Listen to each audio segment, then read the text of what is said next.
Yep. Ladies and gentlemen, we are called back into session. House will come to order. Representative Yin.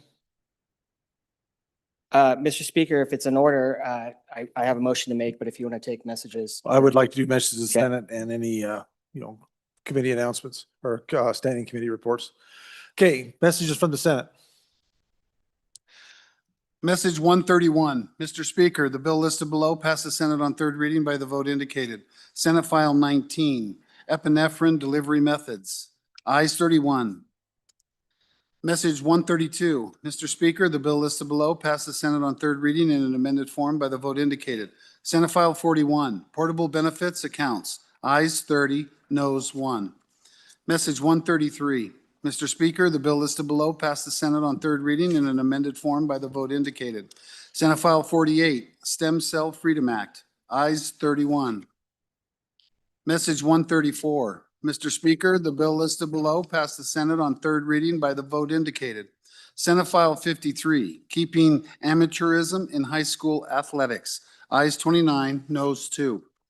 Message 135, Mr. Speaker, the bill listed below passed the Senate on third reading in an amended form by the vote indicated. Senate File 61, Motor Vehicle Sales to Family Members Not Taxable. Ayes 31. Message 136, Mr. Speaker, the bill listed below passed the Senate on third reading in an amended form by the vote indicated. Senate File 23, Outpatient Examination and Commitment Length. Ayes 31. Message 137, Mr. Speaker, the bill listed below passed the Senate on third reading in an amended form by the vote indicated. Senate File 32, 911 funding. Ayes 31. Message 138, Mr. Speaker, the bill listed below passed the Senate on third reading in an amended form by the vote indicated.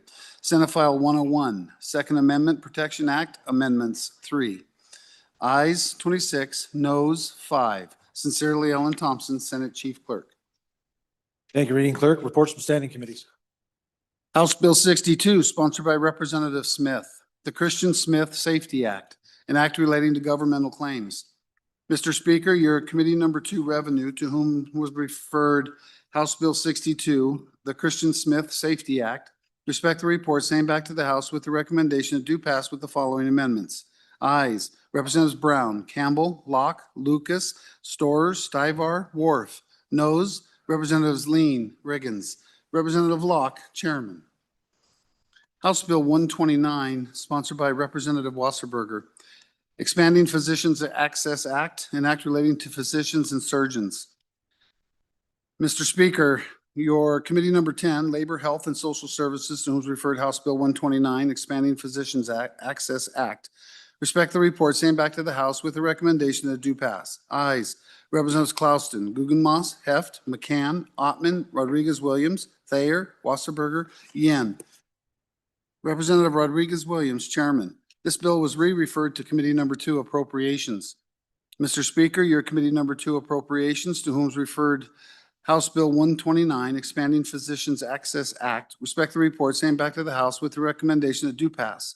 Ayes, Representatives Alaman, Angelos, Bear, Haroldson, Pendergraft, Sherwood, Smith. Representative Haroldson, Vice Chairman. Senate File 24, sponsored by Travel. Lottery tickets, acceptance of debit card payments, an act relating to the Wyoming Lottery. Mr. Speaker, your Committee Number 6, Travel, Recreation, Wildlife, and Cultural Resources, to whom is referred Senate File 24. Lottery tickets, acceptance of debit card payments, respect the report, same back to the House with the recommendation that do pass. Ayes, Representatives Byron, Campbell, Connolly, Harshman, Provenza, Storer, Thayer, Wharf. Excused, Representative Jarvis. Representative Byron, Chairman. Thank you, Reading Clerk. All right. I don't know of anything else. Guess we're good on that. Representative Yin, you have something for us, sir? Mr. Speaker, thank you. So pursuant to House Rule 10-7, I move to postpone any future consideration of House Bill 141, Fifth Amendment Protection Act, until after the House acts upon the report of the investigative committee. Motion is debatable and requires a majority of the members present. And if you find the motion in order, Mr. Speaker, I would like to speak on it. I'm sure it most certainly is. Representative Yin, proceed. Mr. Speaker, members, thank you. So this is the bill that spawn the investigative committee essentially. And members, if the investigative committee comes back and I voted no to do the abeyance, if so speaking with the body that we wanted that investigative committee to move post haste, if it gets done during session, even if it's past our committee of the whole deadline, we could still move on it if we so choose. What I don't want to do is make any action on it while the committee is still in progress. Again, if the committee comes out, bill is fine. Let's take the bill up, discuss it on its merits. We can send it to the other house and then they can deal with it as well. But until then, I think we should wait until the investigative committee is finished. Thank you, Mr. Speaker. Thank you. Any members? First time. Representative Larson. Proceed. Thank you, Mr. Speaker. Last night, we heard some pretty emotional testimony on the need to preserve the integrity of this body and the legislative institution. This bill is being pushed by the same person that was photographed handing out checks to members of this body on the floor of the House. We have a committee assigned to determine if the actions associated with the distribution of those checks are innocent of any wrongdoing or not. Allowing this bill to be heard before we've had that determination, in my opinion, will reflect very badly on the integrity of the House. What additional knowledge is gained from the second kick of a mule? Thank you, Representative. Representative Wing. Thank you, Mr. Speaker. I'd just like to remind the body that in our justice system, you're innocent until proven guilty. And I don't know why we would punish a piece of legislation that we tentatively don't know that any crime was committed. Given the deadlines of this budget session and today being the last day to refer things out of committee of a whole, I do believe that we should take this bill up just as if it had been. And if at any time this committee reports to us that there was wrongdoing and they can prove that, at that time justice will have been served. And at that time, whatever body is in control of that bill could take the appropriate actions. So innocent until proven guilty. I would like to work the piece of legislation on and against the motion. Thank you, Representative. Representative Bear, first time. Thank you, Mr. Speaker. As the main sponsor of this bill, I can tell you that not only do we not see any evidence of bribery, there is no evidence of bribery. And this whole hullabaloo started with this accusation coming to the floor during the introduction of this bill. This body still introduced the bill by a 2/3 measure. On and against this motion, and I would hope that the First Amendment means a great deal to this body. There are 588,000 people that we represent, and every one of them has a First Amendment right to discuss things with us and to advance legislation if they can convince us to do so. On and against the motion. Thank you, Representative. Representative Storr, for your first time. Thank you, Mr. Speaker. Actions related to this piece of legislation are the subject of a criminal investigation as well as an internal House investigation. With our vote last night to continue the House investigation, I believe that it is wrong for this body to consider this bill while that investigation continues. As many members of this body commented last evening, actions and statements made by several members of the body here in the first week of the budget session were in hindsight in error or at the very least, regrettable. I would like to hope that this investigation will address those actions, analyze the context, give them their proper weight, allow us to engage in a process that will reflect the public's trust and ultimately free this body from judgment that is an error. Fundamental to the Wyoming Constitution was the goal to eliminate corruption and influence peddling, mirroring the national disenchantment with large corporations at the time. Frankly, they just didn't trust the railroads to not exert undue influence, especially on the legislative body. So in Article 3, Section 12, they authorize the legislature to protect members against bribery and solicitations. They gave us the power to make our own rules and have these debates. So that is what we are doing here today. I do not think it is possible to separate out the motives of the proponents of this bill from the public's concerns about the integrity of this body. Thus, we are better off putting it aside. We should put the public's trust as our highest priority today. This investigation goes to the heart of that trust, and it is that we should be focused on. Thank you. Representative Stivar. Thank you, Mr. Speaker. On and against. This was the same Senate File 40 that went through here last year. It's a House bill this year. You know, it's innocent till proven guilty. You know, there's mistakes made. We all have made them. But to stop a piece of legislation and this more or less, I hate to say it, tit for tat stuff needs to stop. Let's run the bills and get this stuff over with. Thank you. Thank you, Representative Locke, your first time. Thank you, Mr. Speaker. On and against the motion, I stand behind my actions, my votes, and my integrity, and I hope the rest of this House does exactly the same. Thank you. Representative Ottman for your first time. Thank you, Mr. Speaker. And I'll just go along with what the last speaker said. There is no reason to think that legislation that was begun last year and that got a 2/3 vote to be introduced this year has anything wrong with it. What I wonder, as we're talking about substantiated and having scripts ready to do this, I'm sorry, I don't have a script, but to do this, what I will say is that there is reason to believe that because some things were said at a meeting the night before all this broke out, that there was some things threatened, and now all of a sudden it's going down. So if we're going to look at motivation, I think there's a lot more motivation by lots of people than just the ones that have been accused falsely. So I would say, let's get on with our work.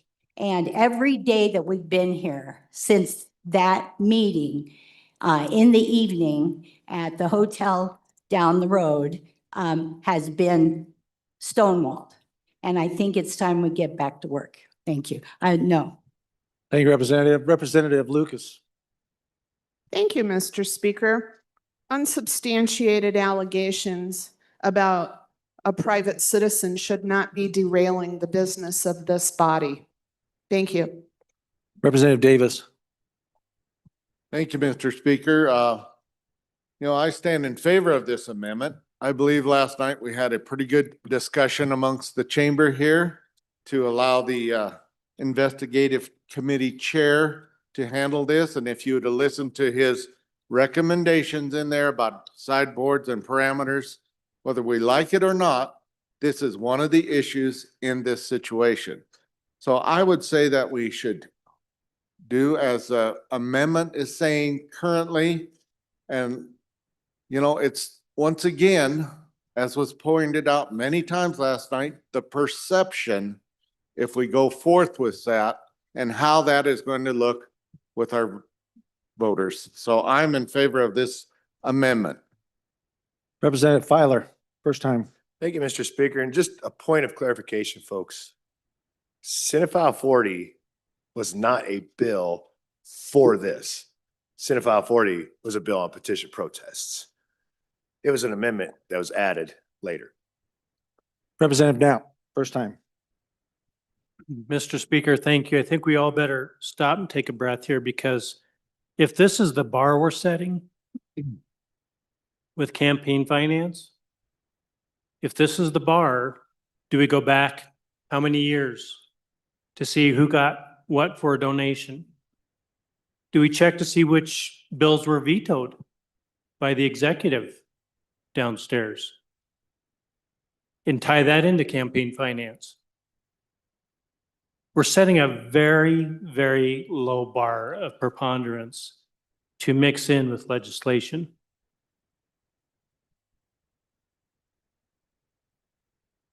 Representative Williams. Thank you, Mr. Speaker. I hate to interrupt the body, but when you're in a hole, stop digging. How else are we going to repair our reputation unless we take this seriously and put that aside, put those question marks aside? There's the question marks in my constituents' minds, the whole state's minds. I'm in favor of the motion. Representative Brown, Gary. Thank you, Mr. Speaker. Mr. Speaker, I think we need to go ahead with our work. There were no rules broken. There were no laws broken. We need to hold our heads up and do our work. Thank you. Any other representative for the first time? Representative Singh. Thank you, Mr. Speaker. I think it's so important. We made a decision last night. I think we all agree that justice is the standard that we should hold ourselves to, but we should also maintain a neutrality on the merits of each idea that comes before us. And this bill in question, I think it's unfairly being tied to some sort of narrative. And I think it's a great idea. And so I would hate to see it be a victim to an ongoing situation. And so I ask for us to maintain neutrality on the idea itself. Representative Chestick. Thank you, Mr. Speaker. I didn't want to get up and speak on this motion because I'm very sad that we're in this position, that an outsider actually caused all this problem. But we are where we are and we need to deal with it. And what I want to say is I don't know what the checks were for. They're stated to be campaign donations. Okay, fine. It's perfectly legal to make a campaign donation, but the way it was done has led the sheriff, a law enforcement officer, to open a criminal investigation alleging. Point of order, Mr. Speaker. Representative, what is your point? We're not going to sit here and see people continue to disparage and continue to bring this up and continue to make opinions in the absence of data being present. That's what this continues to be. People can't coming up and making assumptions from these mics on who's done wrong. Okay, we have a process. Follow the process. You have an opinion on the motion, make an opinion on the motion. Stay on the motion. But to get up here and continue to disparage people in this room and make accusations that they are guilty or even imply that they may be in the absence of data is wrong, and it's a wrong thing. And that's exactly how we ended up here. If you have a problem with somebody in the way they're doing something in this room, there's a process called 22-1. Follow it, please. Thank you. Thank you, Representative. Representative Chestick. Thank you, Mr. Speaker. I do not believe I was assuming anybody is guilty of anything. I am stating factual material. It is a fact that the sheriff has opened an investigation. That is factual. That is true. That has happened. The allegation is bribery. That's what the investigation that the sheriff is doing. The act of bribery is a quid pro quo. Something for an exchange for something else. The something was a check that was delivered. What was it for? The allegation that the sheriff is investigating is that it was for... Point of order, Mr. Speaker. Are we still going to allow these people on this floor to litigate this here when we've created a committee? Are we still going to allow the people here to continue down the same path? Mr. Speaker, point of order. Representative Hold. I do believe, with all due respect, Representative, we're here to discuss whether or not we're going to move on this motion. Giving an explanation of how how we got here through this point, I don't see the point in that, sir. And I think we've already discussed that. So at the risk of offense, I would ask that you would say whether you support it or you don't, and then we can move on to more representatives that are obviously wanting to opine. And then I will go to Representative Yin for his point of order. Thank you, Mr. Speaker. I do support the motion, and I'm explaining why I support the motion. And the reason why is that if there is this allegation of a quid pro quo that is being investigated by the sheriff, and the quo is a vote. Point of order. Were the check, please. Point of order, Please let me- Mr. Speaker. Representative, please. I Representative. believe he was given clear instruction and he continues to lecture the body, Mr. Speaker, and I respectfully ask that this stop. He said what his position is. I don't need an explanation. Thank you. Okay, and I'm going to make another ask of you guys. Calm down. Cool your jets, take 2 minutes, take a deep breath.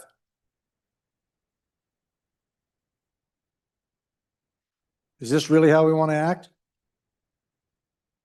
Everybody's watching, ladies and gentlemen. And no, I am not interested in litigating this right now. We've got a motion on the floor to ask about basically pulling a bill to the side.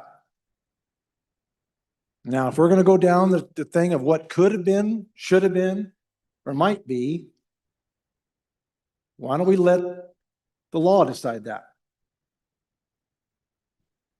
But I'm asking all of you, set aside your emotions here briefly if we can. Let's act like grown-ups. Can we do that?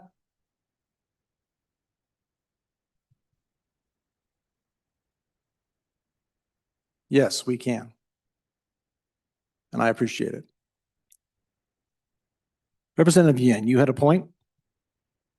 Mr. Speaker, all to say is that, I think I've given very much grace on a lot of the point of orders that have been called, but I think we should be careful about how we use it and make sure it's within parliamentary procedure. That's all. I would agree with that wholeheartedly. And that's for everybody. Representative Chestick, are you still needing some more to finish your statement? Thank you, Mr. Speaker.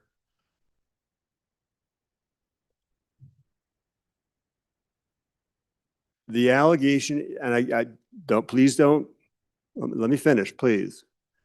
The allegation is that there was an exchange for a result. The result that was alleged is a vote on this bill.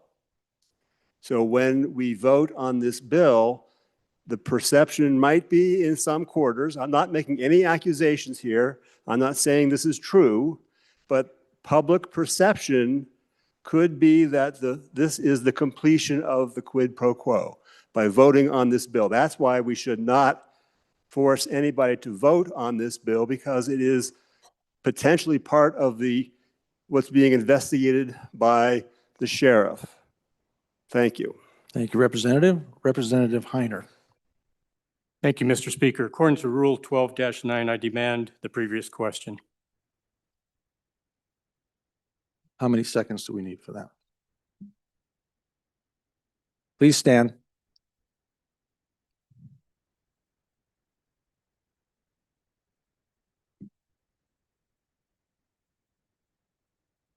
Okay, the previous question been called.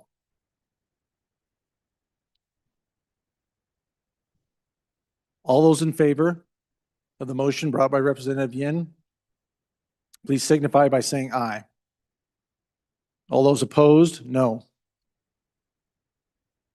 The motion has not been adopted.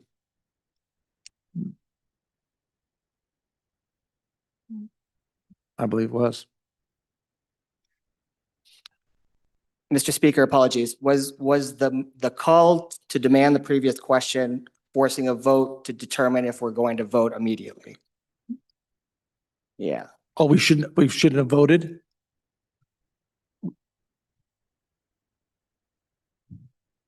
Okay, so we are at the stopping discussion and now we're gonna have to vote on the motion. Mr. Speaker, Yeah. I think the call for the previous question means that we need to take a vote on whether we're going to end discussion. And it requires And 2/3. yeah, now we have to vote on the motion, correct? If, Because Mr. this would have Speaker, ended debate. Is that correct? Mr. And then we went Speaker, to a vote. point of order and just point of clarification. Please do. The motion was made to end debate. As it stands, the motion that was made to end debate was actually denied by the body, but I don't believe that was actually what was intended. I believe what the body thought we were voting on was the actual question at hand. I'm sure. Not the actual motion to end debate. Right. So I believe we need, if to be parliamentarily correct, we need to have that motion brought back again, if that's what we would like to do. We need to vote on that motion and then the actual question. Correct. Yeah, and that's my fault. I should have made that abundantly clear. This was to end debate is what that was. Not to decide whether or not to move the motion or not. So takes a 2/3. So we're gonna have to have a roll call.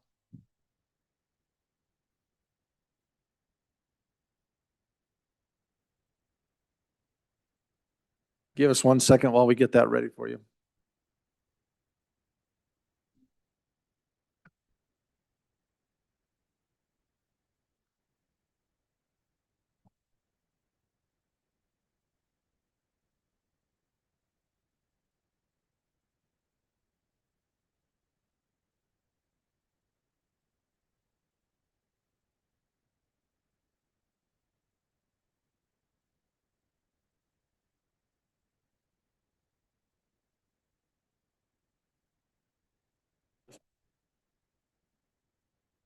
Just for clarification's sake, this is a motion to end debate.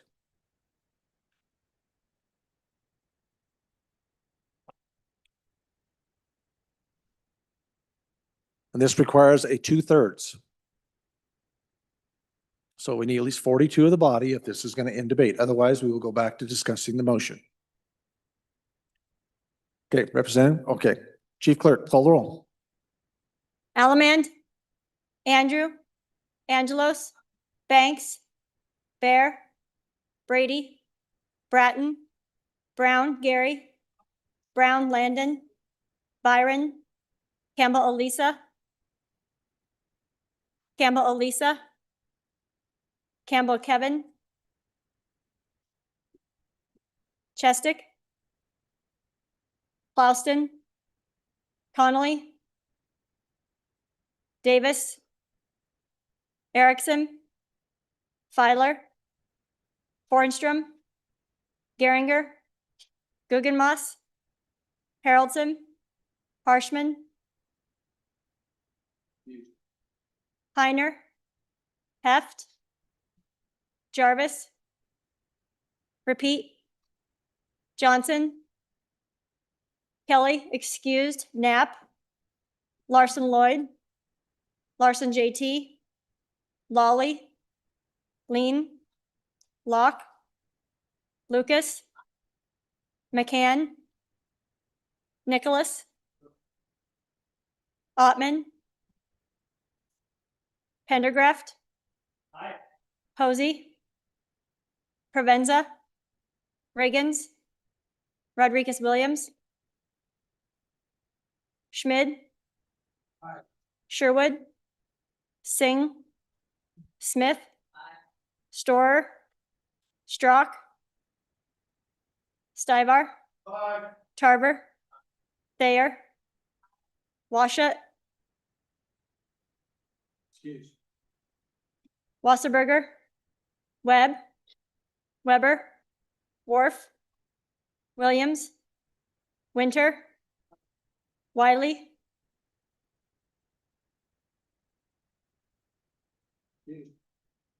Yin? Mr. Speaker, are there any changes? Pendergraft? Jarvis? No to aye. Ottman?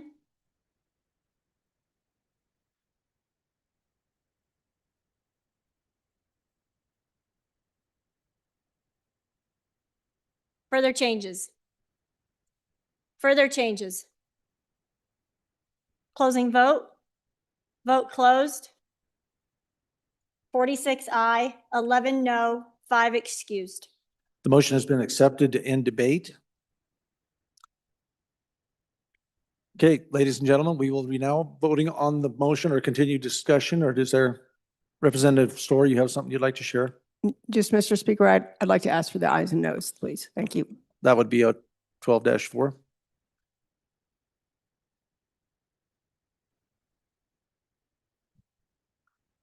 You got enough of them?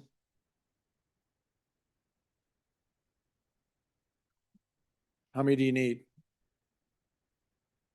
Point of order, Mr. Speaker. Representative Bear.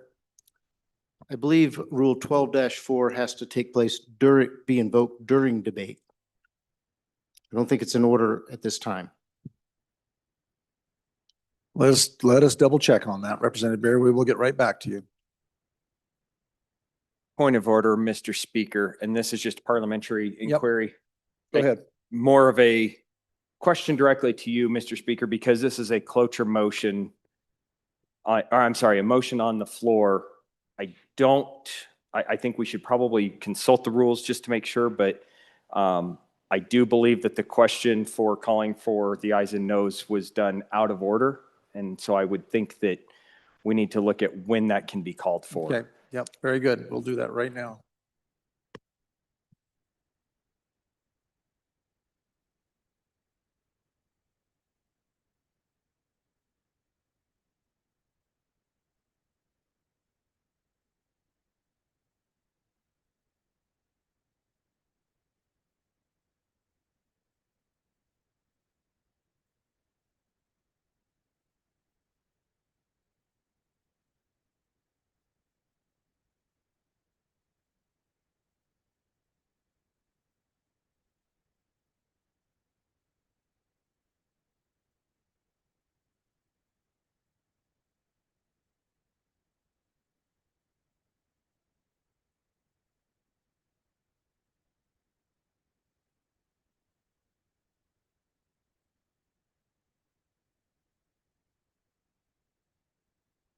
Okay, members.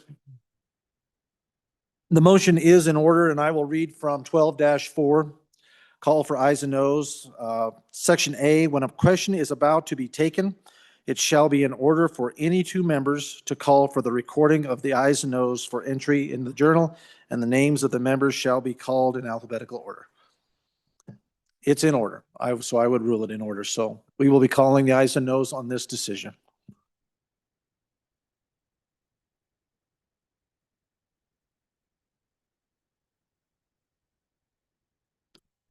On the motion brought by Representative Yin, Chief Clerk is getting that inputted and have the information on it. We need two members. No, wait a minute. What does it say about ayes? How many you have to have? How many seconds does it say in there? Two, just two, by two members. Okay. Yep. Okay. Two members. So there we go.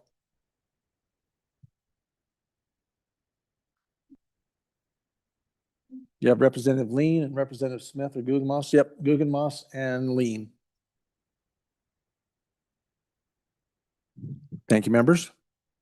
Mr. Speaker, Yes, Representative Lean. could you just give us clarity on what I does and what no does? I will allow the acceptance of the motion made by Representative Yin to, and he can reread that motion, but basically to hold this bill until a time whenever that decision is made by the investigation. Representative, you want to reread your motion so we all know? Mr. Speaker, again, this is a point of clarification. It is pursuant to House Rule 10-7. I move to postpone any future consideration of House Bill 141, Fifth Amendment Protection Act until after the House acts upon the report of the investigative committee. An aye vote would support that motion. A no vote would not, so. Chief Clerk, please call the roll. Alaman. Andrew. Angelos. Banks. Bear. Brady. Bratton. Brown Gary. Brown Landon. Byron. Campbell Elisa. Campbell Kevin. Chestick. Clouston. Connolly. Davis. Erickson. Feiler. Bornstrom. Geringer. Guggenmoss. Haroldson. Harshman. Heiner. Heft. Jarvis. Johnson. Kelly, excused. Knapp. Larson Lloyd. Larson JT. Lawley.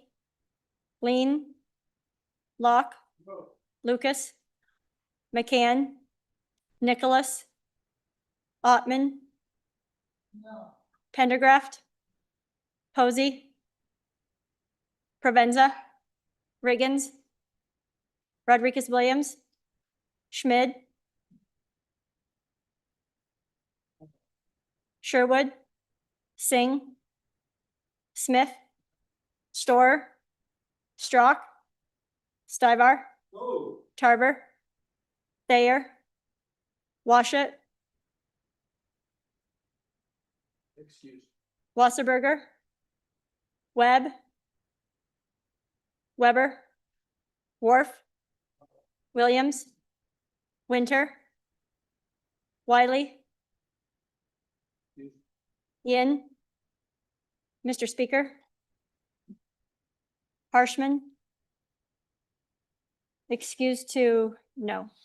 Are there any changes? Are there any changes? Closing vote. Vote closed. 13 aye, 45 no, 4 excused. You have chosen not to adopt the motion. It has failed. Representative Brown. Mr. Speaker, privilege of the floor. You care to tell a joke? No jokes, Oh, Mr. well, Speaker. You go right ahead.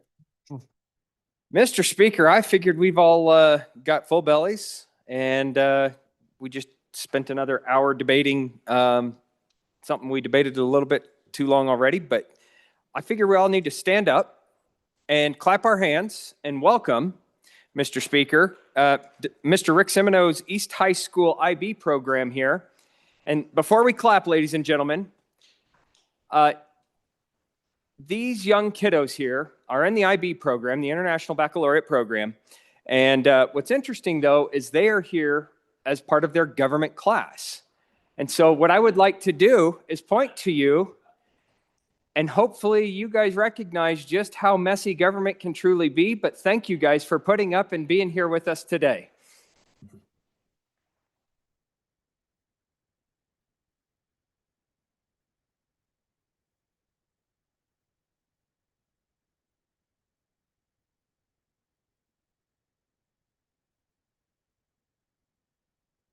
Thank you for being here. Welcome to the House. Yeah, it's not always as easy as it looks on video. Don't let anything you see down here dissuade you from being involved, because this is critical, young ladies and young gentlemen, to be able to move this nation ahead and to make sure we have clarity, transparency, and the laws are followed. And when we make those laws, that we abide by them and honor them. So it's awesome that you're here. Thank you for being involved in this process, and enjoy your stay in this beautiful place that you own, this Wyoming State Capitol. So, all right, anybody else? Who have we got? Are we ready? Oh my goodness, Committee of the Whole. All right. Representative Lean, Representative Majority Floor Leader. Mr. Speaker, I move that the House resolve itself into Committee of the Whole. You have heard the motion. All those in favor signify by saying aye. All those opposed, no. Motion carries. Welcome, Representative Lean.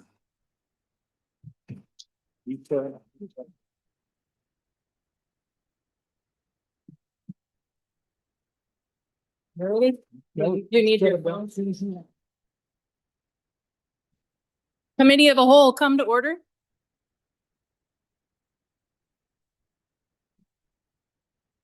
The first bill for our consideration is House Bill 84. The reading clerk will read the bill.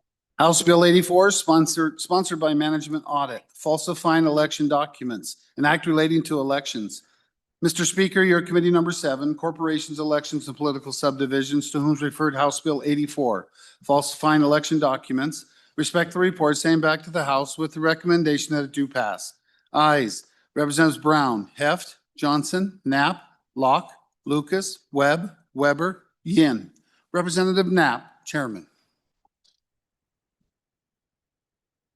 You have heard the reading of the bill. What is your pleasure? Chairman Knapp. Madam Chair, I move that when the Committee of the Whole rise to report, it do so with a recommendation that Bill number 84, House Bill 84 do pass. And I will explain the bill, very simple bill.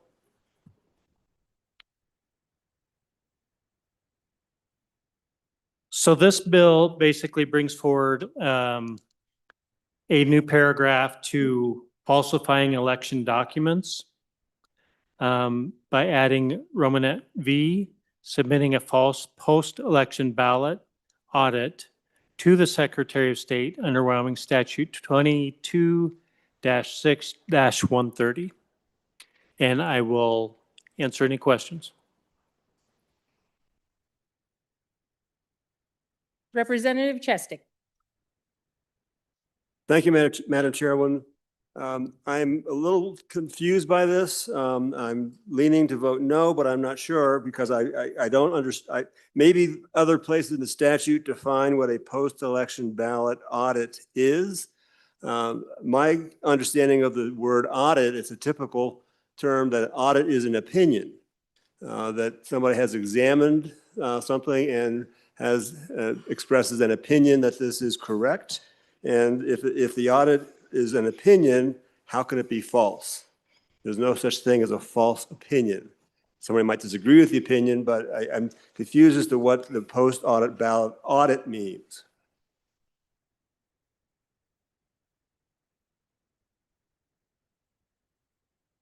Representative Knapp.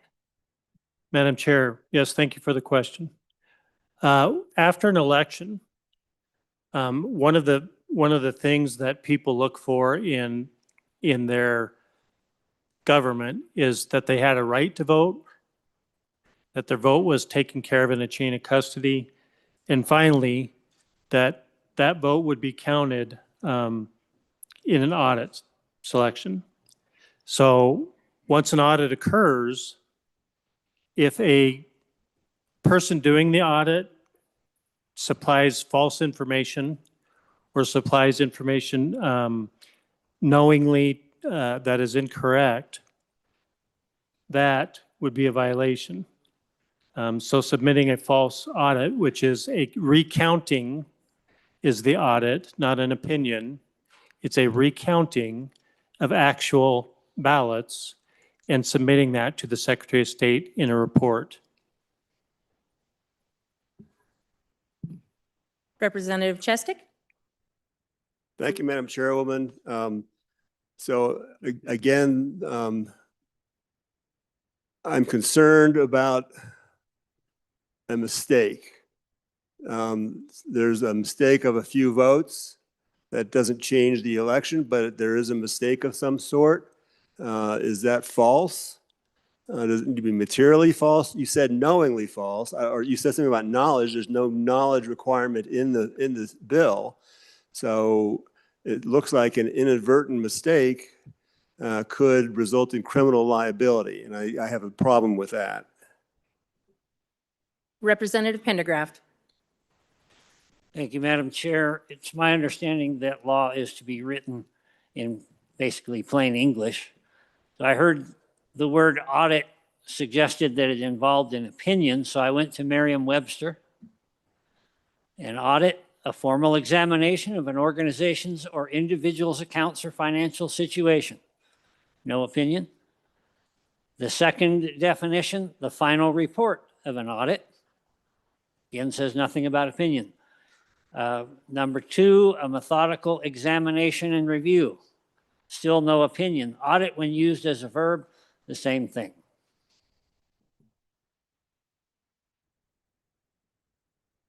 Further discussion? Seeing none? Are you ready for the question? Question being called? All those in favor of Chairman Knapp's motion that when the Committee of the Whole rise to report, it do so with the recommendation that House Bill 84 do pass. All those in favor say aye. All those opposed, no. This has passed. House Bill 84 has passed the Committee of a Whole. The next bill for our consideration is House Bill 116. The reading clerk will please read the bill. House Bill 116, sponsored by Water. Destruction of water is not beneficial use. An act relating to water. Mr. Speaker, your committee number 5, Agriculture, State and Public Lands and Water Resources, to whom is referred House Bill 116. Destruction of water is not beneficial use. Respectfully report same back to the House with the recommendation that do pass. Ayes, Representatives Banks, Davis, Fortstrom, Johnson, Ottman, Schmid, Strzok, Winter. Noes, Representative Provenza. Representative Winter, Chairman. You have heard the reading of the bill. What is your pleasure, Vice Chairman Banks?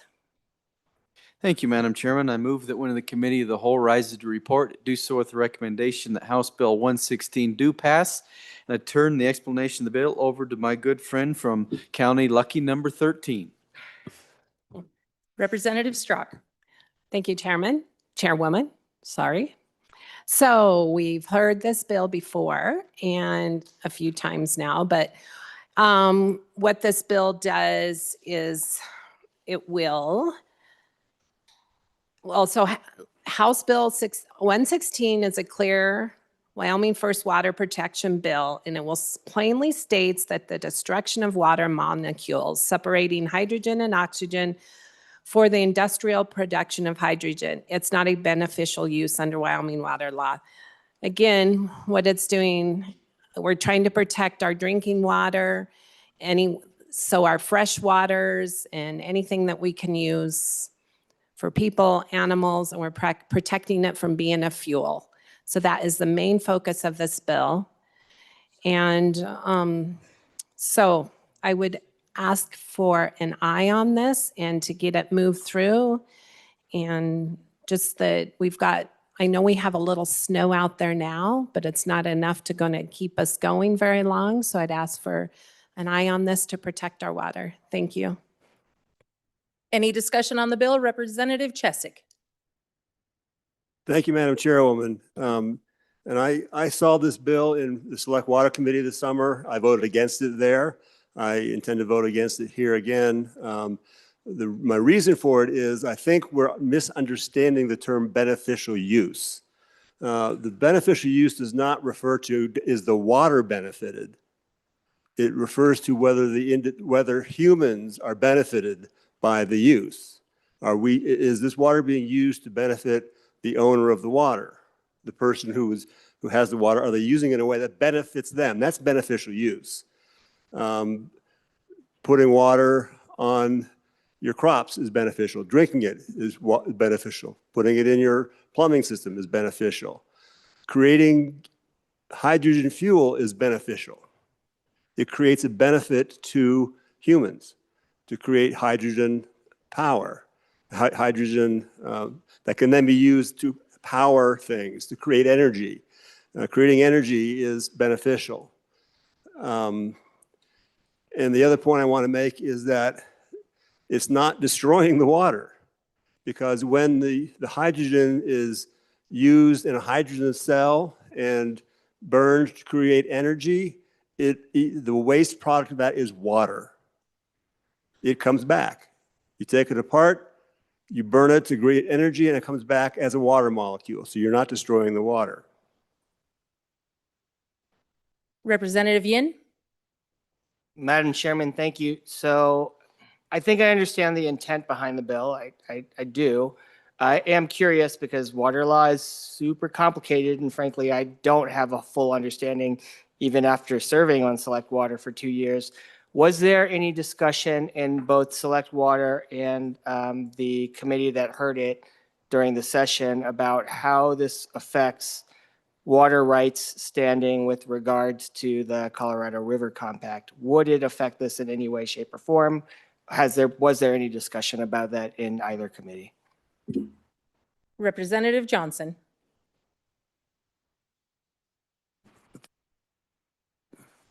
Thank you. I would like to say that destruction of water is not beneficial to the citizens of Wyoming.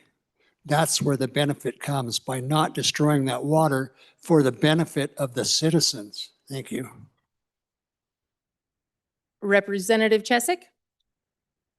Thank you. In response to the question from the representative from where the mountains are sharp, I don't recall any discussion of that point other than it didn't come up in the context of the Colorado River Compact discussion. This was a standalone bill separate from any discussion of the Colorado River impact. To respond to the prior speaker,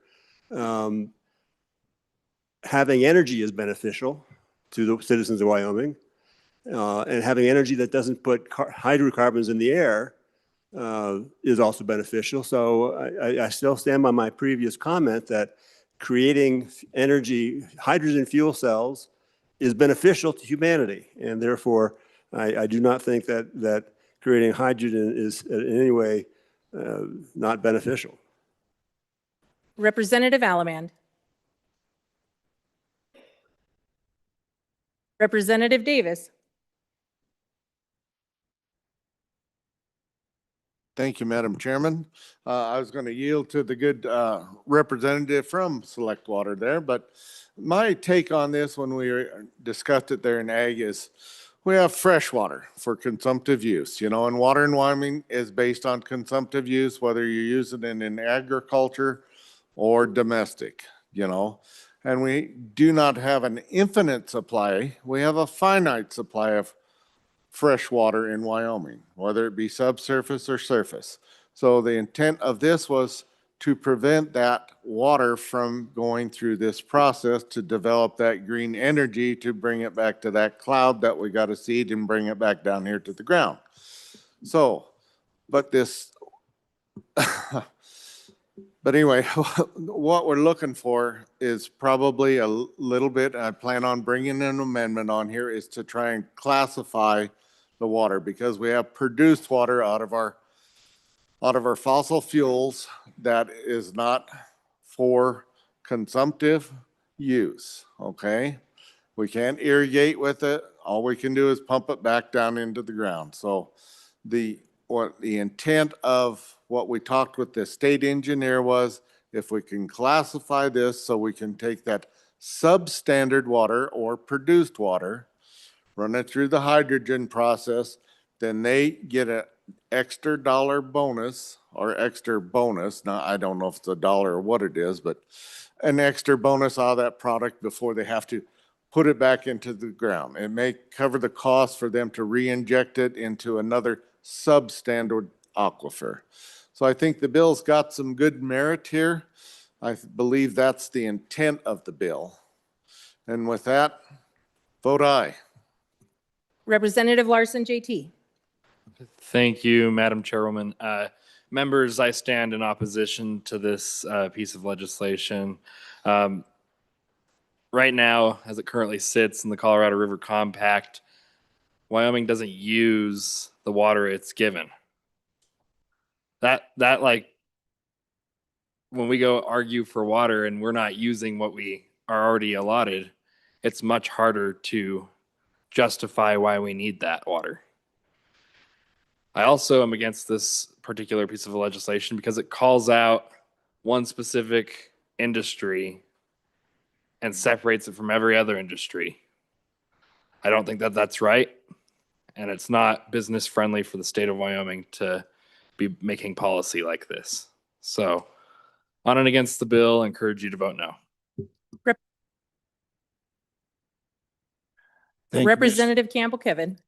Thank you, Mr. Speaker. I rise before you today because I agree with the representative that spoke before. We need to take into consideration our waste and production water because that is, we're never going to be able to, because we're an arid state, we're never going to be able to, on an industrial level, produce blue hydrogen or any of the hydrogens from water just because we don't have the water. But at the same time, I do think it's important that we not overlook those waste streams, that we can get all the benefit from them that we can. Thank you.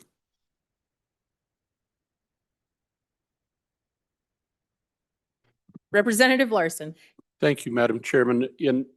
The last speaker brought up a question that's been rolling through my mind that I could use clarification on, because as I read the language, it talks about appropriated water. When running through my head is deep aquifer water, maybe wastewater or waste streams as byproduct of mineral extraction. As I read the bill, it would exclude those and just be appropriated water. So if you could clarify that where we understand that a little better, please. Vice Chairman Banks. Yes, thank you. And that question came up in committee, and we discussed that with the state engineer or the office that oversees this. And they are in communication with us to develop some amendments that'll allow us to use wastewater, produced water, and all that to produce this hydrogen. And we felt like that was kind of a compromise of, we're not going to use the appropriated water, but all that other water that has been, the wastewater and the produced water and stuff that's been through. They were wondering if we would allow that to be used to produce the hydrogen, and we were amenable to that in committee. Any further discussion? Representative Davis? No, you're in committee of a whole. Thank you, Madam Speaker. I believe the good bringer of that question from wherever that is up there, where the sheep running around out there but anyway, we're water appropriation. What I understand that gives you the ability to divert so much water, but it's still based on consumptive use, whether it's municipal or agriculture.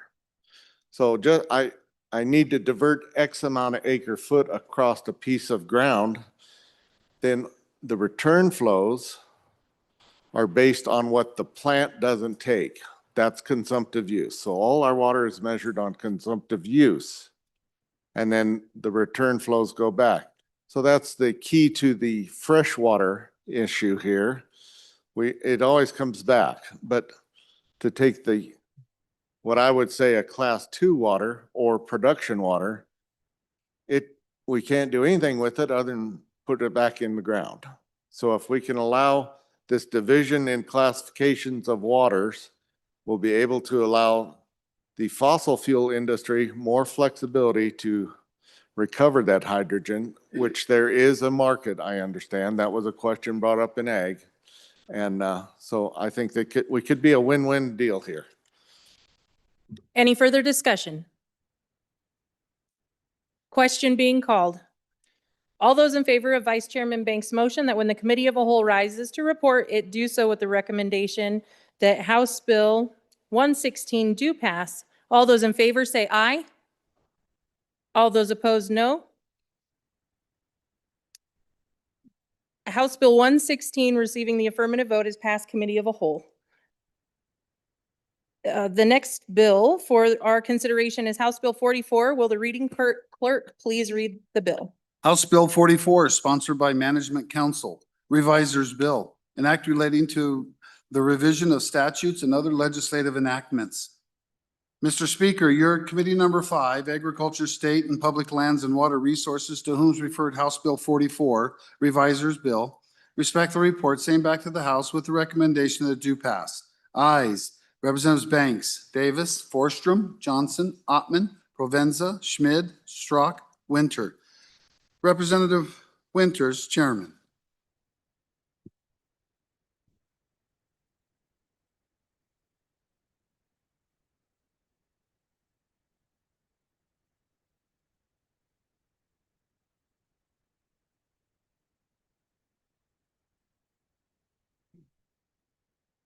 You've heard the reading of the bill. What is your pleasure, Vice Chairman Banks?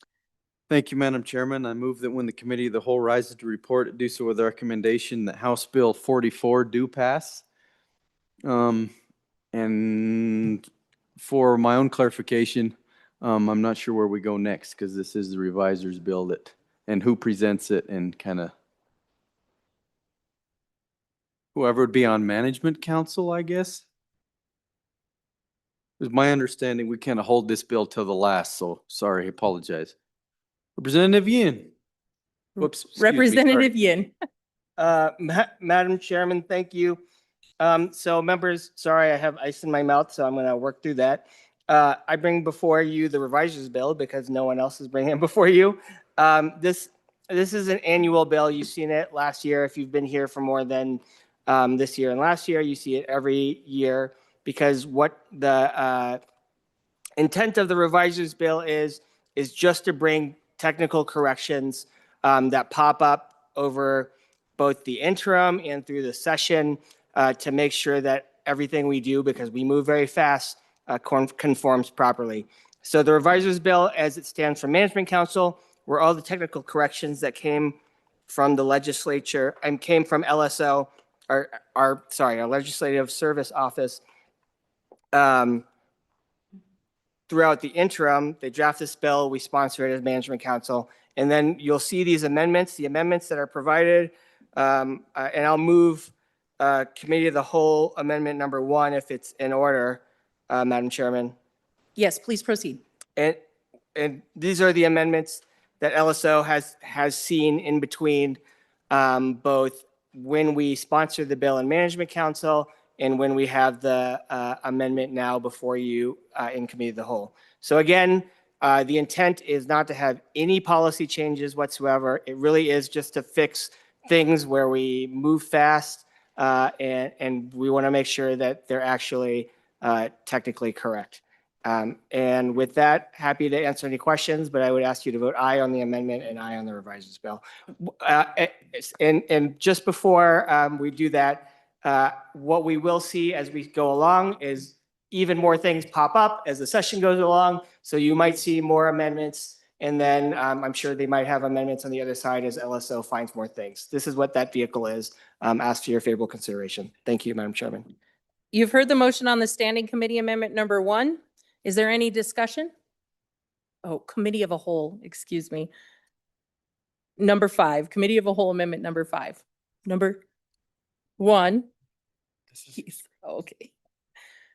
Is there any discussion on the amendment? Seeing none, we're ready for the question. All those in favor of the Committee of a Whole Amendment number 1, say aye. Opposed, no. The Committee of a Whole Amendment number 1 has been adopted. We are back on the bill. Any discussion on the bill? Question being called. All those in favor of Vice Chairman Banks' motion that when the Committee of a Whole rises to report that it do so with the recommendation that House Bill 44 do pass, all those in favor say aye. Opposed, no. House Bill 44 has passed the Committee of a Whole. The next bill for your consideration is House Bill 112. The reading clerk read the bill. House Bill 112, sponsored by Appropriations. Riverton State Office Task Force Sunset, an act relating to state-funded capital construction. Mr. Speaker, your Committee number 2 Appropriations, to whom is referred House Bill 112, Riverton State Office Task Force Sunset, respectfully report same back to the House with the recommendation that it do pass. Ayes, Representatives Alaman, Angelos, Bear, Haroldson, Pendergraft, Sherwood, Smith. Representative Pendergraft, Vice Chairman. You've heard the reading of the bill. What is your pleasure, Chairman Bear? Thank you, Madam Chairman. I move that when the Committee of the Whole rises to report, it do so with the recommendation that House Bill 112 do pass. And for the explanation of the bill, I will pass that over to the prior appropriator. Representative Larson. Thank you, Madam Chairman. Folks, in 2023, we created a task force to look at possible purchases of a building or buildings in Riverton that we can consolidate state agencies in. That task force was created to last until 2028. there's an appropriation with $50,000 that accompanied it to take care of travel and legislative expenses. The task force completed all of the requirements of the task force. A building was identified. The State Building Commission has purchased that building. We're in the process of renovating and moving agencies into it. There was no further requirements or obligations to keep this task force in place. So this bill would terminate it this year on June 30th of 2026. The remaining funds of the appropriation, which is about 40,000, will be deposited in the LSRA. Any further discussion on the bill? Question being called. All those in favor of Chairman Bear's motion that when the committee of a whole rises to report, it does so with the recommendation that House Bill 112 do pass. All those in favor say aye. Those opposed, no. House Bill 112 has passed the committee of a whole. The next bill for our consideration is House Bill 78. The reading clerk will read the bill. House Bill 78, sponsored by Water, Forest Health Grant Program, and Act relating to state forestry. Mr. Speaker, your committee number 2, Appropriations, to whom is referred House Bill 78, Forest Health Grant Program, respect the report, same back to the House with the recommendation that do pass. Ayes, Representatives Alaman, Angelos, Bear, Haroldson, Pendergraft, Sherwood, Smith.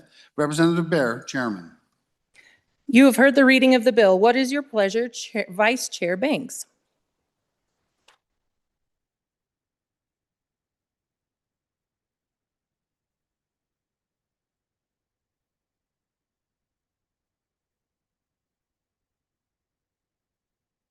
Chairman Bear.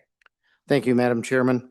I move that when the committee of the whole rises to report, it do so with the recommendation that House Bill 78 do pass, and I'll pass the presentation of the bill over to the good Vice Chairman of Ag. Vice Chair Banks. Thank you, Madam Chairman. So body, today I bring you House Bill 78, Forest Health Grant Program. This was a bill sponsored by Select Water.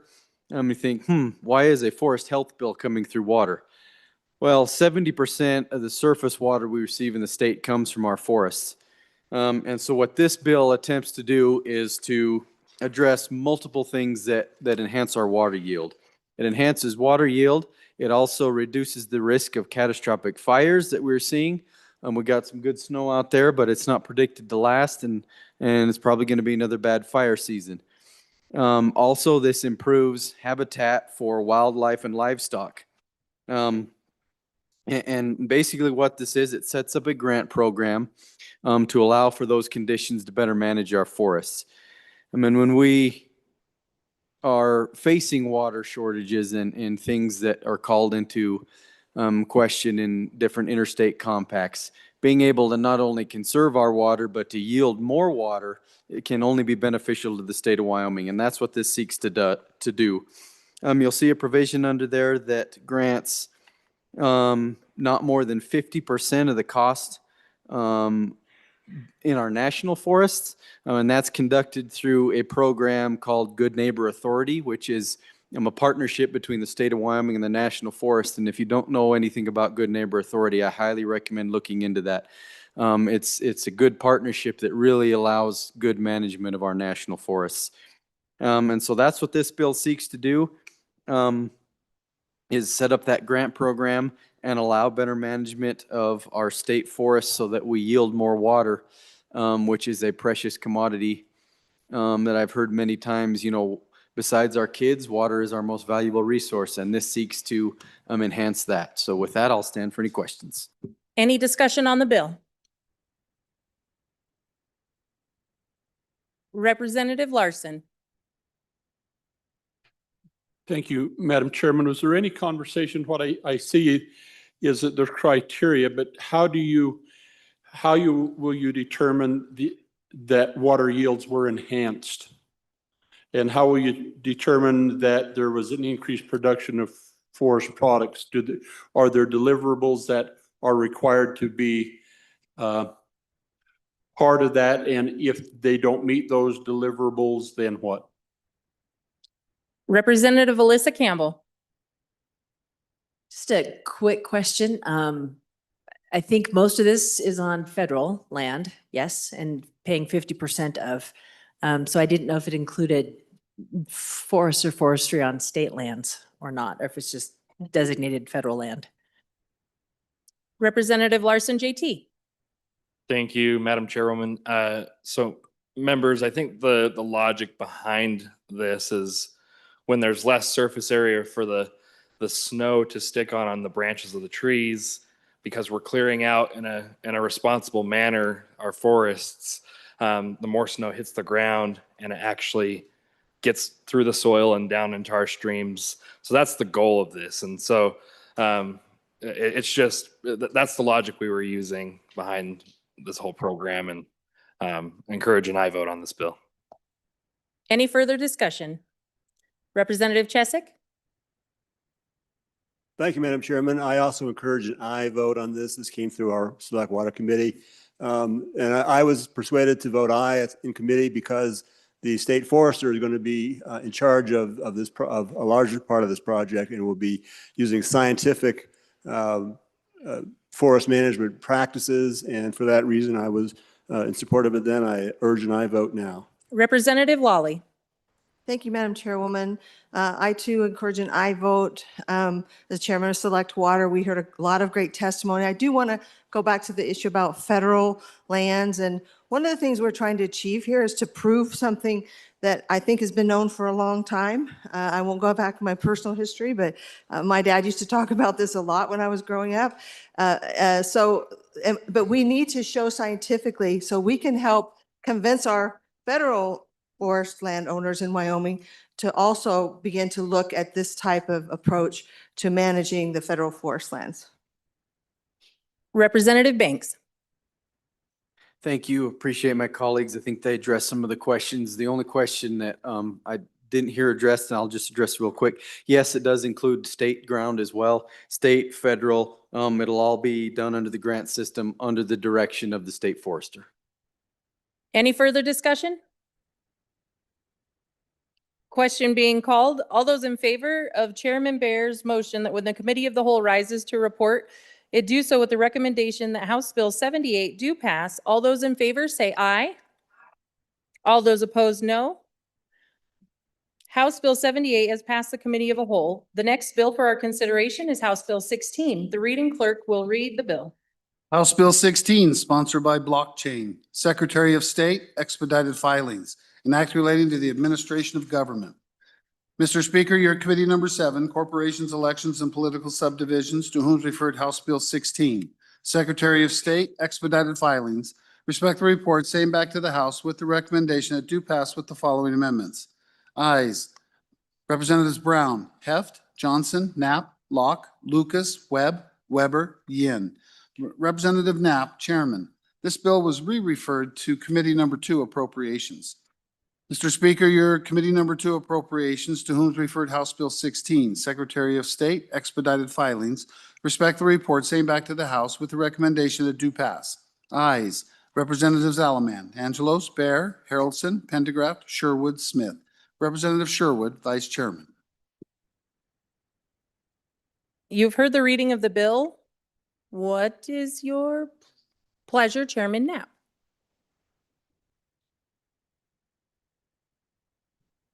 Thank you, Madam Chair. I move that when the Committee of the Whole rise to report, it do so with a recommendation that bill number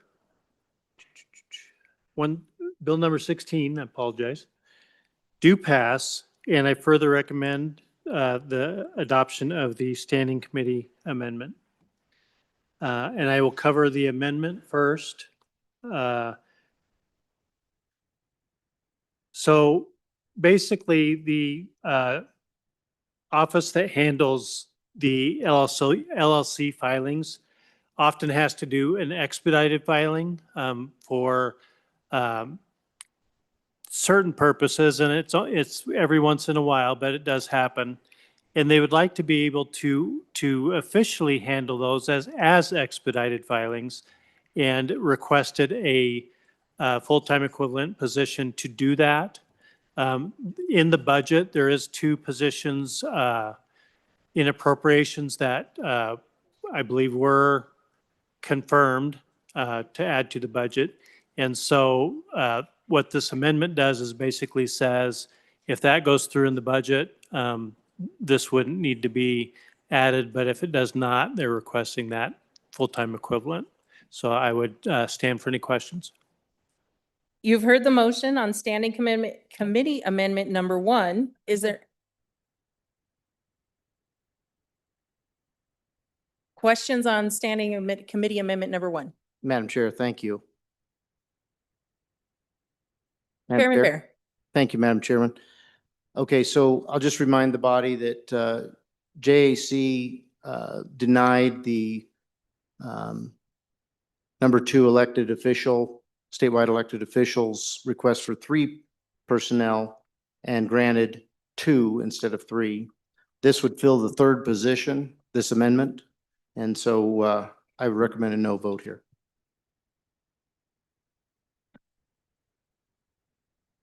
Further discussion on the amendment? Representative Yin. Madam Chairman, I think it's rare to find me standing up to add another position to the number 2 elected's office, but I do think that both the amount of cash flow revenue from these filing fees that come in and the need to actually administer the bill requires a position to do that. Maybe we won't have that many upfront, but as soon as people realize that we have the ability to have a consistent timeline for Secretary of State filings, I do think it's worthwhile to make sure that we have that FTE in place. So I will actually be advocating in favor of the amendment. I think that if if the bill didn't exist, I probably wouldn't be advocating for the 3rd position that was requested by the number 2 executive. But given if we pass this bill, I think it would be imperative that we do so. Thank you, Madam Chairman. Representative Singh. Thank you, Madam Chairman. I would just say that this is one of the only agencies that generates a profit for the state of Wyoming. And so I would advocate for an aye vote. Thank you. Representative Lawley. Thank you, Madam Chairwoman. I just want to, again, stand in favor of adequately equipping this office to do these filings. They're extremely important in the business world, especially one area is mergers and acquisitions, that they can do them timely, but also in a certain way as they're working through a process of a large merger acquisition. So important thing for our state moving forward and becoming a place that's, again, a good place to do business. Representative Bear. Thank you, Madam Chairman. Just a correction to my previous statement. There's actually, as I reread the amendment, there's a caveat there. If we get the positions in, that we have the 2 positions in the budget, then this will go away. So we're in good shape. Go ahead and vote aye on the amendment. Question being called. All those in favor of standing committee amendment number 1, say aye. All those opposed, no. The standing committee amendment number 1 has been adopted. We are back on the bill. Any discussion? Question being called. All those in favor of Chairman Knapp's motion that when the committee of a whole rise to report, it do so with the recommendation that House Bill 16 do pass. All those in favor say aye. Opposed, no. House Bill 16 has passed the committee of a whole. The next bill for our consideration is House Bill 130. The reading clerk will read the bill. House Bill 130, sponsored by Representative Worf. Second Amendment Protection Act amendments, an act relating to the protection of constitutional rights. Mr. Speaker, your committee number 2, Appropriations, to whom's referred House Bill 130, Second Amendment Protection Act amendments, respectively report same back to the House with the recommendation that do pass with the following amendments. Ayes, Representatives Alaman, Angelos, Bear, Haroldson, Pendergraft, Smith. Noes, Representative Sherwood. Representative Bear, Chairman. You have heard the reading of the bill. What is your pleasure? Chairman Bear. Thank you, Madam Chairman. I rise and I move that when the Committee of the Whole rises a report, it do so with the recommendation that House Bill 130 do pass. And I further move the Standing Committee amendment to House Bill 130 and ask for your favorable vote on that for Committee of the Whole. And I'll give the explanation of both the Standing Committee amendment and the bill to the good representative from the southwest, part of the state. Thank you. Representative Wharf. Thank you, Madam Chair. I bring before you House Bill 130. It's a bill that we've had a lot of debate, a lot of discussion over the years. This bill comes in and it augments the SEPA bill that was passed a few years ago. There's several things that I'd like to point out. First is this is adding civil penalties to it. We had passed the criminal element, but we wanted to get a civil element in there as well. Second, it clarifies that the federal government and its agencies, the different alphabet agencies that are in and associated with law enforcement, are not allowed to use Wyoming law enforcement officers to enforce federal gun control laws, executive orders, or international treaties. Third, it clarifies that no funds originating within the state of Wyoming may be used to aid in any enforcement of federal gun control laws. Fourth, it clarifies that law enforcement may not join a federal task force for the purpose of circumventing this law itself, and then resume their regular duties as soon as they're finished with that. The SEPA bill that we are talking about does not stop Wyoming from receiving federal assistance to enforce the laws of our state. It does not stop Wyoming law enforcement from seizing firearms, ammunition related to a crime or a criminal investigation into an alleged violation of Wyoming law. It does not allow felons or prohibited persons from possessing firearms. This has been a long fight, my colleagues, and I think we've continued to make it better. I think it's cleared up the past confusion that there's been on the bill. It does clarify that there's just two parts to this. In a simple synopsis, we're asking that this law would prevent our law enforcement from participating in any federal action dealing with firearms, ammunition, or the accessories associated with them. The second is, as I said, it's quite often that we'll have a federal agency, like I said, many of these alphabet agencies that are not capable of doing stuff. They need assistance from our officers, and they can still participate in that. It is not prohibitive of any of our law enforcement officers to work with their federal partners unless they are starting to violate our Second Amendment rights. I want to make that very clear.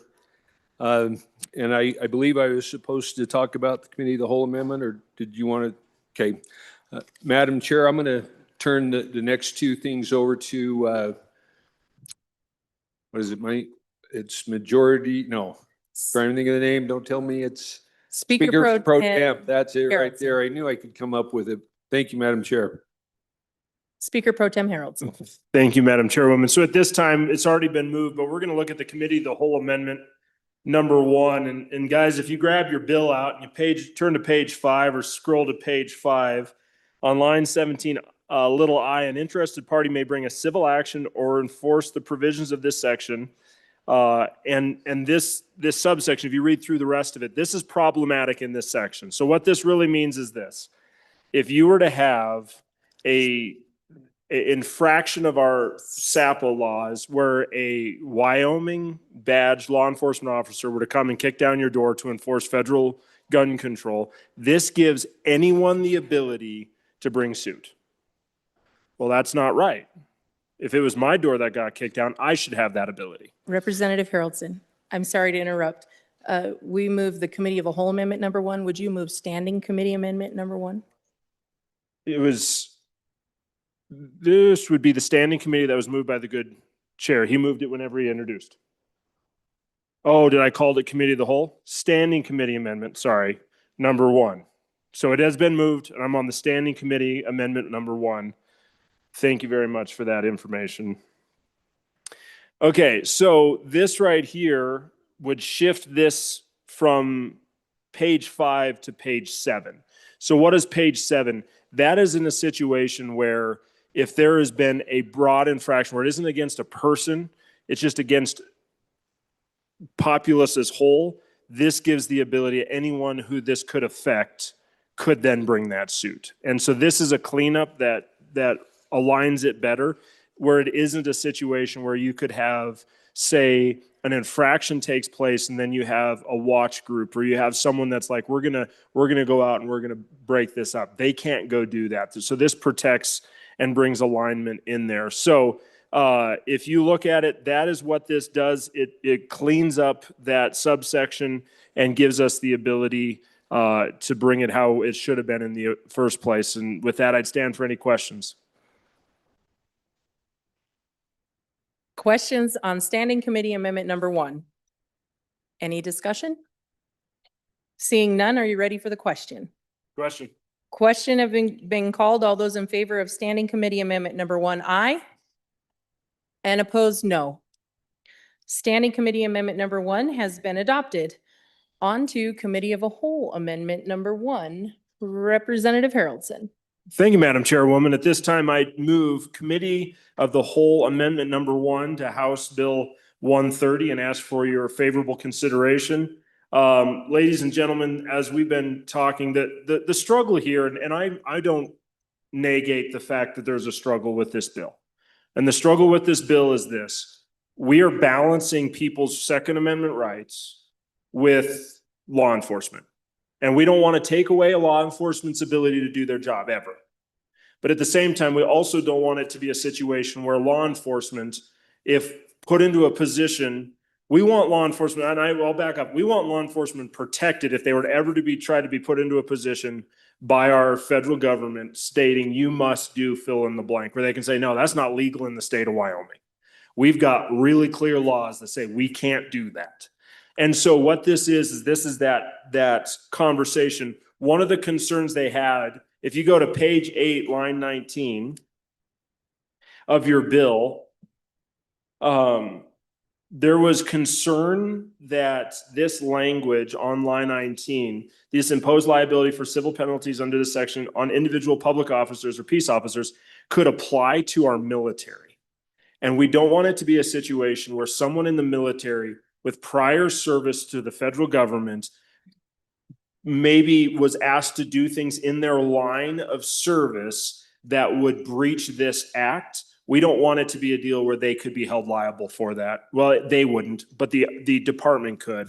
And so one of the requests that was brought forward by our great law enforcement personnel was this. And so it just simply says it prohibits this subsection III shall not prohibit the hiring or impose any penalties under subsection D of this section for the hiring of any person whose federal service was as a member of the armed services of the United States. And this is just a cover of protection in that way. I believe this is definitely an opportunity to, again, further protect our great men and women that put on that badge and protect us, and at the same time still keep the protections for us as law-abiding citizens and Second Amendment rights holders. So with that, I'd stand for any questions, and if there are no questions, I'd call for the question.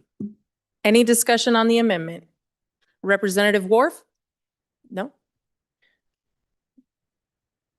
Seeing none, we're ready for question. Question having been called, all those in favor of Committee of a Whole Amendment number 1, say aye. Opposed, no. Committee of a Whole Amendment number 1 has been adopted. We are back on the bill. Question being called. Question being called. All those in favor of Chairman Baer's motion that when the Committee of a Whole rises to report, it do so with the recommendation that House Bill 130 do pass. All those in favor say aye. Opposed, no. House Bill 130 is passed the committee of a whole. The next, Representative Bratton. Thank you, Madam Chairwoman. I would request a moment of personal privilege. Yes. So if you look up into the South Gallery, I have two guests from up north, and that would be our Ranchester Councilwoman Jessica Weaver, and also Jeff Barron, who's our Tongue River Fire Chief. Thank you for being here today.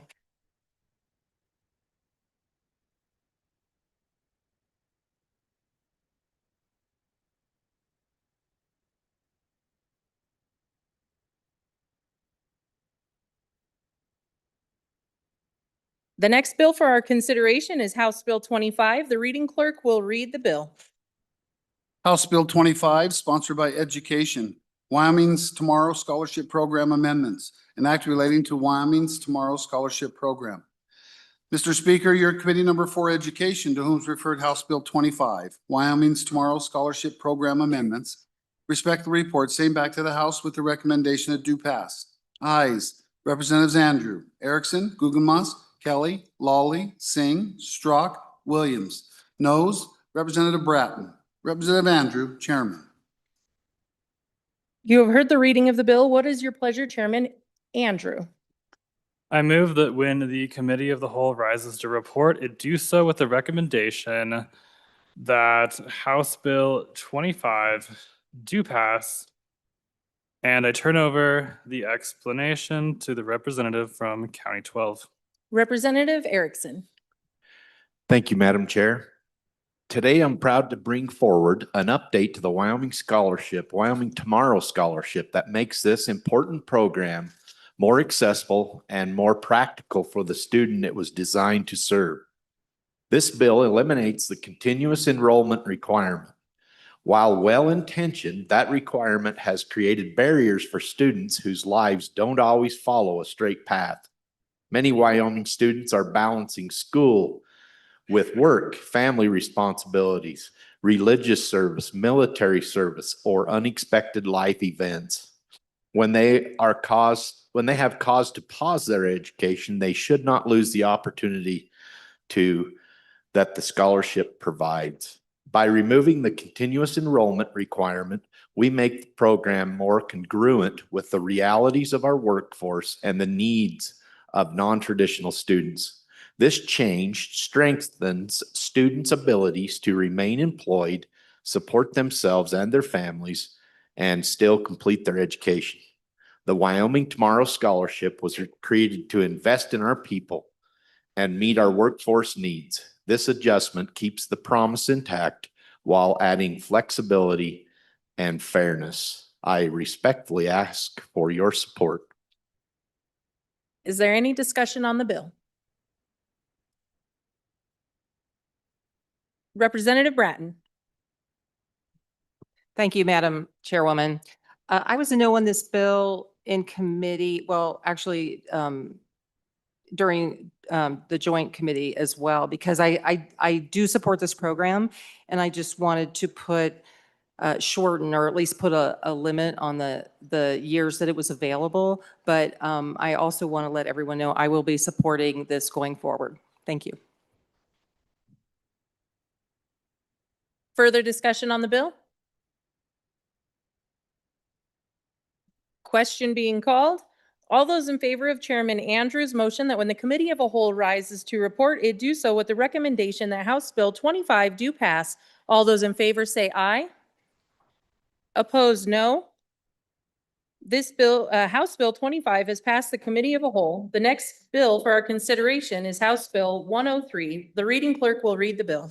House Bill 103, sponsored by Representative Ottman. Wyoming First Amendment Protection Act, an act relating to civil procedure. Mr. Speaker, your Committee Number 1 Judiciary, to whom is referred House Bill 103, Wyoming First Amendment Protection Act. Respect the report, same back to the House with the recommendation that it do pass. Ayes, Representatives Braden, Bratton, Filer, Lean, Singh, Washit, Webb. Noes,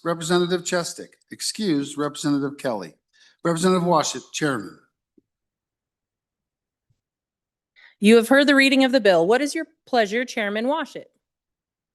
Thank you, Madam Chair. I move the Wind Committee of the Whole rise to the report to do so with a recommendation that House Bill 130 do pass. And I turn over the explanation of the bill to the sponsor from the county in the center of the state. Point of order, Madam Chairman. Yeah, just to correct the bill number, it's 103.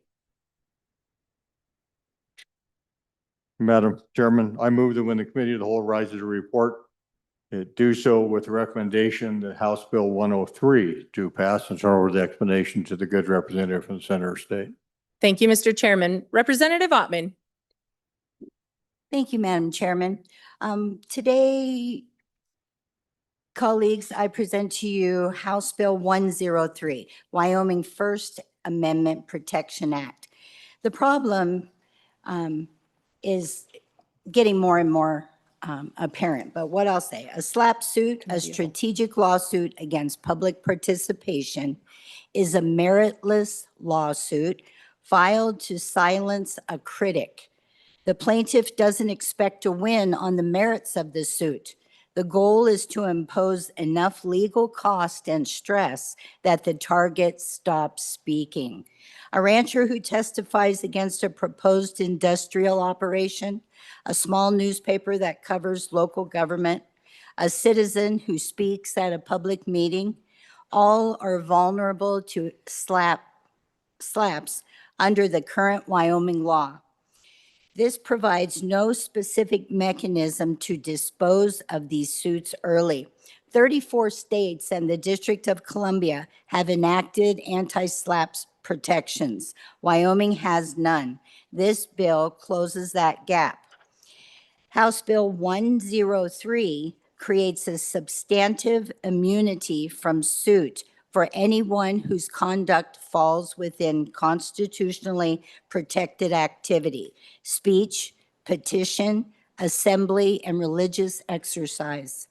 The immunity attaches to privileged activities, defined to cover statements in government proceedings, statement in public forums on matters of public interest, and conduct seeking to influence governmental action. This is an immunity from suit. It's not just a defense. There's mandatory fee shifting as well as it goes on. And I'll say Wyoming values plain speech and civic participation. This bill gives those values enforceable legal protections. I ask for a favorable recommendation to the full House.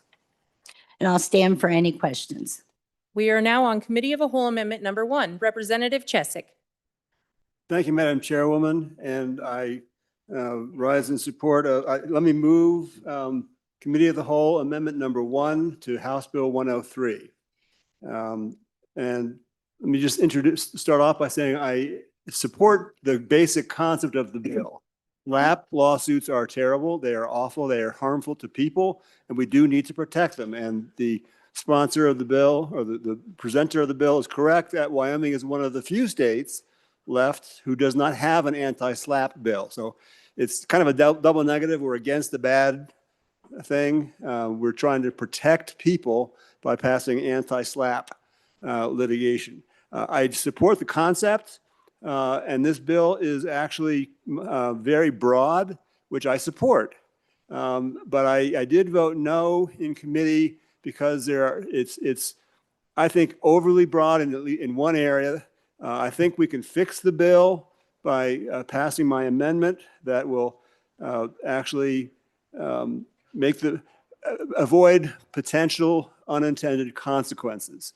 Like I said, the bill is very broad, and one of the ways in which it's overly broad is being addressed and hopefully corrected by my amendment. A lot of lines on the amendment, but they really do just one thing. Actually, they do two things. They change the title of the bill to reflect the other changes, and the main change is to eliminate on page 3, line 1, the right of religious freedom. So the sponsor is correct that a SLAPP lawsuit is an attempt by a large entity to quash a weaker entity, usually a person, usually because they think that that person is doing something that is going to harm their business interests. So they want to squash that dissent, squash that speech. And that's a bad thing. We don't want that to happen. So that's what the bill addresses.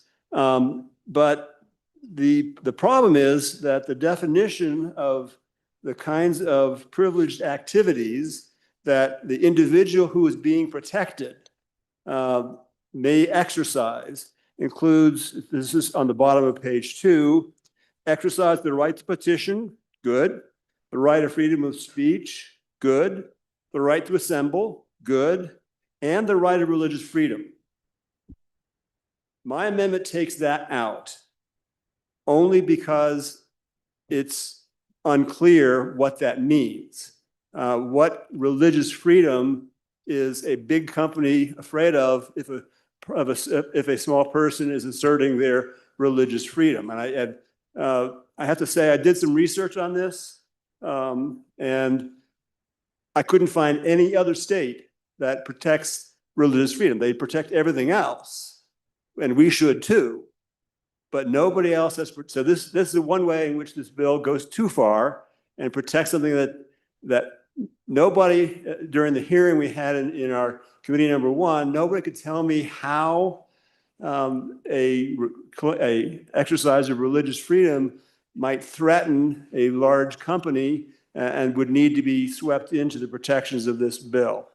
So my understanding of religious freedom, it comes from the Second Amendment, or from the First Amendment. So the title of the bill has First Amendment, and I think the reason they want to include religious freedom is because it's another one of the First Amendment rights. So that's why the title of the bill goes all the way to First Amendment and not just to anti-SLAPP. But the First Amendment has 2 different kinds of protections for religious freedoms. There's the Establishment Clause, and there's the Free Exercise Clause. The Free Exercise Clause is not public participation in any sense of the word. Free exercise means that I have the right to exercise my religious beliefs, and the government cannot stop me. But that's not public participation. That's private conduct. My private conduct in believing what I believe and exercising my religious freedom is not public conduct. It's private conduct. So nobody could tell me how a major company would have any possible claim to suing me for exercising my private conduct. It's not a SLAPP lawsuit. So that doesn't fit the bill. Other kind of religious freedom is the Establishment Clause. The Establishment Clause basically says that the government has no right to impose a religion on you, right? The government cannot favor one religion over the other. And again, that's not, I can't really imagine the government filing suit against an individual to impose their religious views on anybody. I can't picture a case where that could happen.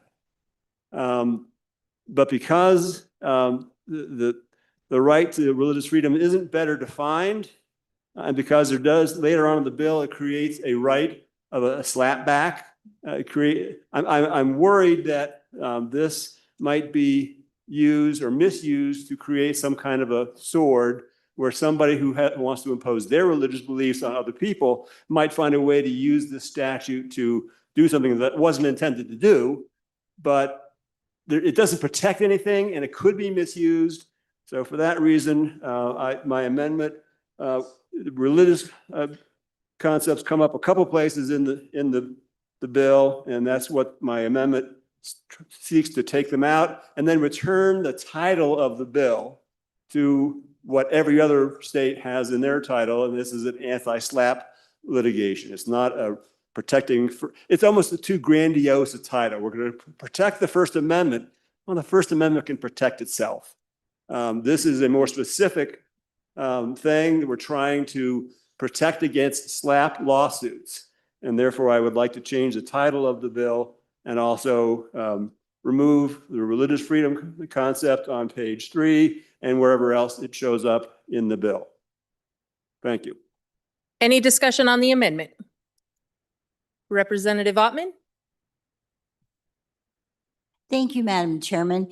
And what I would like to say is some of the questions that the good representative has just brought are some of the answers that we have in this bill that we've really shorted up. So all of them are here, if it is actually. But first off, I'll say, as far as carving out the religious part of our First Amendment rights,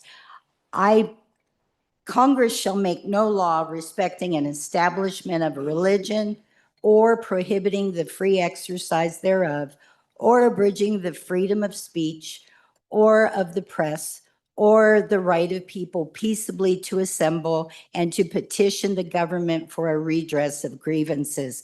I don't believe that this bill, that there's any reason to carve out one of our First Amendment freedoms. So that's why it's in there. Secondly, I would like to say that the good representative mentioned quite a few times that large government entities might do this. This is to protect businesses, to protect individuals, and to protect anyone that may have a suit come against them for any kind of a thing.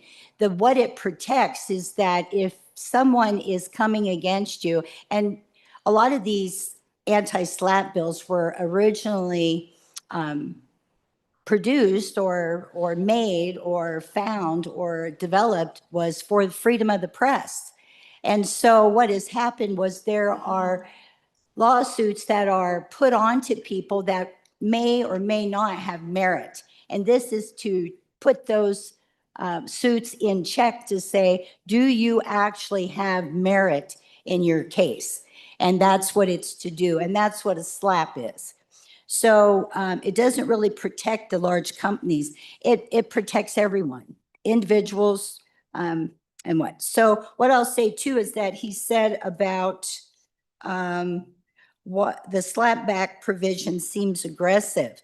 Well, fee shifting compensates the defendant, but it doesn't create independent consequences for filing a SLAPP. The thing that happens with a lot of these suits is that whether or not they have merit, their determination is to shut somebody up. And that's just exactly what it is. They're frivolous, fraudulent. And so how do we find that out? Well, we go to court. But you can keep someone in court until they lose everything. And then it comes that there is no merit. So what these suits will do was to go in and to check to see, is there merit? And if there's merit, then the suit can continue. If there is no merit, the suit can also continue, but then there will be fee shifting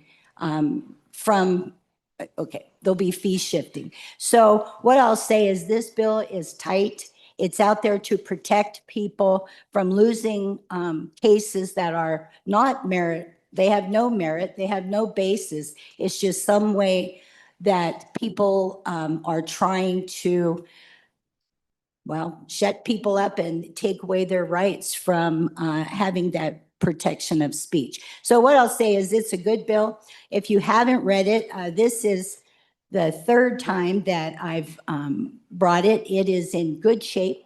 It has been developed. It has been checked, and it is there to protect us. And if any of you have read the news or the paper or anything like that, you know companies like the one with the golden arches and different ones like that, or people are being taken to court for no other reason other than to take away their rights. And so I would just say, please, I would appreciate your aye vote on this bill. Any further discussion on the amendment? Representative Chesick. Thank you, Madam Chairwoman. I agree with almost everything that we just heard from the good representative. Most of what she was saying had nothing to do with the amendment. I didn't hear her address the amendment. I still believe that there is no way religious freedom is ever going to be involved in a SLAPP suit. SLAPP suits do, yes, freedom of the press, we need to protect that. This covers it.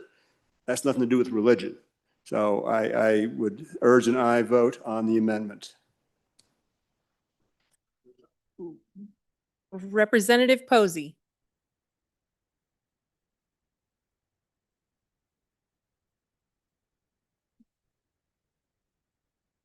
Thank you, Madam Chairperson. I would like to really consider the religious freedom aspect of that amendment. You know, the American Indian Freedom of Religion Act was passed in 1978.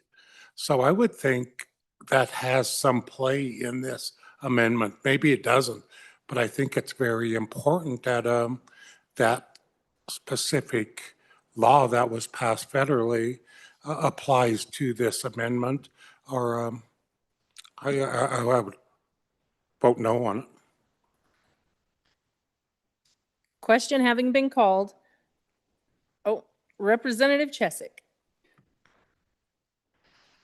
Thank you, Madam Chairwoman. This does nothing at all to harm the Indian Religious Freedom Act. That's still in place. That's still a protection, and that this doesn't change any of that. That's still there.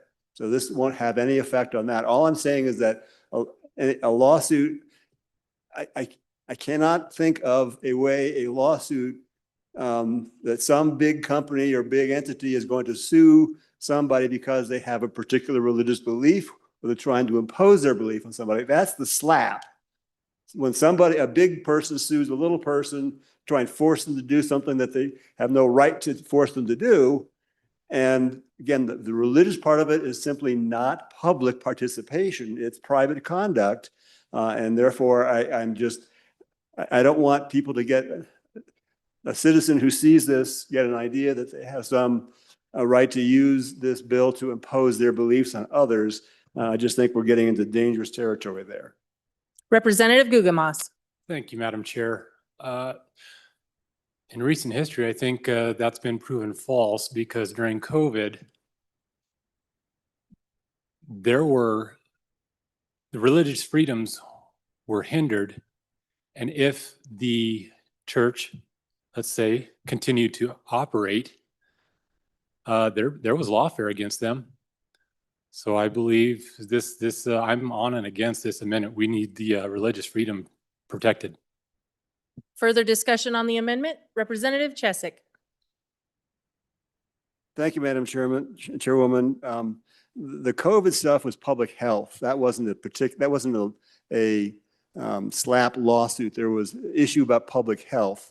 And yeah, there were debates between how far does public health go versus the First Amendment, right to assembly. That wasn't a lawsuit, and therefore I don't think that really applies. Further discussion on the amendment? Representative Ottman.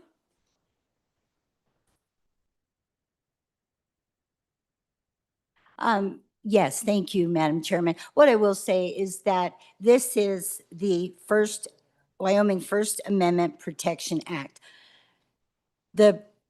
What the good representative is referencing is part of our First Amendment. And what I will also say is that it's not really a common thing to try to change another legislator's title of their bill. Further discussion on the amendment? Question has been called. All those in favor of Committee of the Whole Amendment number 1, say aye. Opposed, no. The Committee of the Whole Amendment number 1 has not been adopted. We are back on the bill. Discussion on the bill. Question being called. All those in favor of Chairman Washat's motion, when the Committee of the Whole rises to report it, do so with the recommendation that House Bill 103 do pass. All those in favor say aye. And opposed, no. House Bill 103 has passed the Committee of the Whole. The next bill for our consideration is House Bill 56. The reading clerk will read the bill. House Bill 56, sponsored by Representative Knapp. Carbon capture mandate repeal, an act relating to public utilities. Mr. Speaker, your Committee number 9, Minerals, Business and Economic Development, to whom is referred House Bill 56, carbon capture mandate repeal, respectfully report same back to the House with the recommendation that it do pass with the following amendments. Ayes, Representatives Campbell, Heiner, Knapp, Larson, Lawley, Riggins, Schmid, Tarver, Weber. Representative Heiner, Chairman. You have heard the reading of the bill. What is your pleasure, Chairman Heiner? Thank you, Madam Chairwoman.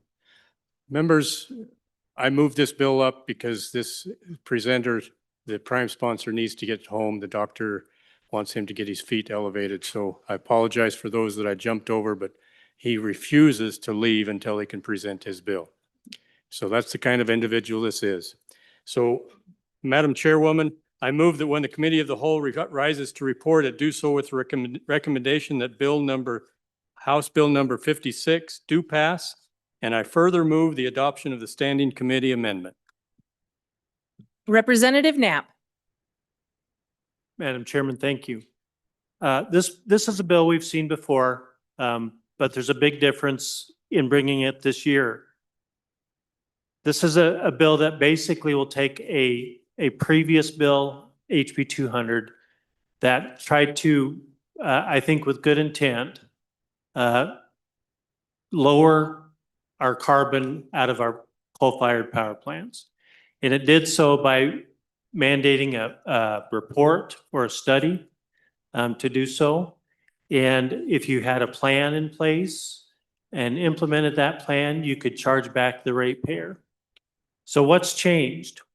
Well, obviously we've had some elections, and with elections come different policy and different strategy.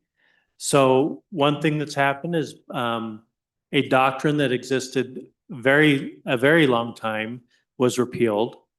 And that doctrine basically allowed agencies to write law, or at least try to enforce regulations that they deemed law. That was stripped away. The second thing is coal is now going to be king again. This administration is fast tracking plans for coal, processes for coal, looking into new technologies. And so the market will actually adjust and not mandates from our state. This is important. Wyoming needs to lead in our energy sectors. And we've had great ideas and out-of-the-box thinking coming into minerals. But this is an important piece. Wyoming needs to reverse what I would call the woke yoke around our own necks. As the federal government has done so and began to open doors for coal, we're the only restriction, self-imposed, that stands in our way. This would repeal that low carbon factor. There will be a standing committee amendment that basically says that any power company that already had a plan in place or was implementing a plan is grandfathered in. So they still can retrieve their investment.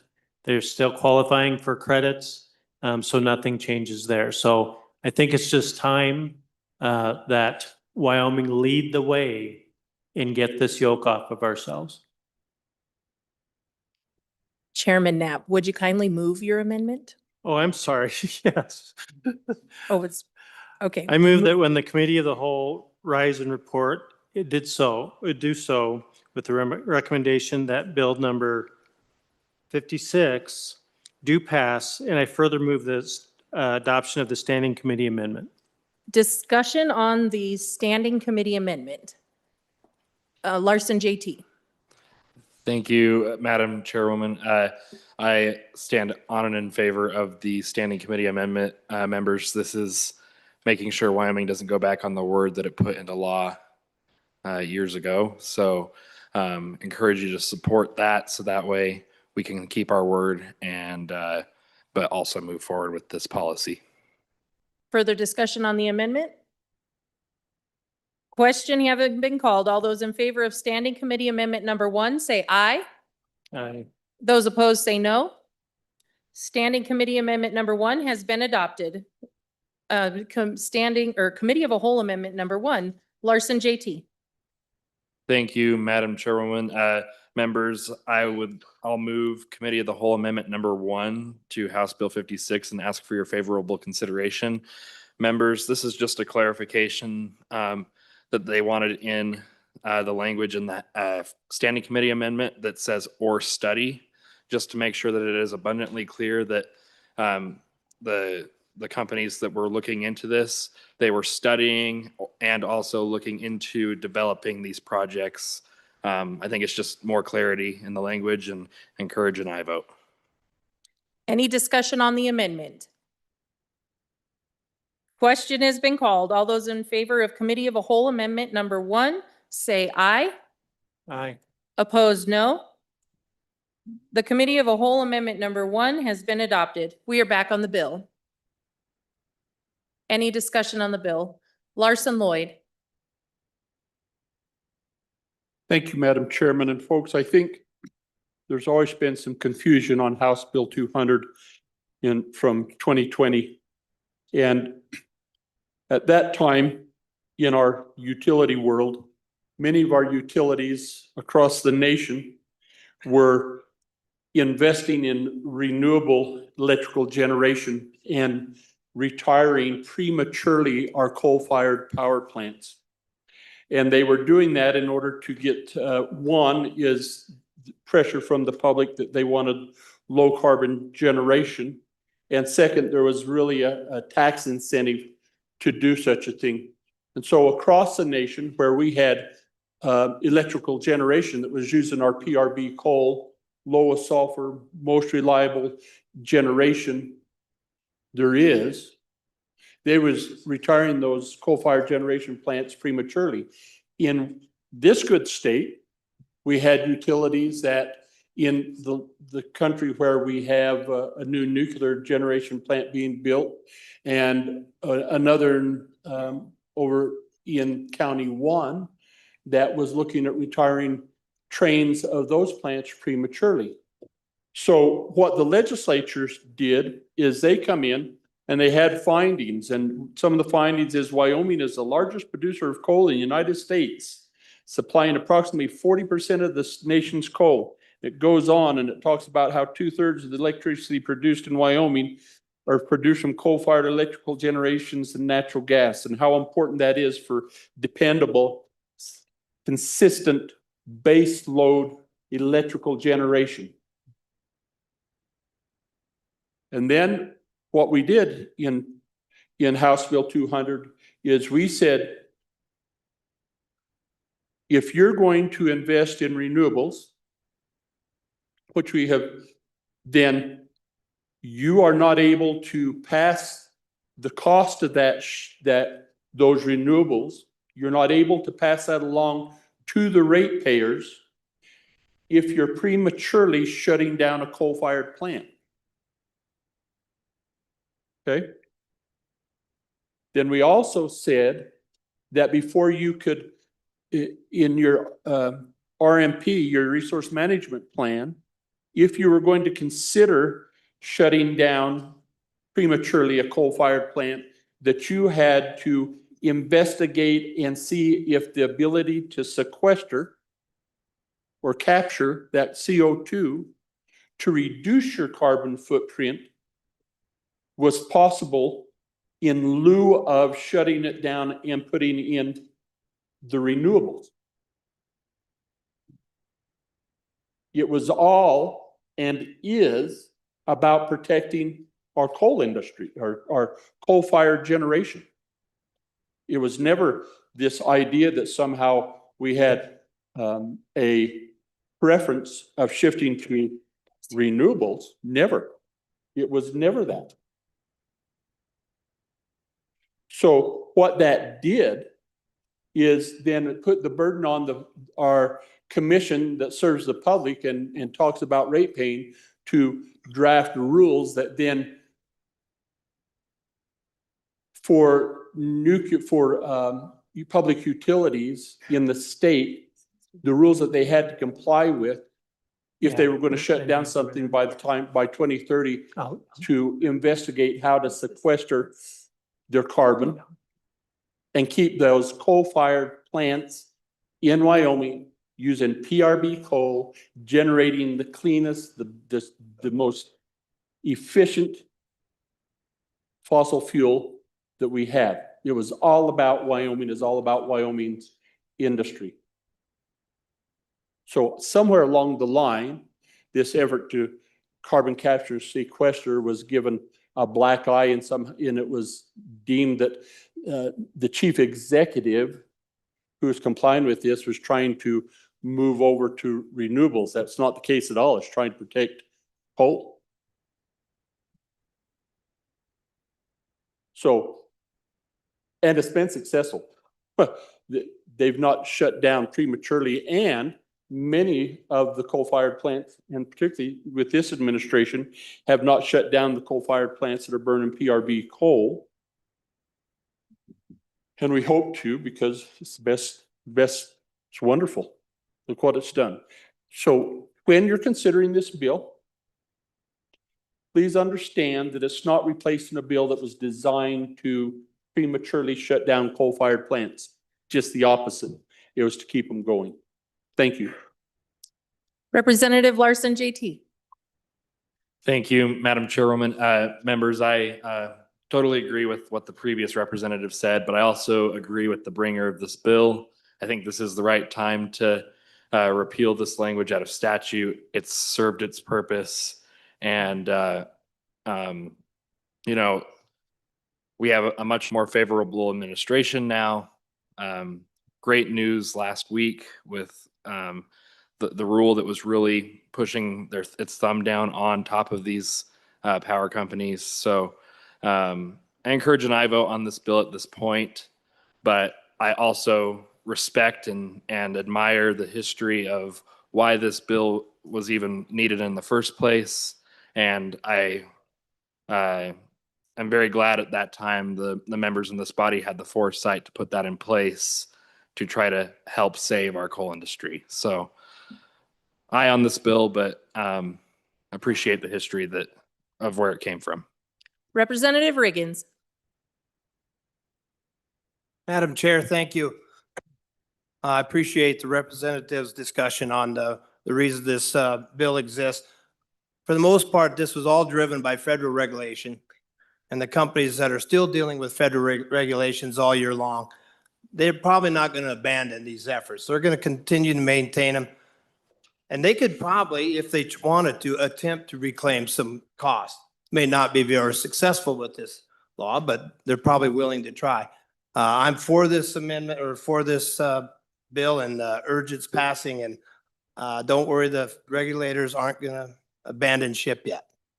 Representative Davis. Thank you, Madam Speaker. Gotcha. Hey, if I remember correctly, the reason why we did this was the market. The states that we are selling our power to have criteria that would prohibit our energy from being there unless it was neutral, just like what we've done off there in the Jonah field and went to the West Coast with that, the cleanest, best carbon-free fuel there is. Same way with the other states going to the other direction. So I don't know how this fits into that with the overall picture of what we're looking at here. If we still need this or not. Thank you. Representative Lawley. Thank you, Madam Chairman. On and for this bill, and I do appreciate the history because I think there was this, the situation has just shifted so much, which actually supports what we're doing here with the bill. But the idea at the time was really trying to deal with the circumstances in that time. And so, I think it actually did help move some things in a direction that they needed to go in. But that's neither here nor there. We are here, and I think the bringer is going to bring some information that happened. It was decided by the federal government concerning that really relates here, and it happened after we actually had committee and voted on this bill. So again, we're ready to move on, I think, and I really appreciate the amendment that protects the projects and the feed studies that are already in place. They've already, for the most part, been paid for, or the money's there to do it. And we don't disrupt any of that because we asked for those. We asked that those under the bill, that those be done. So again, on and for. Thank you. Representative Knapp. Yes, and I thank you for the history of the bill too. And I did say when I started that the intent of the bill, HB 200, that this would repeal the low carbon mandate for, was probably with good intention. It tried to level the playing field in the marketplace that was heavily weighted against coal. But things have changed. Now, just a day after we had our meeting, the Endangerment Act was repealed. CO2 is no longer considered a pollutant with this administration. And it was done by agencies before, and it's done by agencies reversing that now. And so I think although the bill before had its day, what resulted from it was actually some good projects, from one instance of CO2 injection that is still coming to fruition. And the other is the decision to keep 2 power plants actually open, not necessarily to maybe switch to natural gas, maybe not, but those studies are being done. So the concern that I had was that these projects do go back to the ratepayer. 2% is the cap. But $5 million to date has been charged back to Wyoming ratepayers, just Wyoming ratepayers, not anybody else, not anybody on the West Coast, not anybody in our surrounding area, to Wyoming ratepayers, $5 million. So I think it's time to repeal the low carbon mandate part of this and let the market adjust, because there are projects for CO2 injection that actually are profitable now, and that can be profitable. So I think this is just a time to do this. It's an important time, and I ask for your support. Representative Heiner. Thank you, Madam Chairwoman. Just to answer one of the previous questions, some of these states to the west of us, we export a lot of power. 45% of it goes to Utah. I shouldn't have said that. I'm sorry. The rest of it goes to the other states, and they have a no fossil fuel mandate for electricity in 2030 for one state, 2035 for the next state. So those states, when those mandates come into effect, they will not accept any electricity that's generated from fossil fuels. So we have been paying for these studies here in Wyoming for carbon capture, and the costs have been passed on to the consumers, as the good presenter mentioned. But if you live to the south of here, 7 miles, where you're just across the line into the next state, even though you're served with the same power line that your neighbor is that's in this state, you don't pay that extra cost. So the citizens of Wyoming are carrying this cost. If we should go to a carbon capture facility, it could cost up to $1 billion, and these states to the west of us are refusing to contribute to any of that. So the cost will be borne by the Wyoming ratepayers, by the Wyoming ratepayers. So let the market drive this. There's still some technology that sounds very, very interesting that may prove to be viable. But the utilities told us that they would continue forward with the grandfathering that the standing committee put in there. They will be able to continue to charge for those costs of research, but let the market drive rather than politics. Representative Larson, JT. Thank you, Madam Chairwoman. And members, I just want to make sure it's abundantly clear when we're talking about ratepayers in Wyoming and how they borne the cost of this or bear the cost of this, it's not just citizens that are paying for electricity. It's you got your major industrial consumers that are also covering the cost of this, and they cover a large portion of this because they are huge electricity consumers. And these industries need that reliable energy to move forward. So at the time, it was keeping that reliable energy on the grid, and it was a benefit to them and everybody to keep that reliable energy on the grid. So it's not just the taxpayers that were paying for this. It was the large industrial consumers who benefited from keeping our coal-fired power plants alive through the last administration. So please vote aye on this bill, but I do appreciate the discussion. Representative Knapp. Thank you. Just to bring it home, just one last thing.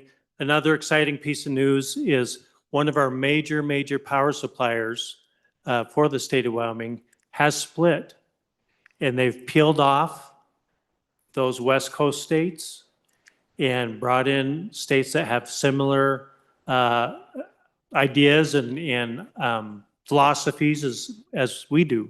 And so things are changing very rapidly. And I think that this repeal just goes along with those changes. Thank you. Further discussion on this bill? Question being called. All those in favor of Chairman Heiner's motion that when the committee of a whole rises to report, it do so with the recommendation that House Bill 56 do pass. All those in favor say aye. Opposed, no. House Bill 56 has passed the committee of a whole. The next bill for your consideration is House Bill 52. The reading clerk will read the bill. House Bill 52, sponsored by corporations, elections, hand counting for recounts, an act relating to elections. Mr. Speaker, your committee number 2 appropriations, to whom is referred House Bill 52. Election hand counting for recounts. Respectfully report same back to the House with the recommendation that it do pass. Ayes. Representatives Alaman, Angelos, Bear, Haroldson, Pendergraft, Sherwood, Smith. Representative Pendergraft, Vice Chairman. You have heard the reading of the bill. What is your pleasure, Chairman Knapp? Thank you, Madam Chairman. I move that when the committee of the whole rises to report, it do so with the recommendation that Bill 52 do pass. And for the explanation of the, I think there are some amendments as well, but for the explanation of the bill, I will turn it over to the good representative with the land of wheat. Representative Haroldson. Thank you, Madam Chairwoman. So today we are going to be talking about House Bill 52. This is election hand counts, counting for recounts. Ladies and gentlemen, last year, you probably remember this was a bill we had quite a bit of discussion on. It was a bill we passed out of this body, and it did not make it all the way through the process on the other side of this great capital. But as we look at this, it's pretty much the same. It isn't exactly right now, but with an amendment coming and some amendments coming, we're going to bring it pretty much into exactly what we had last year. So the concept of this is not an elimination of our machines, but a recount option to back up that machine tallied or machine tabulated vote. And so the bulk of the changes that I want to talk about, we're going to actually find getting into page 6 and 7 of that, and that's the recount statute. So you have to understand that what's going to happen is when a ballot is marked and deposited into the tabulator, that will be the vote count that we use predominantly for our canvassing board until a couple mechanisms are pulled into place. And so when that happens, if we get below a certain percentage of difference between the two candidates and their votes, it triggers a recount. That's current statute, but we're going to talk about that. And then the other aspect is the opportunity for you or me or whoever else as a candidate to ask for a recount to be brought forward as well. So if you look at page 6 under 22-16-109 recounts, the recount page, line 15, 16, 17, 18, it says the recount under this subsection may be conducted by a hand count or by using electronic voting equipment as determined by the county canvassing board. This right here is the ones that are just decided as the actual main recounts by the county. And if you go and you flip the page, you're going to see what that is on page 7. We're taking that 1%, we're going to 2%. This is for federal and statewide legislative races. So in other words, if a race is within 2%, it'll automatically go to a recount. The county canvassing board decides, is this going to be a hand recount or is this going to be an electronic recount? Okay, if you continue to flip, we're going to go to page 9. And we're going to talk here, it talks in D. These are a couple other exceptions. Because what we've seen is our current mechanism in current state law is once a bill touches a tabulator, it can't legally be touched by hand again. And so when we had some discrepancies in one of our counties this last election cycle, we were kind of in this weird place of how do we address this? How do we look at this? And so subsection D, it says not later than 1 day following an election, the Secretary of State may require a recount of not more than one federal, statewide, or legislative question or race. The Secretary of State shall specify which precincts are to be recounted. So this is an audit type mechanism or recount mechanism that the Secretary of State can kick off. If you go to E, the next subsection, line 10, we see that the county clerk shall have the discretion to recount any ballot proposition or race, whether by election, district, or precinct. So at that point, it opens it back up to the clerks to be able to do the same thing. So it's, again, kind of a checks and balance. And then if you go down, you're going to see that in subsection F there, if there's any discrepancies between the recount results, the preliminary election results, the county canvassing board shall determine the official results of the election. And they have the ability at that point to look deeper into it and see what's going on. If you go to G, you're seeing that we're creating an election recount account because obviously it doesn't cost a lot to send them through the machines, but it costs a lot more to fingerprint them. And so we're going to offer this funding in there in this account. So here you get to see as well how candidates may obtain a recount, and that's on page 10, 22-16-110. They may obtain a recount through an affidavit. They could request a recount if they feel there's been a discrepancy. They said, man, I felt really good about it. Everything was going great. And all of a sudden there's just something seems wrong. Something seems off. Our undervotes were way too many, right? Whatever, something like that. So at that point, they could do an affidavit. And then in that affidavit, they will request either a hand count or a retabulation in the affidavit that is brought to their clerk. So then you skip to page 11. We get to see that any race with that variance of 1, they shall be recounted by hand. If the ballot proposition is not a statewide ballot proposition and the proposition receives a number of votes greater or lesser than or within 2% of the number of votes required for passage, this recount shall be conducted by a hand count. It's just giving specifications of how that is.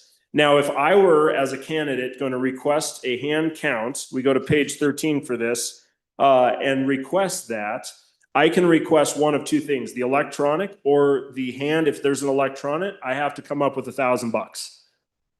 I put that $1,000 on the line as kind of a down payment. If it's a hand, it's $5,000. And you can sit there and go, well, if you're running for city council in one of my smaller communities, why would you need to put $5,000 down?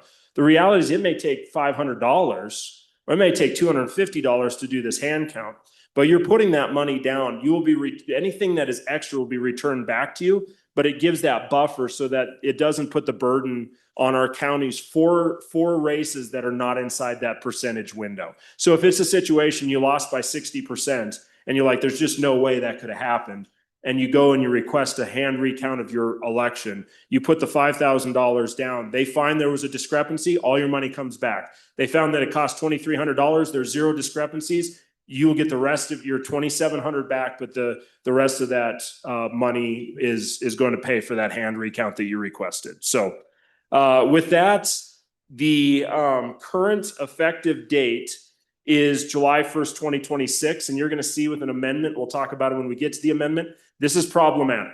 This doesn't give our clerks enough time to make this reality. And so we're bringing amendments that are going to change some dates and fix that so that we realign with what can work for our clerks and what they have requested and asked and what will be best for them. So with that, I stand for any questions. on the bill, or we're going to have an amendment that I'm bringing in just a little bit that's going to shift those dates and kind of change a little bit of what the perspective is. If we want to wait for the discussion till that amendment, I think that might be a good idea as well.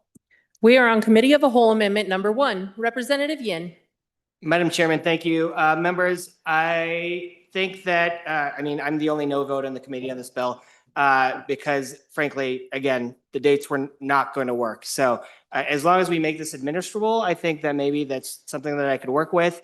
But as of now, because I know we have the Committee of the Whole Amendment number 3 coming up, I will respectfully withdraw my Committee of the Whole Amendment number 1. Thank you, Madam Chairman. Without objection. We are now on Committee of the Whole Amendment number 2. Representative Heiner. Thank you, Madam Chairwoman. I will follow that lead and respectfully withdraw Committee of the Whole Amendment number 2. Without objection. We are now on Committee of the Whole Amendment number 3. Representative Haroldson. Thank you, Madam Chairwoman. At this time, I move Committee of a Whole Amendment number 3 to House Bill 52 and ask for your favorable consideration. Don't freak out, guys. Yes, it is a 4-page amendment. Now, what are we doing here? So we're doing a number of things. Number 1, we're changing some dates. Why is this important? Because if we're going to have the window of time that our clerks need to do hand recounts before canvassing dates are needed to be met, we've got to give some time. So on page 1, there's some conforming language to all the changes we're making. But if you go down to that bottom, you're going to see that we're going to go from a primary election shall be held on the regular polling places for each precinct on the first Tuesday after and we strike third and put first. We're rolling 2 weeks back.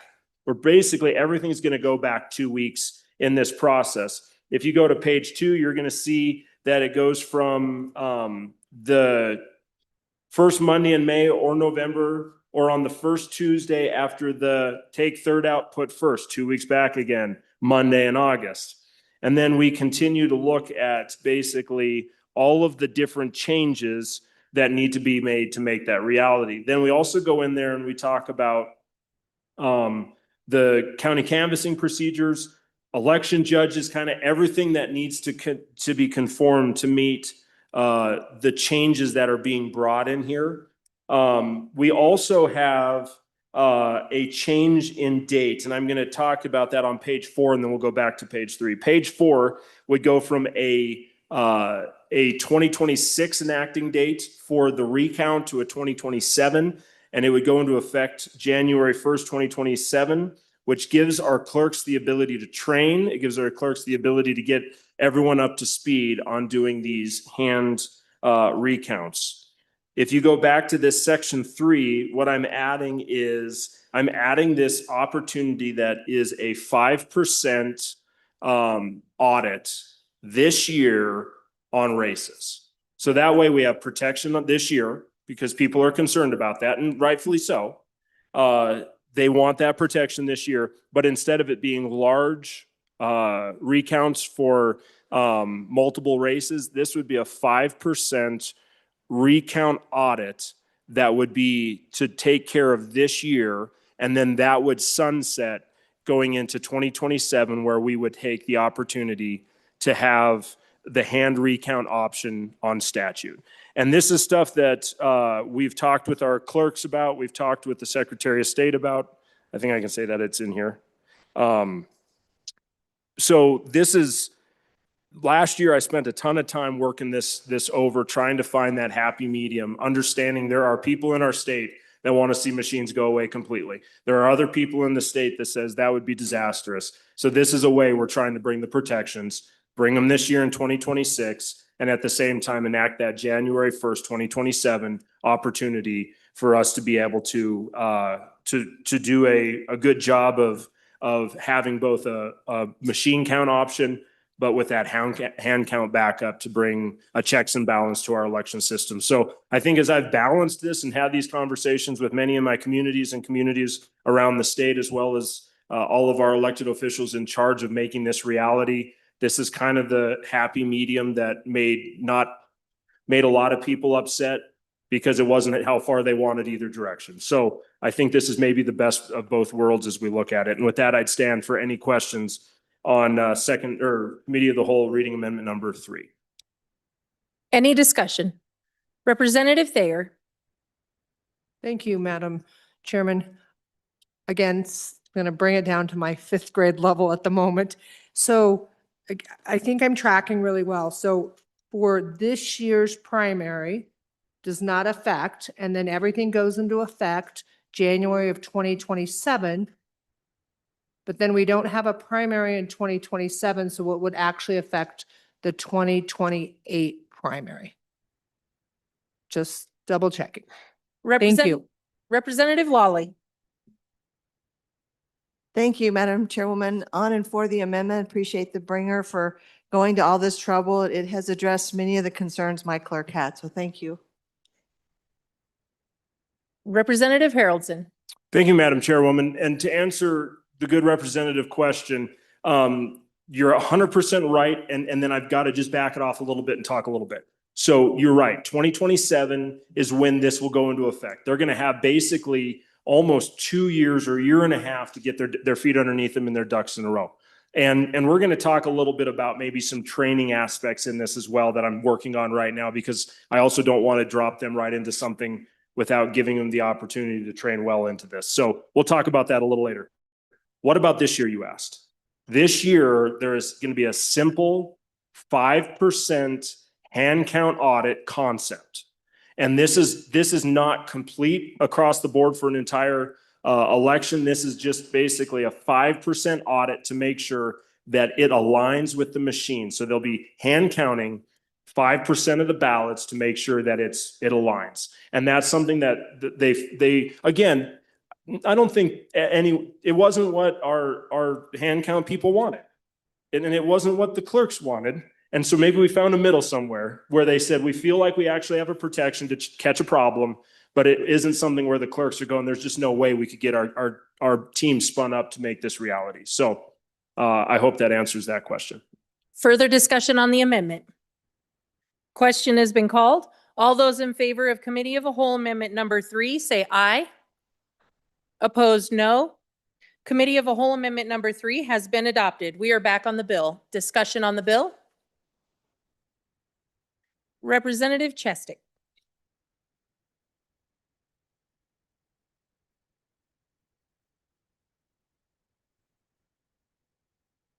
Thank you, Madam Chairwoman. Oops, don't want to lose my computer here. And thank you to the bringer for making this optional. I think making the audit, the recount optional is an improvement. Makes it a much better bill. It's still not quite to my liking, and I'm still going to encourage a no vote on it, because I think we're under some misconception that hand counts are going to be better than machine counts. I don't think that is borne out by the evidence. I think machine counts are always going to be more accurate. But I'm also concerned on, which page is this? On page 9, paragraph F, if there's a discrepancy between the recount results, this is after the optional hand recount has taken place. If there's a discrepancy, the county canvassing board shall determine the official results of the election. That's a very broad statement and without any standards by which the county canvassing board is supposed to apply to decide which one they use. So I really don't like the idea of allowing for a hand count that is likely to be less accurate than the machine count, and then leaving it up to the discretion of the election board. Which one do you like better? If anything, in elections, we want certainty. We want rules that are neutral and can be applied across the board, and we don't want to give, suppose the hand count shows one person won and the hand recount showed the other person won. What standard do you use to determine which one do you go with? That seemed like a recipe for disaster, and therefore I would oppose the bill. Representative Haroldson. Thank you, Madam Chairwoman. So hand count or machine count, this conversation, is a hand count going to be more accurate than a machine count? I think that the beauty of this bill is this is not really about an accuracy or not accuracy issue. This is about a audit type design. It's a checks and balance. So these machines, you're absolutely right. They should be amazing. They should be accurate. But what happens if, I mean, they're machines. There are always room for error. And then that's where this hand count element comes in, because then we get to look side by side. Did the machine do what it was supposed to do? And did this align with it? And when we get done with that count, are we one off or are we 500 off? Well, we swung an election at that point. Now we go back and you said, well, how does that work with that county canvassing board? As we'd have these conversations, I asked the same question. What does that mean? They said, if there was a discrepancy, they bring that machine in, they bring those ballots in, and then they're going to do their job of going, what is right? Which one is the actual right number? Is it the machine number? Is it the hand count number? They will do, at that point, it turns into, there's a large amount of work that will take place at that point for that county canvassing board to do their job to make sure that that is a fairly counted, every person's vote counts type race. And so there is a full process that's not in this that the county canvassing boards have to align with and comply with on what they do in those situations as far as if a discrepancy were to ever be found. So I hope that, I mean, I understand what your concerns are, but I hope that puts them at ease. Representative Campbell. Thank you, Madam Chair. Quick clarifying question, please, on page 10, lines 1 and 2. Well, it starts on the previous page, but at the top of line 10. So creating this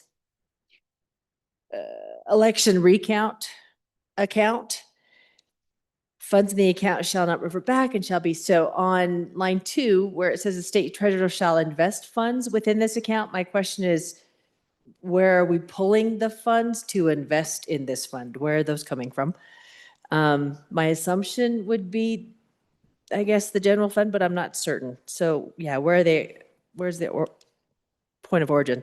And then second question along those lines would be on lines 3 and 4, so that all investment earnings from the account shall be deposited into the general fund. I guess my question would be, why are we not just depositing them back into the account? So it is self-fulfilling and not diverting those funds. Thank you. Representative Haroldson. Thank you, Madam Chairwoman. So if you look at the fiscal note, you can find that either on the back of the paper copy, or you can find that in the in your Wild Ledge portion online. You'll see that it is $200,000 in 2026, $200,000 in 2027 of general fund appropriations. And why it's going to revert is because at this point we don't know we don't fully know what that looks like. And so as we see that, we're not going to create a corpus here. We're just creating kind of a revolving fund to take care of these costs, so we don't put that burden on the counties. Any further discussion? Question being called. All those in favor of Chairman Knapp's motion that when the committee of a whole rises to report, it do so with the recommendation that House Bill 52 do pass. All those in favor say aye. And opposed, no. House Bill 52 has passed the committee of a whole. Representative Haroldson. Thank you, Madam Chairwoman. Real quick, privilege of the floor. Yes. Thank you. Up here in our South Gallery, we've got an opportunity. It's a pretty cool opportunity.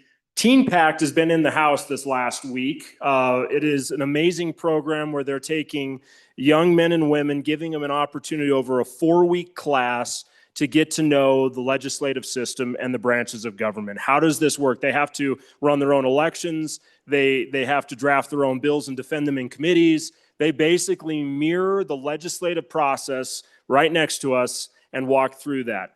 They are an amazing group. This is our leadership team. The rest of the students have been in and amongst our group all week, and we've actually seen them in the gallery, but we just haven't gotten to recognize them because of how busy we are. But this is our leadership team for Teen Pact Wyoming, and we just want to welcome you guys and thank you for being in the People's House and teaching the next generation about this amazing experiment that we call government.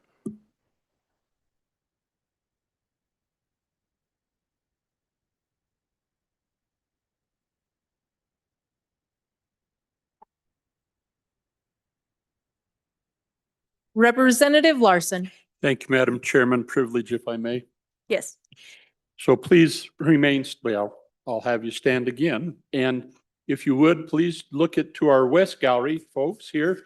Today, we have the representatives of 21 of our Wyoming's credit unions. These member-owned financial cooperatives are serving 330,000 Wyoming credit union members and provide services in 69 of the Wyoming branches. Among them is my good friend Brian Rohrbacher from Lander, and they employ 900 Wyoming citizens and contribute $178 million. And the final and, thanks to this body, are now depositories for public funds. Let's give them a big hand.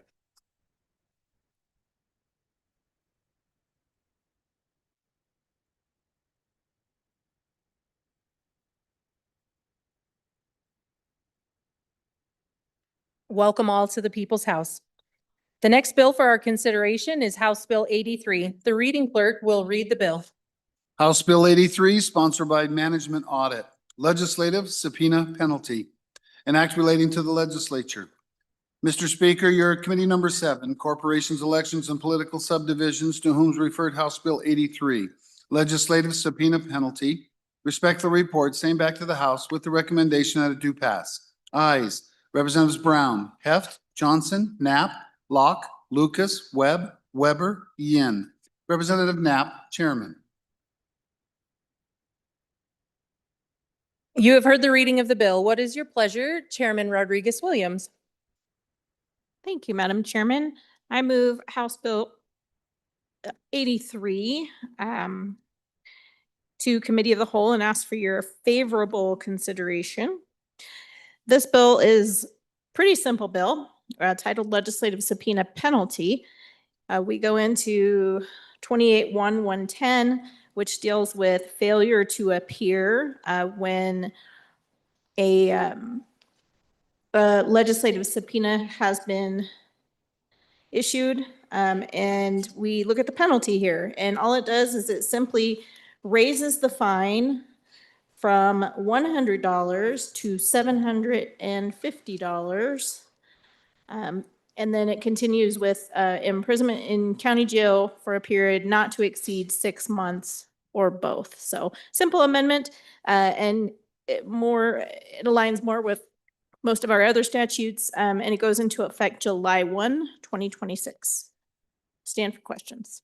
Any discussion on the bill? Question being called. All those in favor of Chairman Rodriguez-Williams' motion that when the Committee of the Whole rises to report it, do so with the recommendation that House Bill 83 do pass. All those in favor say aye. Opposed, no. House Bill 83 has passed the Committee of the Whole. The next bill for our consideration is House Bill 126. The reading clerk will read the bill. House Bill 126, sponsored by Representative Nyman. Human Heartbeat Act, an act relating to public health and safety. Mr. Speaker, your committee number 10, Labor, Health, and Social Services, to whom is referred House Bill 126, Human Heartbeat Act, respectfully report, same back to the House with the recommendation that it do pass.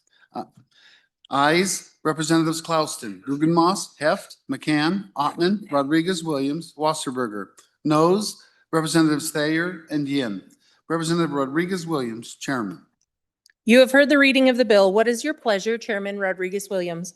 Thank you, Madam Chairman. I move that when Committee of the Whole rises to report it, does so with the recommendation that House Bill 126 do pass, and I will turn the explanation of the bill over to the good Speaker. Speaker Nyman. Thank you, Representative. Chair, ladies and gentlemen, I bring you House Bill number 126 today and would ask for your favorable consideration. As you look over the bill, ladies and gentlemen, you would all realize that this is not a complete ban on abortion in Wyoming, sadly. What I do bring you is something that this body and this state has every right and responsibility to regulate. And I'll give you some background on that so that we kind of understand how we've gotten to where we're at and what the to me, the logical path moving away from that that edge right now because, ladies and gentlemen, as you all well know, there is no restriction on abortion at all in Wyoming. After the last determination that was made by the Supreme Court, we are on the exact same level as I said on the introduction, where we're China and North Korea. I mentioned another state over there in the eastern part of the United States there's unrestricted all the way up to delivery. But here's the thing about this, ladies and gentlemen, we have a right and a responsibility as a legislature to protect life and to be able to determination restrictions on that. And I can give you some ideas on how that actually plays out and some history on that. Even going back to 1973, when the Roe v. Wade determination was made, the court formally recognized that states have a legitimate right or an interest in protecting the potentiality of human life. So even in the initial legislation that was passed that allowed this, even that court realized that legislatures, governments have a right or responsibility to protect and preserve life. Moving forward to 1992, the case, which was a rather landmark case, Planned Parenthood versus Casey.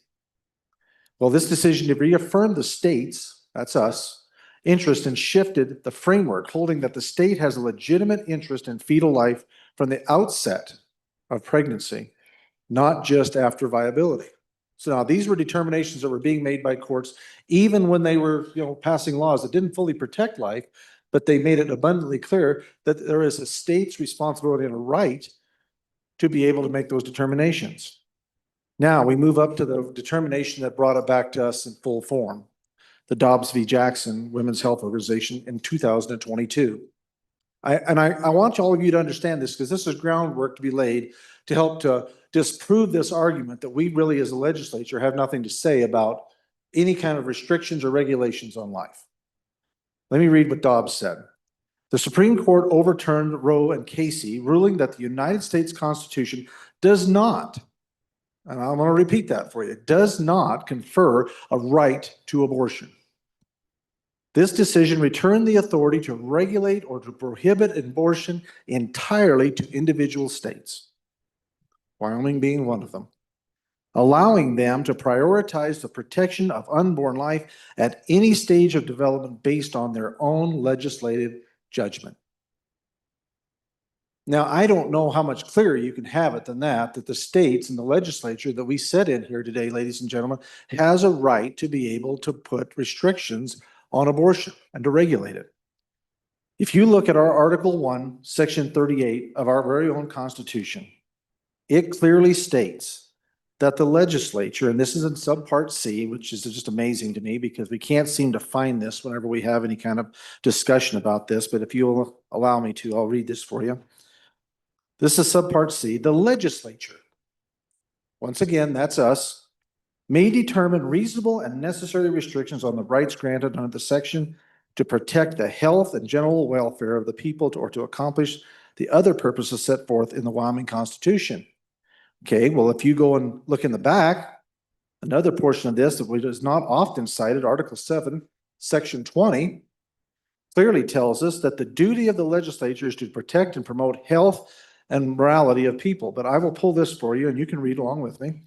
As the health and morality of the people are essential to their well-being and to the peace and permanence of the state, whether or not we're going to be preserved, we have a duty and a responsibility to protect the health and morality of the state. It shall be the duty of the legislature to protect and promote these vital interests. Would not the preservation and protection of life be a vital interest to the state of Wyoming? Would seem to me that it would be. By such measures for the encouragement of temperance, virtue, such restrictions upon vice and immorality of every sort as are deemed necessary to public welfare. Ladies and gentlemen, I would even inject this. Is murder wrong? Is murder in the idea of promoting general welfare? It is not. And so, ladies and gentlemen of the legislature in this body, I would challenge us all to recognize what some seem to have, to me, a real difficult time trying to justify, is that human life is real, tangible, and deserving of rights in the womb.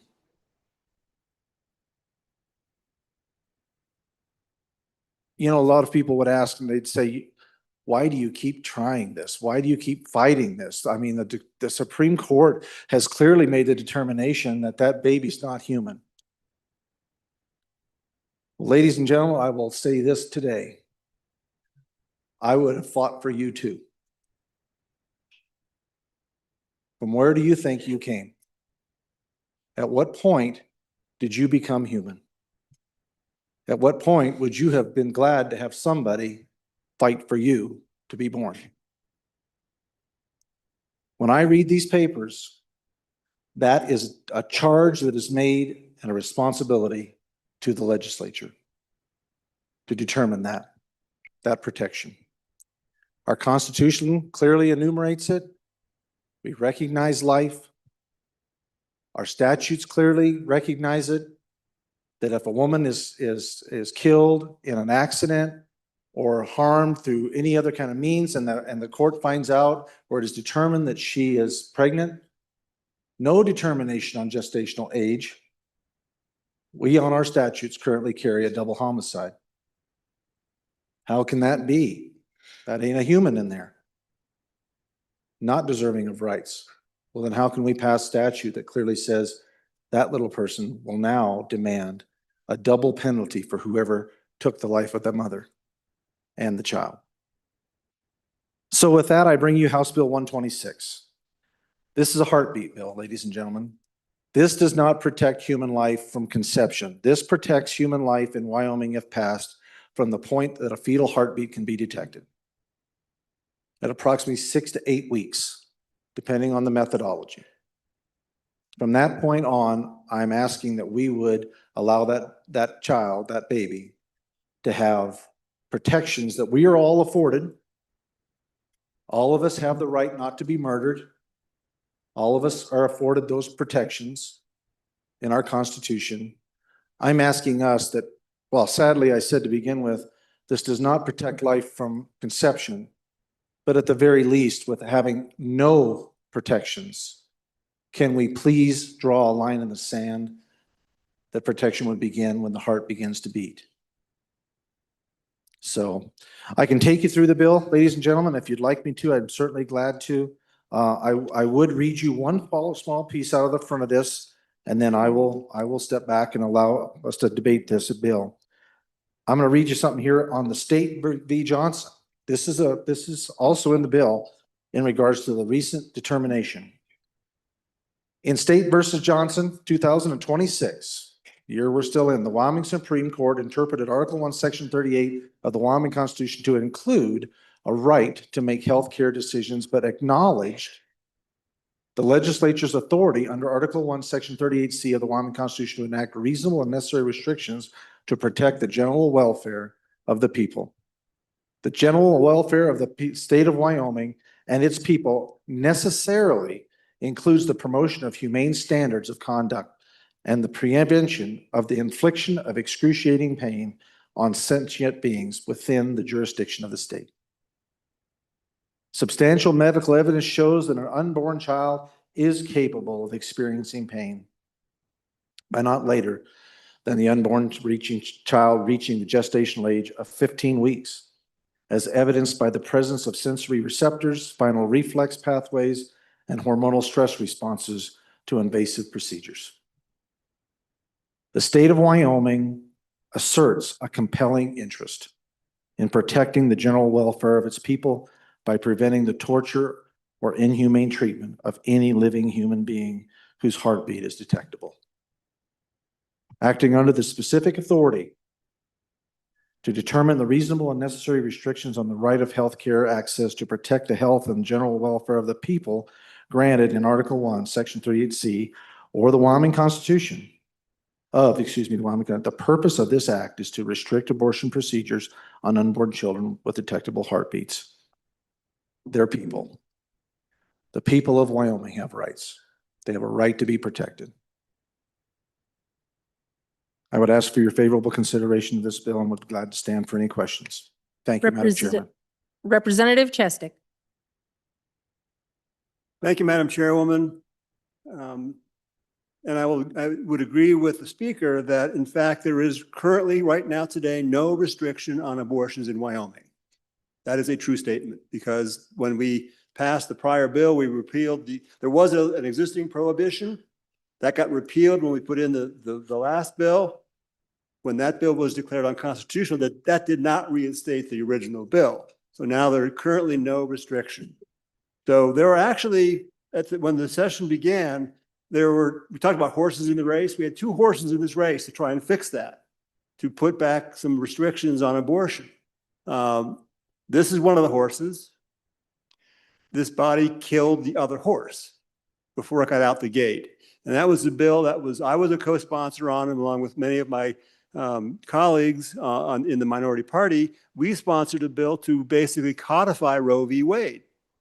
Roe v. Wade did allow for the banning of late-term abortions, and midterm was kind of so the trimester system that was the law of the land for 40 years.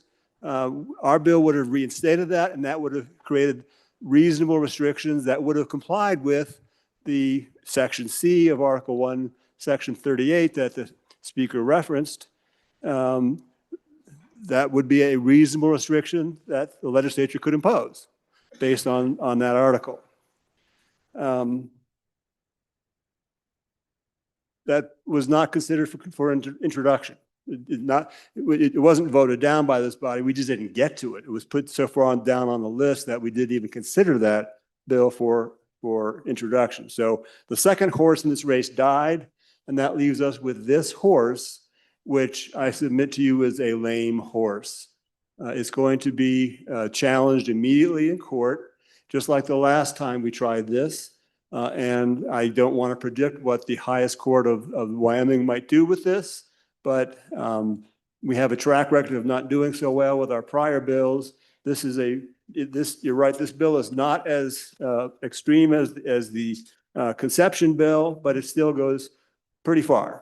And whether this will survive court scrutiny remains to be seen. It would have been safer, I submit, to go with the bill that that the minority had sponsored and could have solved the problem that we're now concerned about.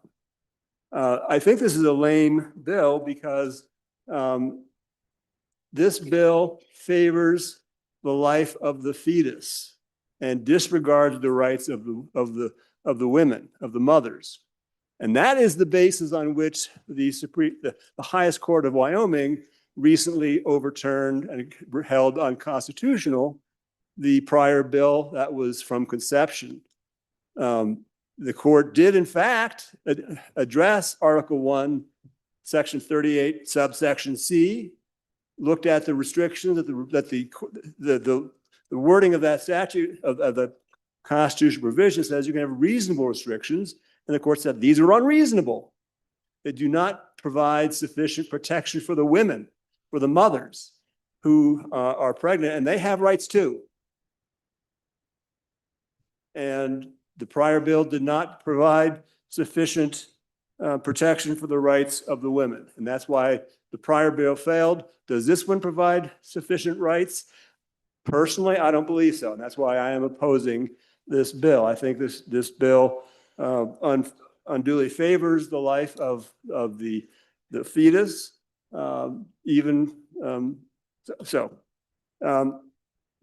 speaker referenced some of the language early on in the bill that suggests that a fetus can feel pain from 15 weeks and beyond. That is a contested fact. That's a contested claim. The American College of Obstetricians and Gynecologists have concluded that the fetus cannot feel pain until 24 to 25 weeks, 2 months later than the 15 weeks that's in this bill. So to some extent, the bill is relying on contested claims that might not be scientifically proven. The ACOG also suggests that what you hear, using the word heartbeat to describe what you hear and an early pregnancy is not accurate. It may not be the heart at all. It's other, the heart doesn't suddenly spring into action, start beating one day. It develops over time, and the process of developing it, there's no start date, or it's hard to tell when it starts, but they do believe that, and these are the experts, the gynecologists and obstetricians, think that the sound you're hearing in early pregnancy is not a heart, it's the process of the heart being developed. Banning abortions will not make abortions go away. It will result in more women seeking self-managed abortion options or traveling out of state to other locations. This bill also discourages doctors from providing abortion even in emergencies when it would be necessary to save the life of the mother. This bill might provide a disincentive, and also continues to exacerbate the problem of obstetrics care in this state. If we make it so hard for obstetricians to do their trade, to do what they're trained to do, to take care of women, if they're going to be faced with a possibility of having to be prosecuted with a crime for what they think is good medical care, they're not going to come here and practice. So we're going to exacerbate the maternity deserts that we have. This is a bad bill. I therefore encourage a no vote. Representative Lawley. Thank you, Madam Chairwoman. I want to respond to a few things and then maybe provide some context from the legal realm. This bill does not disregard the rights of a mother. That is simply not true. And this bill is seeking to look at the language of the court opinion, understand what it did say and what it didn't say, and respond. And there's a couple things I would point out in that regard, and then I'm going to go into a little more detail in this sort of interplay between a policymaking branch and a court on constitutional issues in particular. So the court did not say, our Wyoming Supreme Court did not say an abortion ban is not possible under the provision they were interpreting. They could have said that, but they didn't say that. And it's really important to understand that, because it's going to begin to help you understand how some of us have tried to look at what the court said, what it didn't say, and then try to come up with something to put before the court to say, is this like what you're talking about? Because there was a lot of vagueness within that. But I will say the court, in its opinion, also did something else. It acknowledged the state's interest in protecting the life of the unborn. So it didn't say under the current statute or constitutional provision they were interpreting that we can never have any kind of ban on abortion. And secondly, they did acknowledge the state's interest in protecting the life of the unborn. So that's the sort of context we're working in. And the court did a third thing, somewhat indirectly, but also somewhat directly. They invited the legislature to pass another law.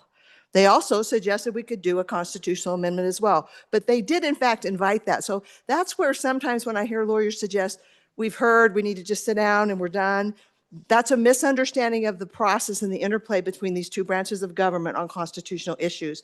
So this is why we're doing what we're doing.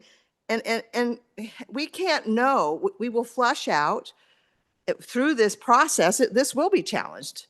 Actually, we need it to be challenged in some ways so that we can get more clarification from the court.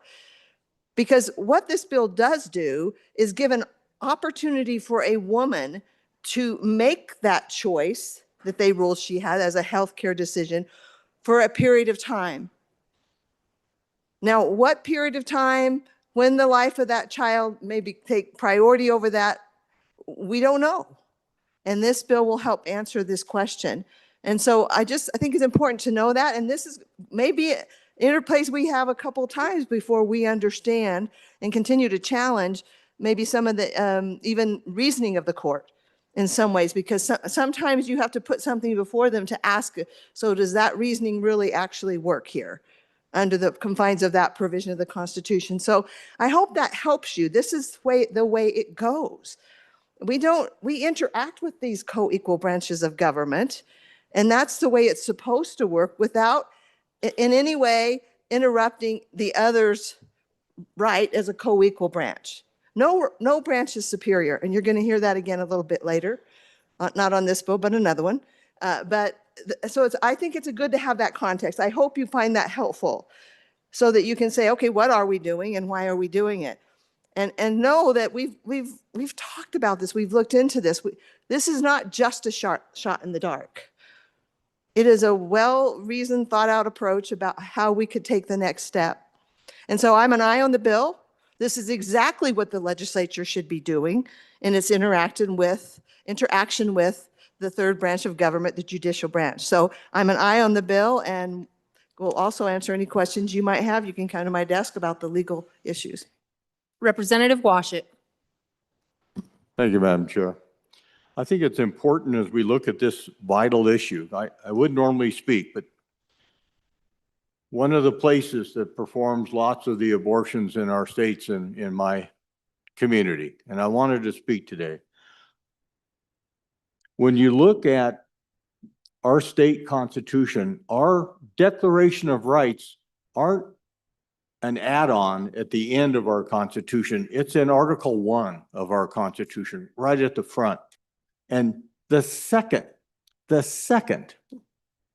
Declaration of Right says, in their inherent right to life, liberty, and the pursuit of happiness, all members of the human race are equal. And I think that's really important because when you look at all the other declarations, they refer to people and persons and citizens.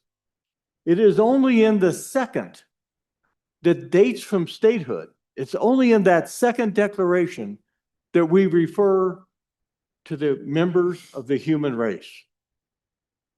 And I ask you, if that baby in the womb could be of any other race, it must be a member of the human race. And as such, it has an inherent right to life that must factor in to our policy making. Thank you, Madam Chair. Representative Campbell. Thank you, Madam Chair. I rise before you as the product of a 14-year-old woman and a serviceman. I was born in Cheyenne, Wyoming in 1969. I was adopted that same year. I ask for an aye vote on.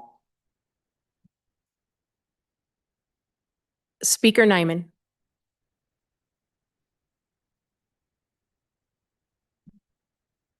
Any further discussion? Gather my thoughts. Man, Campbell, I didn't expect that. But that's just the reality of where this is at. I don't know what else to say beyond that. You know, as a member of the Wyoming legislature that in any other situation could potentially have been in it without even a question. Look what we're missing. Look at the potential. Look at what sadly can quickly be, and I really appreciate the good words of our chairman of judiciary. We have to recognize humanity, ladies and gentlemen. And sadly, the reality of it is this bill does not end abortion in Wyoming. That's the sad part.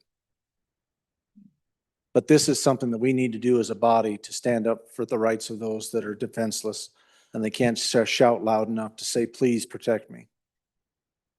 And so I would appreciate your support on this bill. Please vote aye. Any further discussion? Question being called. All those in favor of Chairman Rodriguez-Williams' motion that when committee of a whole rises to report, it do so with the recommendation that House Bill 126 do pass. All those in favor say aye. And those opposed, no. House Bill 126 has passed the committee of a whole. The next bill for our consideration is House Bill 147. The reading clerk will read the bill. House Bill 147, sponsored by Representative Locke. Property tax exemptions, effect of People's Initiative. An act relating to property taxation. Mr. Speaker, your committee number 6, Travel, Recreation, Wildlife, and Cultural Resources, to whom is referred House Bill 147. Property tax exemptions, effect of People's Initiative, respectfully report, same back to the House with the recommendation that do pass. Ayes, Representatives Byron, Campbell, Connolly, Harshman, Jarvis, Thayer, Wharf. Noes, Representatives Provenza and Storer. Representative Byron, Chairman. You have heard the reading of the bill. What is your pleasure, Chairman Locke? Or Chairman Byron? Thank you, Madam Chairwoman. I move that when the committee of the whole rises to report, it do so with the recommendation that House Bill number 147 do pass. And with the explanation of the bill, I'll hand it over to the good representative from the central part of the state. Representative Locke. Thank you, Madam Chair and Mr. Chairman. I bring to you House Bill 147 and ask for your favorable consideration.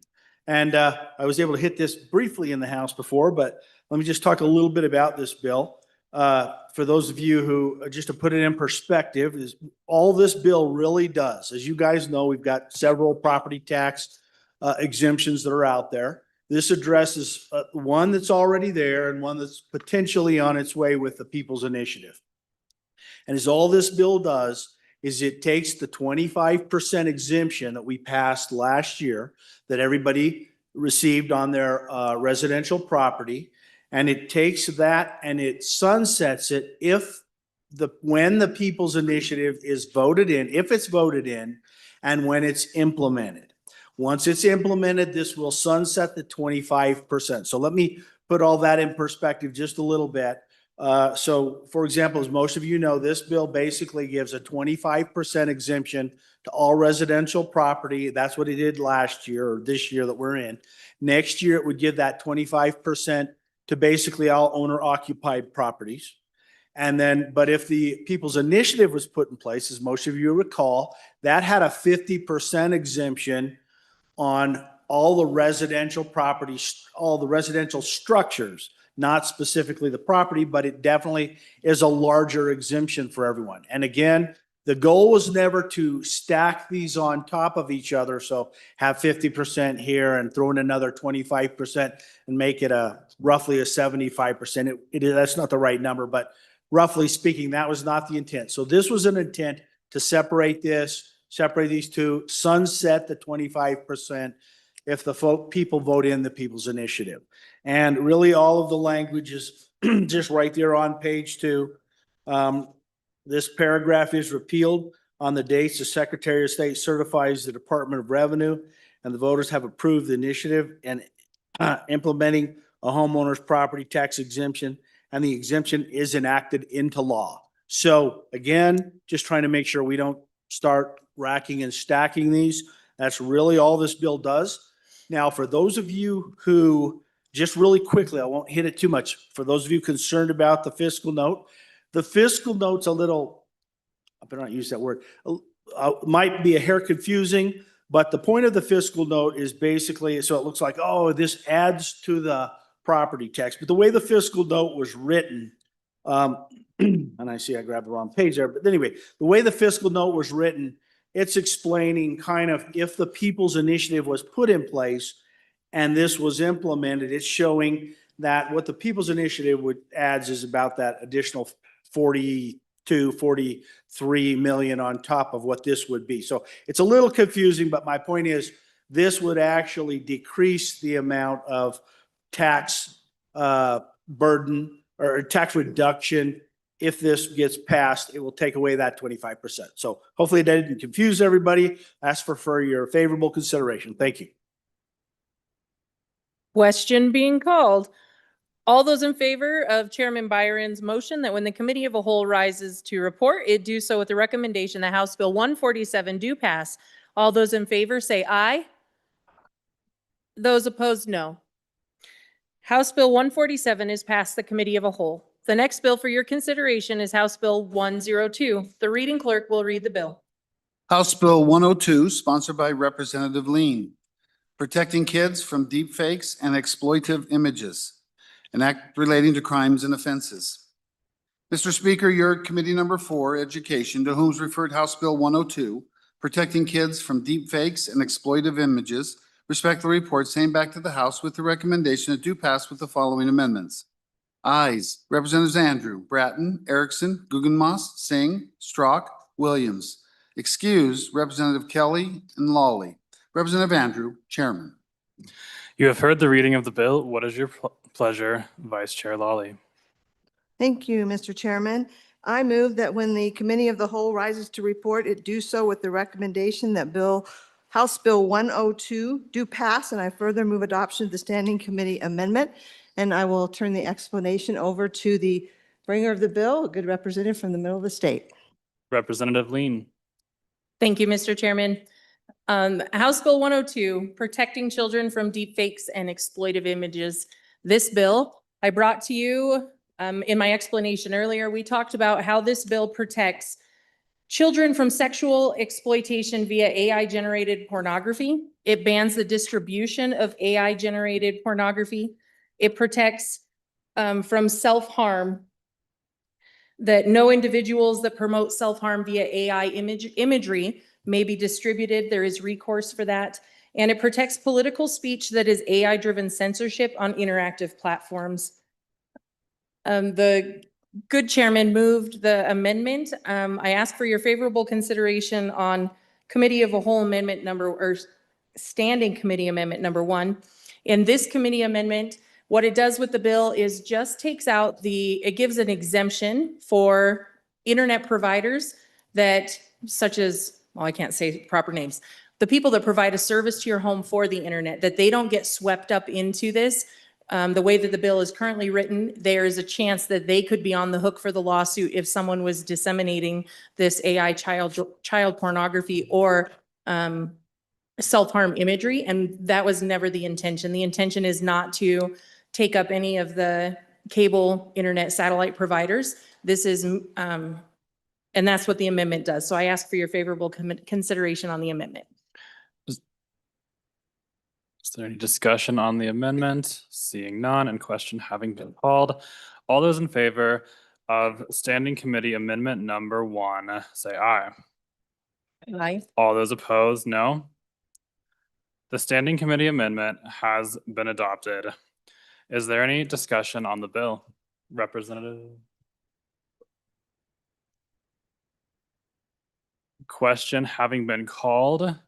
All those in favor of Vice Chair Lawley's motion that when the Committee of the Whole rises to report, it does so with the recommendation that House Bill 102 do pass. Say aye. All those opposed, no. House Bill 102 has passed the Committee of the Whole. The next bill for our consideration is House Bill 141. The reading clerk will read the bill. House Bill 141, sponsored by Representative Baer, Fifth Amendment Protection Act, an act relating to cities, towns, and counties. Mr. Speaker, your committee number 2, Appropriations, to whom is referred House Bill 141, Fifth Amendment Protection Act, respectfully report same back to the House with the recommendation that do pass with the following amendments.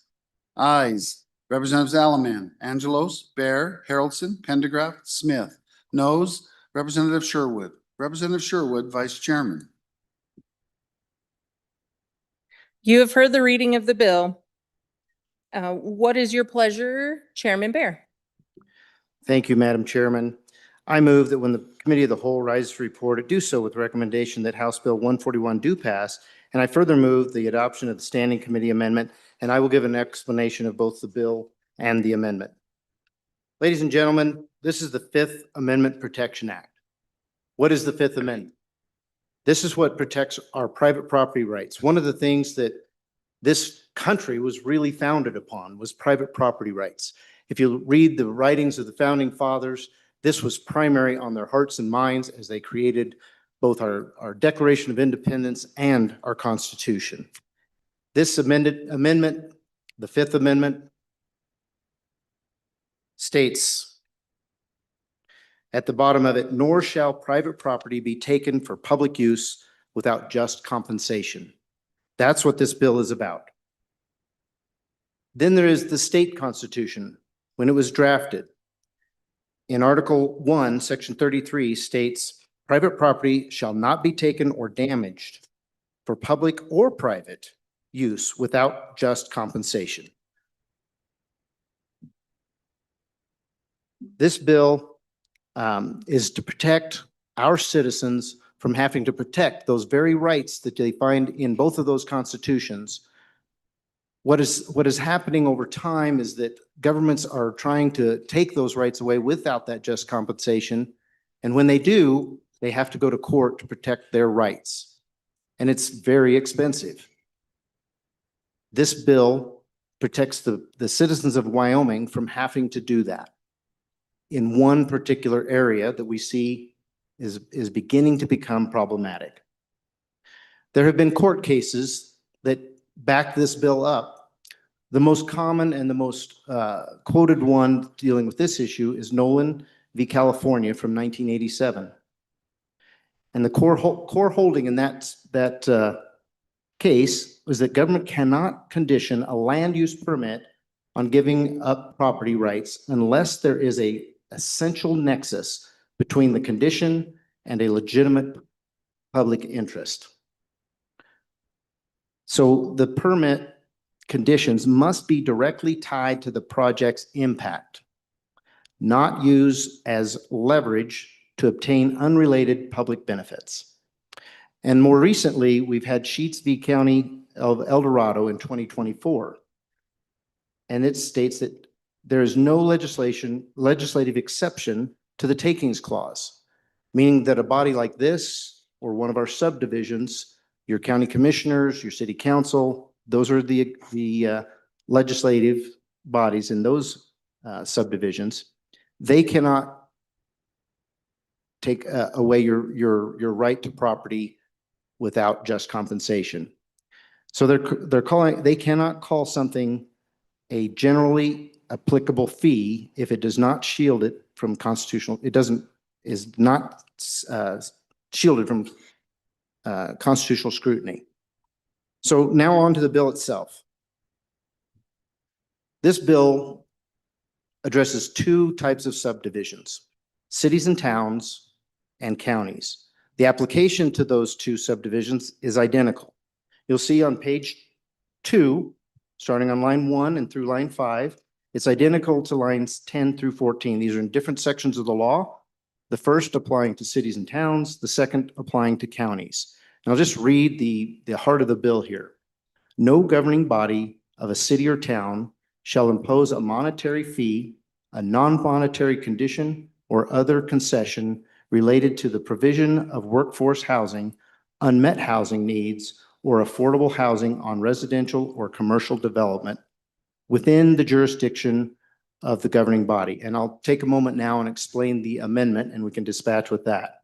Back up on line 2 and also on line 11, which is dealing with counties, we're replacing the words related to with the word requiring. What this does, one of the good members of this body was reading this bill and mentioned to me, well, what if I'm going to build workforce housing? Does that mean I don't have to pay any fees? Well, that wasn't the intent of this bill. So by saying that we're requiring it, those who are building a low-income housing unit will still have to abide by the rules and laws of that subdivision as far as permits, permit fees, and the conditions to build that particular housing. And with that, I'd ask for an aye vote on the amendment. Any discussion on the amendment? Representative Clouston. Thank you, Madam Chair. So just a question that's come to me. The question is, are we fixing a local problem for the state? Or is this just for one community? So are we taking local control away from our other cities and counties to fix a problem that's really going on in one area? That was a question presented. Thank you. Chairman Bear. Madam Chairman, thank you for the question. That's not exactly on the amendment, but I'll go ahead and answer it if that's all right, Madam Chairman. The answer is we are protecting citizens all across the state. And one of the things that happens if a action against our citizens happens in one place and that it is not addressed and not put in check, it will metastasize to the rest of the state. And we're already seeing different bodies talk about this potential because we have a housing issue, low-income housing. And that's what this addresses. It constrains those governments to come up with a solution outside of taking away Fifth Amendment rights of our property owners. So the answer to your question is no, this is not addressing just one location. There is one location currently that is doing this and has been doing it for years. But it is metastasizing. There's already other city councils and county commissions looking at what's happening in that county and saying, there's an opportunity. And so this body needs to address this and address it now. We did debate this last year, and this body passed an amendment to a bill that came from the other body that would have addressed this. That did not pass into law last year, so we're bringing it back this year. And with that, if there are no more further questions, I'd ask for the your aye vote on the amendment. Representative Storr on the amendment? No. Seeing none, are we ready for the question? On the amendment. Question having been called, all those in favor of Standing Committee Amendment number 1, say aye. Opposed, no. Standing Committee Amendment number 1 has been adopted. We are back on the bill. Representative Storr. Thank you, Madam Speaker. This bill seeks to outlaw the legal ability to build community. As the good bringer of the bill noted, there are ways that communities can create conditions for private property in order to address adverse impacts. These must identify a legitimate public purpose. They must show an essential nexus. They must demonstrate rough proportionality. And they must preserve economic viability and alternatives for the landowners. All of these conditions are met when communities say to a developer that if you're going to build this and have these impacts and bring this development, that you just need to recognize that there are costs to that. There are costs to a community. You're creating jobs. You're requiring more people. And in Teton County, that's not an easy thing to do, given the cost of what it is for housing there. So these are legitimate. And this bill seeks to outlaw that, with the state coming in and taking over local control. We know that communities have the ability to regulate and limit the use of private property. It is not absolute. It's why your neighbors can't have a heavy rock band every Saturday night, or use your property to build a driveway, or have a tree that gets in the way of electrical lines. Those kinds of things, creates a fire hazard. If we didn't have that, if we didn't have setbacks, you wouldn't have a right to privacy. So these are the rules that communities make in order to understand and build a community that works for everyone. And that is all what we're trying to do in my community. This bill comes about because we have developers who somehow don't think the value of their land is quite as high as it could be if they didn't have these conditions. It may be motivated by the fact that they don't want to develop, but they want to, have someone buy an easement from them. It's of such value because you could put 35-acre luxury homes there. Or 5-acre homes, but no affordable housing. It's trying to maximize a value that completely disregards the community's values. And that's really all this is about. So on and against the bill. Thank you. Further discussion on the bill. Representative Rodriguez-Williams. Thank you, Madam Chairman. On and for the bill. I'm going to talk a little bit about the local control excuse that's often debated in this body, often brought up in this body. And a good rep that mentored me many years ago shared this with me. And it was wise. And it sits with me well, especially when it comes to this bill. Because there's people who mistakenly argue that local government, by virtue of being local, is somehow allowed to violate individual rights. The federal government was created by the people and the states with a very limited scope as laid out in Article 1, Section 8 of the United States Constitution. Local governments are merely political subdivisions of the state. Local governments didn't form state governments, and state governments are in no way subservient to local governments. The primary duty of both the federal and the state governments, as defined by their respective constitutions, is to protect the rights of the citizens. Local governments don't get to trample on the rights of citizens. On and for. Further discussion on the bill. Chairman Bear. Thank you, Madam Chairman. Great points all around. And to the good representative from the northwest part of the state, she brought up some examples. One of them was, the trimming your trees for the electric lines. Those are life and safety codes. And I think everyone in this room agrees that life and safety are critical when it comes to building codes. There's a direct nexus there. You let your tree grow into those power lines, that thing could blow up and end up on your house catching on fire. That's your life and safety.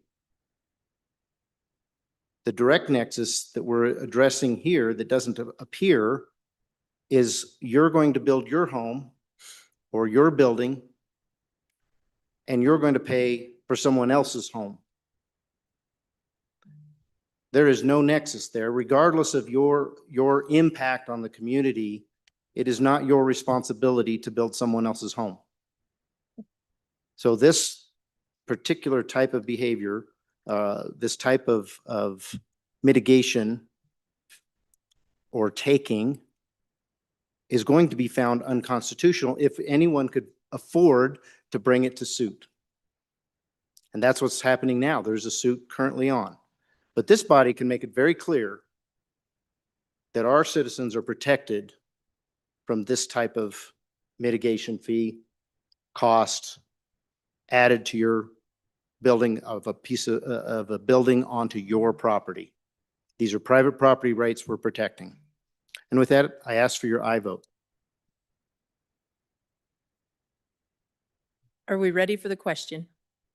Question being called. All those in favor of Chairman Bear's motion that when the committee of a whole rises to report, it does so with the recommendation that House Bill 141 do pass. All those in favor say aye.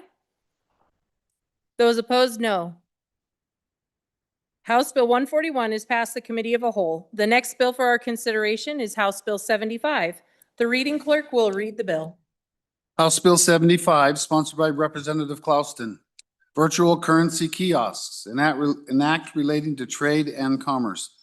Mr. Speaker, your committee number 3 revenue, to whom is referred House Bill 75, virtual currency kiosks, respectfully report, same back to the House with the recommendation that it do pass with the following amendments. Ayes Representatives Brown, Campbell, Lean, Locke, Lucas, Riggins, Stivart, Wharf. Excused, Representative Storer. Representative Locke, Chairman. You have heard the reading of the bill. What is your pleasure, Chairman Locke? Thank you, Madam Chair. I move that when the Committee of the Whole rises to report, it do so with a recommendation that House Bill 75 do pass. And I further move the adoption of the Standing Committee Amendment number 1 for House Bill 75. And I will relent the floor to Representative, the bringer of the bill. Representative Clouston. Thank you, Madam Chair. Thank you, body. Again, this is the bill dealing with the cryptocurrency ATMs. This was a collaboration on this bill with the association that takes care of our old people, law enforcement, the banking commission, and the legitimate people in this industry. So we heard it in committee. They had some suggestions as far as language with definitions, and then they started getting into some of the maybe restrictions, sidebars we could put on this. And then we heard later on from industry and the banking commission that this moves so fast, the changes that are coming. It'd be better probably just to leave most of that in the rules and regulations and then check in with during the interim with the banking commissioner. They said they could have the emergency rules up and running by July 1st. So that'll be kind of the recommendation. So there's a few different amendments here. I don't know if the chairman wants to handle that. Chairman Locke. Thank you, Madam Chair. Let me go over the amendment. Committee bill or committee amendment number 1. Let me go over it real quickly. Basically, I'm going to go over it in 2 parts. And I actually, the top part of the bill from lines 1 down through lines 22 is some initial kind of definitions that were added to the bill in the amendment that made sense to the body. And we felt like it helped with, after testimony, we felt like this helped the bill.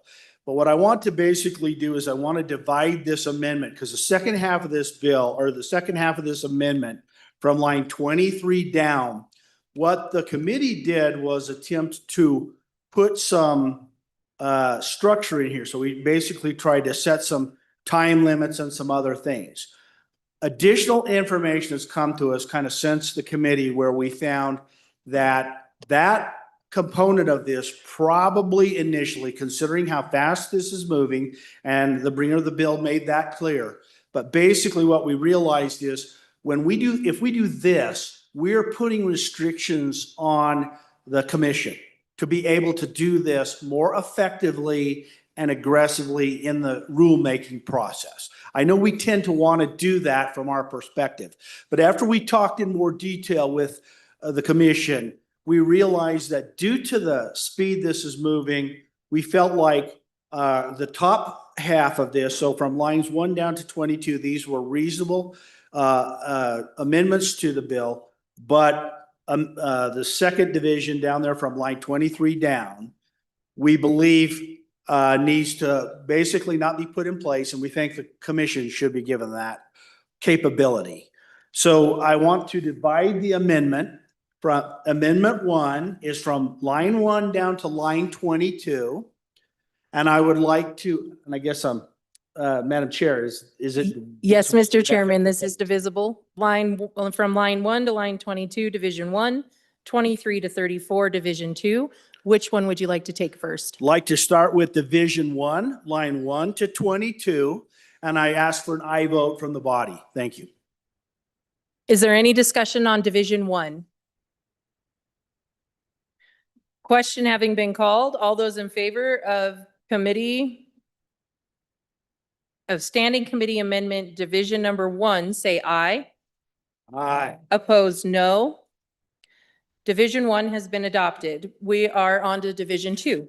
Thank you. And I'll summarize very quickly again. We do feel like, given this latitude to the commission for now, as we move forward, this will probably be a topic that's going to come back to this body for updates as we get smarter, as the commission is able to guide this. And but I ask for a no vote on division number 2. Thank you. Any discussion on division number 2? Question having been called, all those in favor of Standing Committee Amendment Division number 2, say aye. Opposed, no. Division number 2 has failed. We are on to Committee of a Whole Amendment number 1. Representative Clouston. Thank you, Madam Chair. I move Committee of the Whole Amendment number 1 to House Bill 75. Ask for your favorable consideration. What happened here in the language, we took the language exactly from the Wyoming Money Transmitters Act, Wyoming Statute 4022-101. For some reason, misdemeanor got put in. It's supposed to say felony. This act carries a penalty of not less than 3 years and not less than $10,000 or both, which is consistent with the consistent statute current. So I'd ask for an aye vote to correct the language on this. We are on Committee of a Whole Amendment number 1. Any discussion? Question being called. All those in favor of Committee of a Whole Amendment number 1, say aye. Opposed, no. The Committee of a Whole Amendment number 1 has been adopted. We are on Committee of a Whole Amendment number 2. Representative Clouston. Thank you, Madam Chair. I respectfully withdraw Amendment 2, Committee of the Whole to House Bill 75. It is without objection. We are back on the bill. Any discussion on House Bill 75? Question being called. All those in favor of Chairman Locke's motion that when Committee of a Whole rises to report, it do so with the recommendation that House Bill 75 do pass. All those in favor say aye. Those opposed, no. House Bill 75 is passed the Committee of a Whole. The next bill for our consideration is House Bill 98. The reading clerk will read the bill. House Bill 98, sponsored by Representative Haroldson. Prohibit Red Flag Gun Seizure Act, Penalties Amendments, an act relating to protection of constitutional rights. Mr. Speaker, your Committee number 3 Revenue, to whom is referred House Bill 98. Prohibit Red Flag Gun Seizure Act, Penalty Amendments. Respectfully report, same back to the House with the recommendation that it do pass. Ayes, Representatives Brown, Campbell, Lean, Locke, Lucas, Riggins, Stivar, Wharf. Excused, Representative Storer. Representative Locke, Chairman. You have heard the reading of the bill. What is your pleasure, Chairman Locke? Thank you, Madam Chair. I move that when the Committee of the Whole rises to report, it do so with a recommendation that House Bill 98 do pass. And I yield the floor to the bringer of the bill and the representative from my old hometown. Representative Haroldson. Thank you, Madam Chairwoman. So before us today, we have House Bill 98. This is the Prohibit Red Flag Gun Seizure Act Penalty Amendments. Ladies and gentlemen, we obviously have kind of talked about this already when we did introduction. It's quite simple. We are bringing that civil action conversation on top of the civil action conversation. We're bringing in that criminal action conversation into our already existing Red Flag Gun Seizure Act amendments. And so what this does is the bulk of this bill is page 1, line 14, and continues on, but it says any person who knowingly violates any provision of this act is guilty of a misdemeanor punishable by imprisonment for not more than 1 year and a fine of not more than $2,000 or both. And that is what the bill does. This just aligns with other pro Second Amendment statutes that we have in the Green Books, and this just brings an alignment of the criminal and civil conversation to that. And with that, I'd stand for any questions. Any discussion on the bill? Question being called. All those in favor of Chairman Locke's motion that when the Committee of the Whole rises to report, it do so with the recommendation that House Bill 98 do pass. All those in favor say aye. Those opposed, no. House Bill 98 has passed the Committee of a Whole. The next bill for our consideration is House Bill 70. The reading clerk will read the bill. House Bill 70, sponsored by Representative Singh. Wyoming Granite Act, an act relating to civil procedure. Mr. Speaker, your Committee number 1 Judiciary, to whom is referred House Bill 70, Wyoming Granite Act. Respectfully report, same back to the House with the recommendation that it do pass. Ayes, Representatives Brady, Bratton, Filer, Lean, Singh, Webb. Noes, Representatives Chested and Washit. Excused, Representative Kelly. Representative Washit, Chairman. You have heard the reading of the bill. What is your pleasure, Chairman Washit? Thank you, Madam Chairman. I move that when the Committee of the Whole rises to report, to do so with a recommendation that House Bill 70 do pass. I turn over explanation of the bill to the good Vice Chair of Committee Number 1. Vice Chair Singh. Thank you, Madam Chairman, members of the House. I rise to present House Bill 70, the Wyoming Granite Act. Granite stands for Guaranteeing Rights Against Novel International Tyranny and Extortion. The name matters. This bill is about guaranteeing the rights of Wyoming people against a new kind of pressure coming from outside our country, from foreign governments and international bodies attempting to enforce their censorship laws against speech created, hosted, or protected here in Wyoming. This is not hypothetical. In parts of Europe and South America, regulators and courts are increasingly asserting their authority to fine, threaten, or demand compliance from Americans over speech that would be clearly protected under our First Amendment and under Article 1, Section 20 and 21 of the Wyoming Constitution. Those demands do not stay overseas. They land here.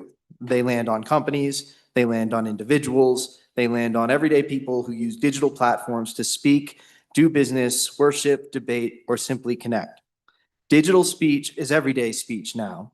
It is ranchers posting about land rights. It is teachers discussing history. It's small businesses running websites. It's families speaking online. If a foreign authority can punish speech that is protected in Wyoming, then constitutional protection becomes uncertain. House Bill 70 is a real-world solution to a real-world problem. It acts as a shield, preventing Wyoming courts and state actors from helping enforce unconstitutional foreign censorship, and it acts as a sword, giving Wyoming people the ability to stand up in Wyoming courts when they are targeted. Let me walk through the bill. On pages 2 through 8, the legislative findings lay out the problem clearly. They explain that Wyoming has a strong public policy protecting speech and association. They recognize that foreign governments are increasingly attempting to restrict speech beyond their borders. And they make clear that when a threat or fine is transmitted into Wyoming, the harm happens here. The pressure is felt here, and the chilling effect is felt here. The findings also make something very clear. This act operates defensively. We are not regulating foreign governments in their own countries. We are saying that inside Wyoming, our Constitution governs. On pages 9 and 10, Chapter 44 is formally created, and the purpose is stated plainly: to protect the constitutional rights of Wyoming residents and business entities from foreign censorship laws being pushed into the state. And this is not about one industry, and it's not about one platform. It's about protecting constitutional rights in a connected world. On pages 10 through 14, the definitions are clearly drawn. The definition of a foreign censorship law is narrow. It applies only to final binding measures that target speech based on content or viewpoint that would be unconstitutional if enforced here. This bill does not protect fraud. It does not protect criminal conduct. It protects speech that our Constitution already protects.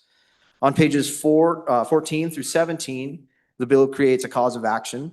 If a foreign state or international organization threatens to enforce or enforces one of these censorship laws against someone here, that person can bring a case in Wyoming court. And this is clearly limited by federal law. The bill states that it applies only to the extent permitted by federal law. It does not waive sovereign immunity, and it does not intrude on federal foreign affairs authority.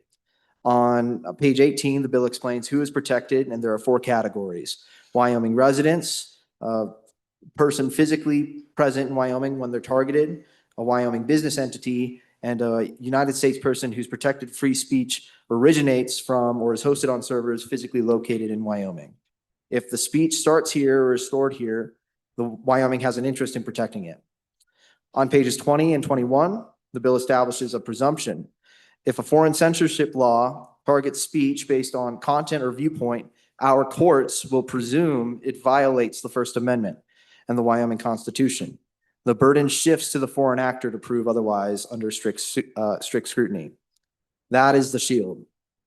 On pages 22 through 25, the remedies are laid out.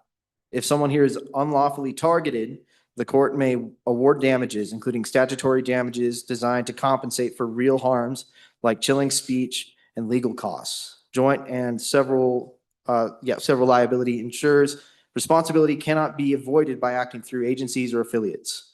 That's the sword. And finally, on page 25 through 31, the bill makes clear that Wyoming courts will not recognize or enforce foreign judgments, fines, criminal warrants, or extradition requests when they are based on speech protected under our Constitution. Unless federal law requires otherwise, states and local officials will not assist in enforcing these measures. And if someone faces that kind of action in Wyoming, they can seek declaratory or injunctive relief in our courts. Members, the digital world has moved faster than the laws that govern it. Speech crosses borders instantly. Pressures crosses borders instantly. But constitutional protections must still mean something inside of Wyoming. If we do nothing, the loudest and most aggressive foreign regimes will define the boundaries for us. House Bill 70 makes sure that does not happen. It gives Wyoming people a place to stand when they are targeted. It makes clear that our courts will not help enforce censorship that violates our Constitution. It protects our citizens, our businesses, and our state from being used as a backdoor for foreign control. This will help Wyoming. It gives clarity, it gives strength and confidence to the people who live and speak here. It sends a simple message inside our borders, our Constitution governs. Wyoming has always led when it comes to individual liberty and state sovereignty. We have an opportunity to lead again, not with noise, but with principle, and we are drawing a clear line. I respectfully ask for your support. Any discussion on the bill? Representative Chesick. Thank you, Madam Chairwoman. I would urge a no vote on this, primarily because I don't think this is ready for prime time yet. I think the bill does identify an issue that we need to look at and study and figure out an effective way to solve the problem, but I'm not sure we're there yet. It's massively complex problem. The bill itself is 32 pages long, and to be frank, I don't think we had enough time in the committee number 1 to really dig into all the complexity. We had a hearing where we talked about a lot of the questions we had and didn't really have a lot of good answers, and we ran out of time and basically tabled it, then brought it back, and without any discussion really moved it forward. I'll be honest, I voted no in committee personally because I don't know what this bill does, and I'm not sure how it works. And I don't want to vote on a bill that I don't understand and can't tell you. If somebody walked up to me tomorrow and said, "What does this bill do?" I can't tell them. I don't know what it does. It's also unique. This is not apparently there's another state considering a bill like this, but this is a different bill than that one, and no state has enacted anything like this before, so we're blazing a trail here. And nothing wrong with us being trailblazers, except when we don't know where the track goes. It's kind of scary to be out front, and so we need to be very careful and do a thorough job of deciding what this bill, what we're trying to do. It implicates international law that none of us understand very well. There are some parts of the bill appear to contradict each other in my reading of it, but again, might be because I don't fully understand what the bill does. It seems like it's trying to have extraterritorial authority. If somebody in another country does something that infringes the free speech rights of Wyoming residents, how do we enforce that against an extraterritorial, a foreign country, a foreign government? We have a full faith and credit clause in our U.S. Constitution that says the laws of one state are enforceable in other states, and that we understand, but there is no full faith and credit clause internationally. We're not bound to adhere to laws in other countries. They're not bound by our laws either. So what we're trying to do here is protect ourselves against foreign action, but how that works on the international stage is complicated and confusing, and we're just not ready. I don't think this bill is not ready to put out there and put on the books. I do agree that there is a topic, a problem here that needs to be addressed, but the best way to do that is to do it where we have some time. So I would recommend this be adopted as an interim topic for study over the next summer. Dig into it, get some international law experts to help us understand what's going on and how we can fix it. But I don't believe we're ready at this point to adopt this bill. I would urge a no vote. Representative Rodriguez Williams. Thank you, Madam Chairman. On and for the bill. Thank you to the bill sponsor for a great explanation, walking us through that bill. One of the things that I really appreciate about this bill is the fact that states are sovereign. And this really solves a great problem for Wyoming businesses. So my question to the bringer, and again, in support of the bill, is what type of, if you can just kind of elaborate on business support. Does the bill have business support? Did that come up in committee at all? Just curious on that. And I would just argue that we were all born ready. So on and for. Any further discussion? Representative Washit. Thank you, Madam Chair. Members, your committee number one moved this bill forward. If you want this bill, put your boots on. It's going to take some work. This is not a bill that's just going to sail from here forward. There are all sorts of federal references in here to federal rights or federal acts, federal treaties, to try and really understand what this bill does, what its limitations are, how it's going to actually operate. Is going to take work from your part and my part and everybody else in this room. If we want this bill, get ready to go to work, because this isn't going to be just a smooth sailing kind of bill. Okay, it's going to take some work. When we have bills that are 32 pages long, where there's no similar legislation anywhere else in the country, that throughout the bill reference federal acts and federal treaties, somebody has to gain some understanding of what the limitations of those federal acts and federal treaties are, so we know what this bill does. How does it protect our businesses? How does it protect our people? To what extent? So this bill was put forward by the committee. There's a desire for it to go forward. I think it is a pressing problem, but it's going to take work. So if you're not willing to do the work on this bill, now might be the time to say goodbye, and we'll take it up maybe over the interim. But if the body wants to, we can sure work this bill. It's a worthy topic. I'll give you that. Representative Singh. Thank you, Madam Chairman, and all those who spoke. I appreciate the questions. I agree, and I understand that this body is devoted to putting forward the best work that we possibly can, and so I invite the process. I really do. But I also feel as if this is an issue that that needs to be addressed, and now is the time to address it.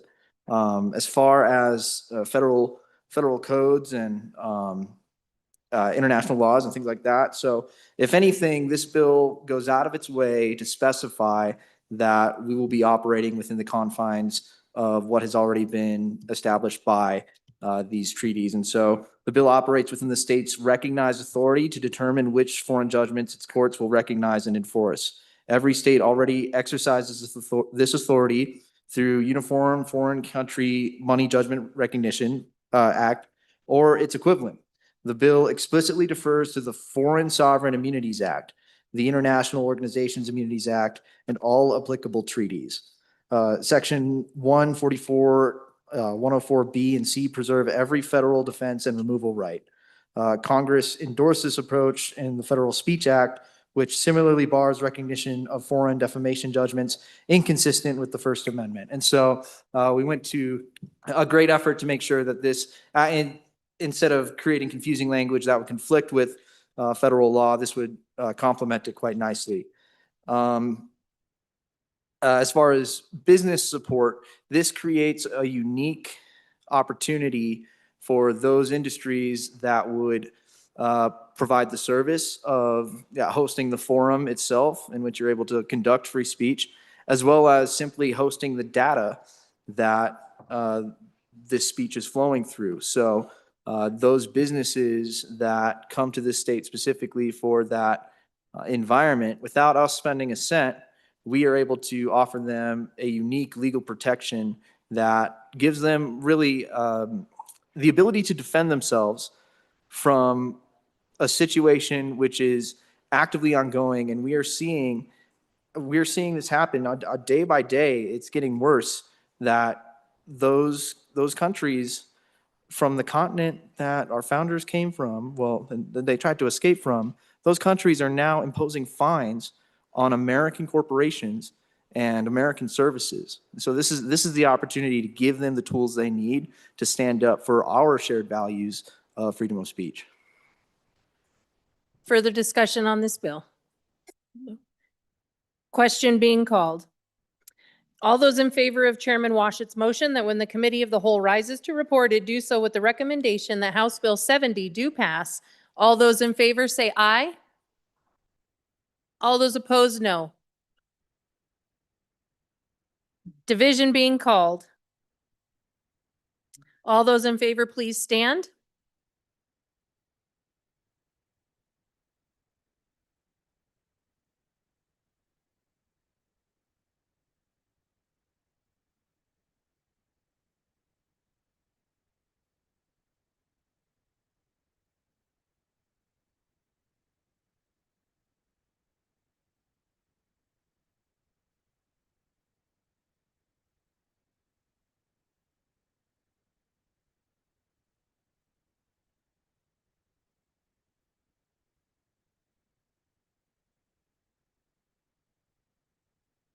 Please stand tall, stretch out.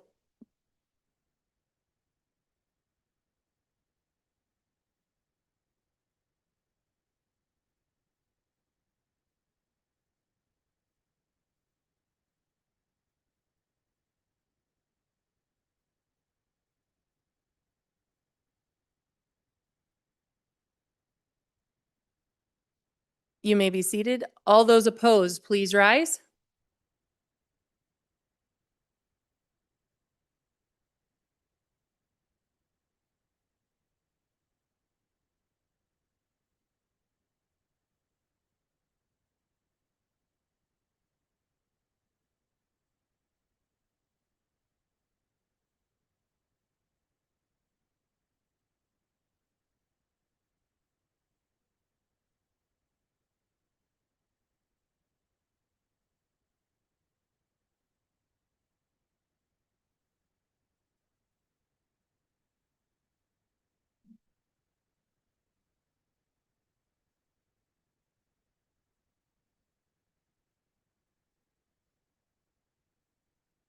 House Bill 70 is passed the committee of a whole.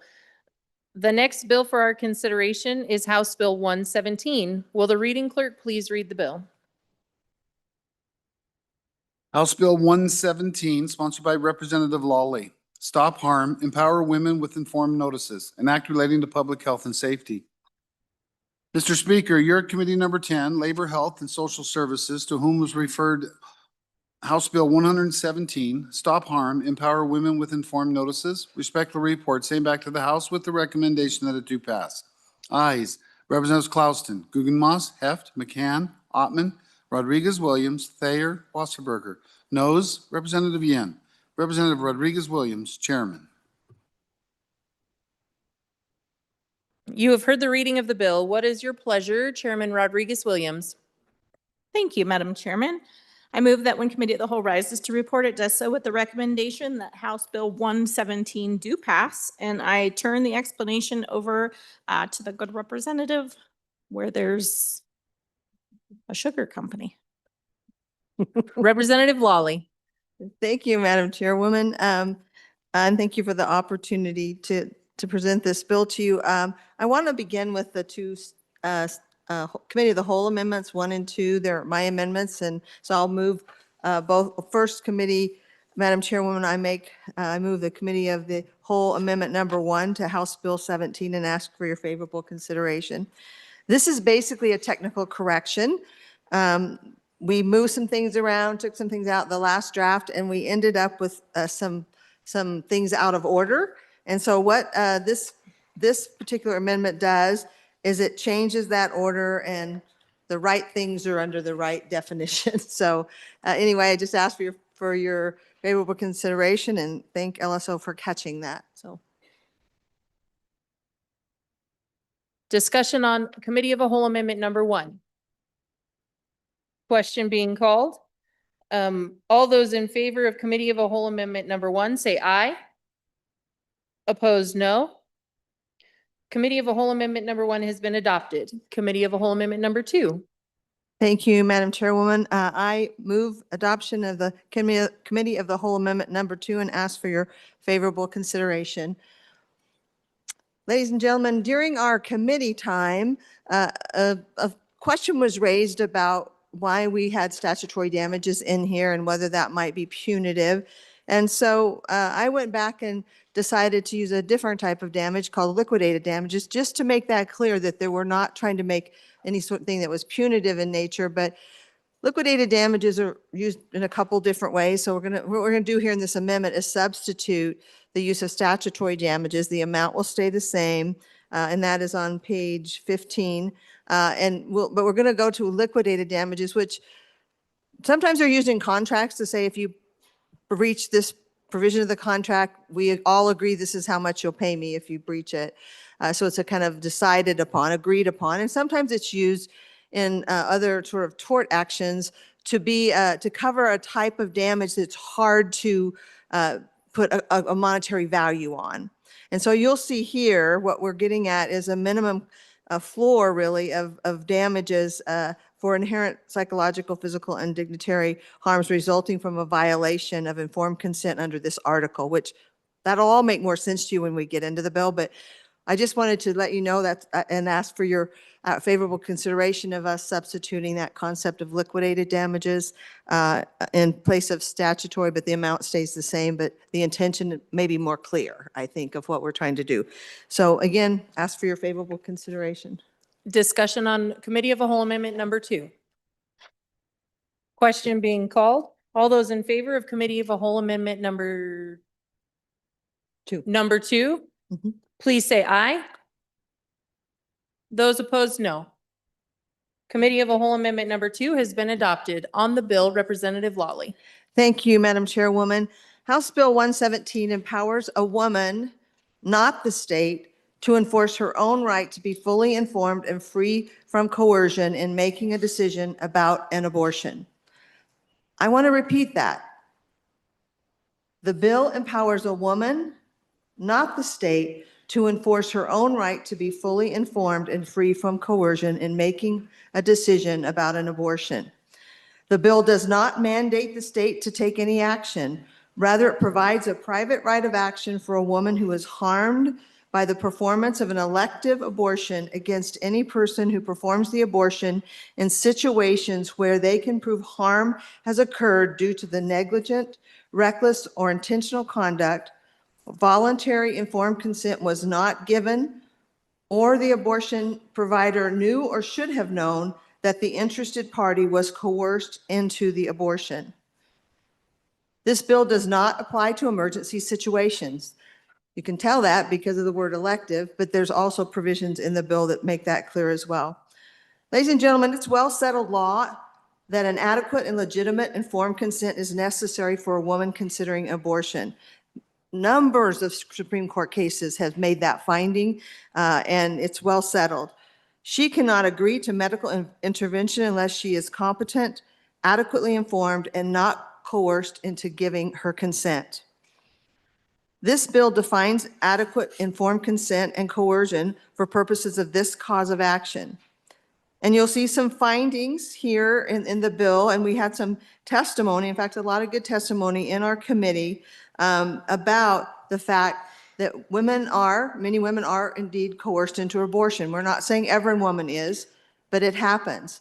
And so, again, I don't think there's really going to be a lot of dispute in this body about that it can happen. And I think, secondly, that we should protect women from that to the extent it is happening. So we also had some great testimony from two OB doctors that are, one is just retired recently, and the other is a female OBGYN that works out of state. She used to work in Utah, but she's working in Colorado now. But she talked a lot about why this kind of description of what is an adequate informed consent is so important, that it's very essential in the day we live, where abortion, we now have, not only surgical abortions, but chemical abortions, and just that a woman really needs to know and understand. And so I think the testimony was solid on the bill and why it's needed, and that it really helps the woman, and it's really not out of sort of the standard of practice. Was the testimony, the expert testimony we had, to have these kinds of things discussed with the woman prior to having an abortion. Again, I think this is a good time, I think, in some ways, to have and think about and have this discussion about coercion and how we're going to protect women from that coercion.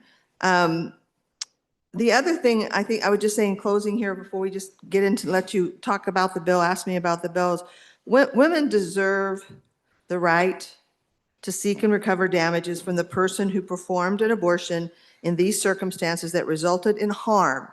She has to prove that these things happened and it resulted in harm. And that is what this bill will do. It is a tool for women to protect themselves. And with that, I'll stand for any questions. Discussion on the bill. Representative Chestic. Who would have thought? Thank you, Madam Chairwoman. Sometimes feel like I'm living in a world that's, who remembers the cartoon that used to be out there with a little 6-year-old boy and his pet tiger? And they used to have a thing called Opposite Day. I feel like we're living in opposite day, this bill has been presented to us as empowering a woman to get informed consent. She already has that power. It's already there. This is standard medical practice. Before a doctor can do anything, they must get your informed consent. And that is a law that protects women already. We don't need this to do it. This is an unwarranted intrusion into the doctor-patient relationship, one of the most personal and private relationships you can imagine. And this forces doctors to say certain things in certain ways, and it tramples on their existing duties to seek informed consent. It makes them say things they might not want to, they might not agree with. It imposes a waiting period, which is medically unnecessary. It's an attempt to make it harder to get abortions. That's the intent of this bill. And it is, again, we're going to get back into litigation with, this is going to go back to the Supreme Court. Is this a reasonable necessary? There's no medical reason to have a waiting period at all.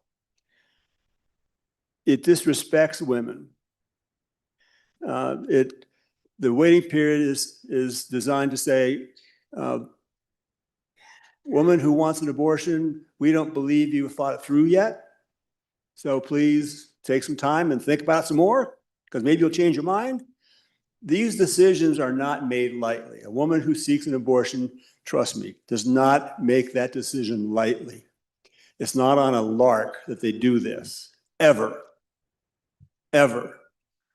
They have thought it through. They know what they want. They have consulted with their spiritual advisors, their families, their doctors.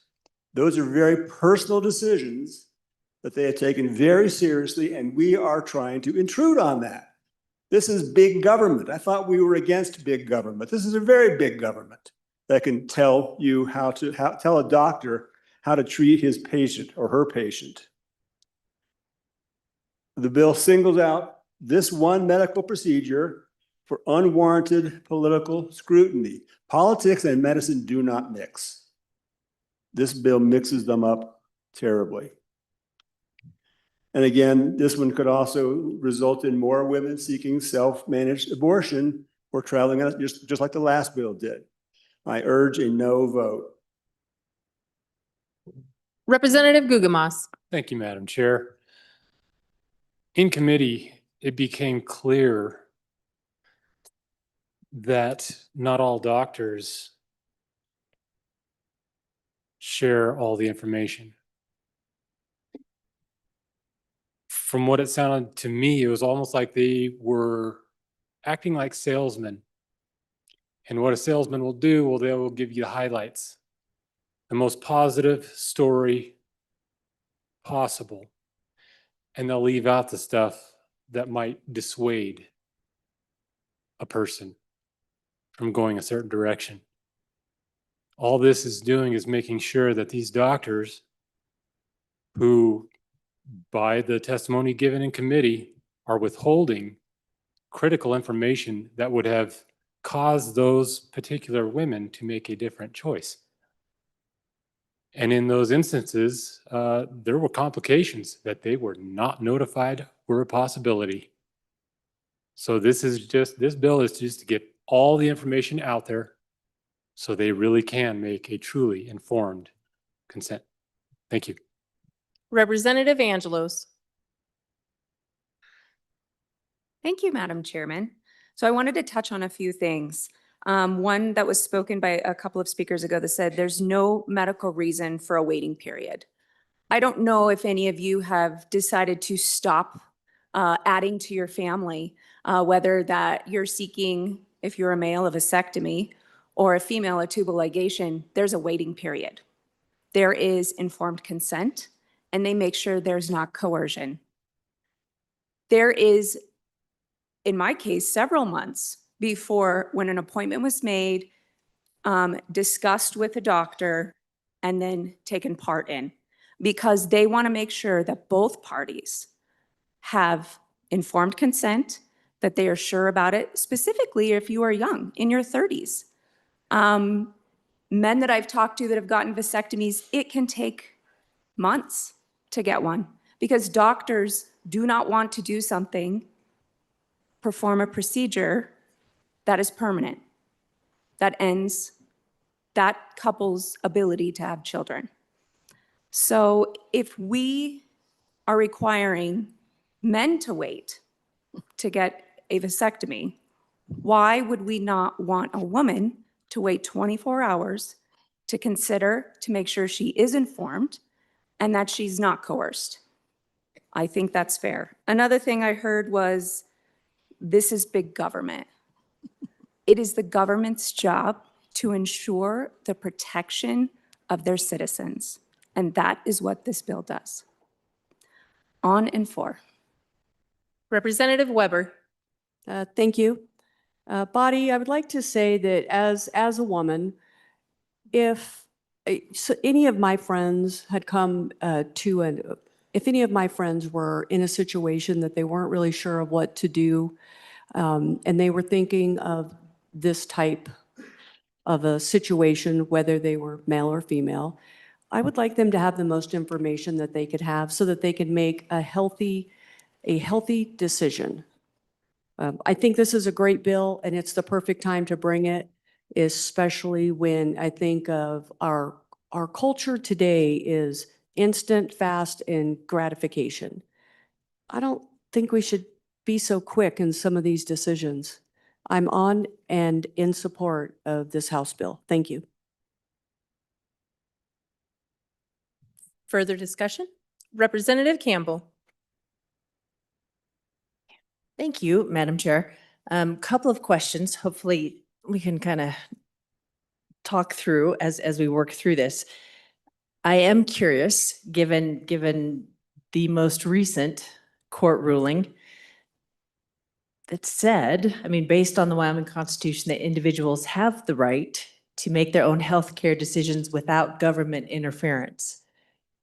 How we will navigate that if that 24-hour waiting period is viewed as government interference, I guess would be my question.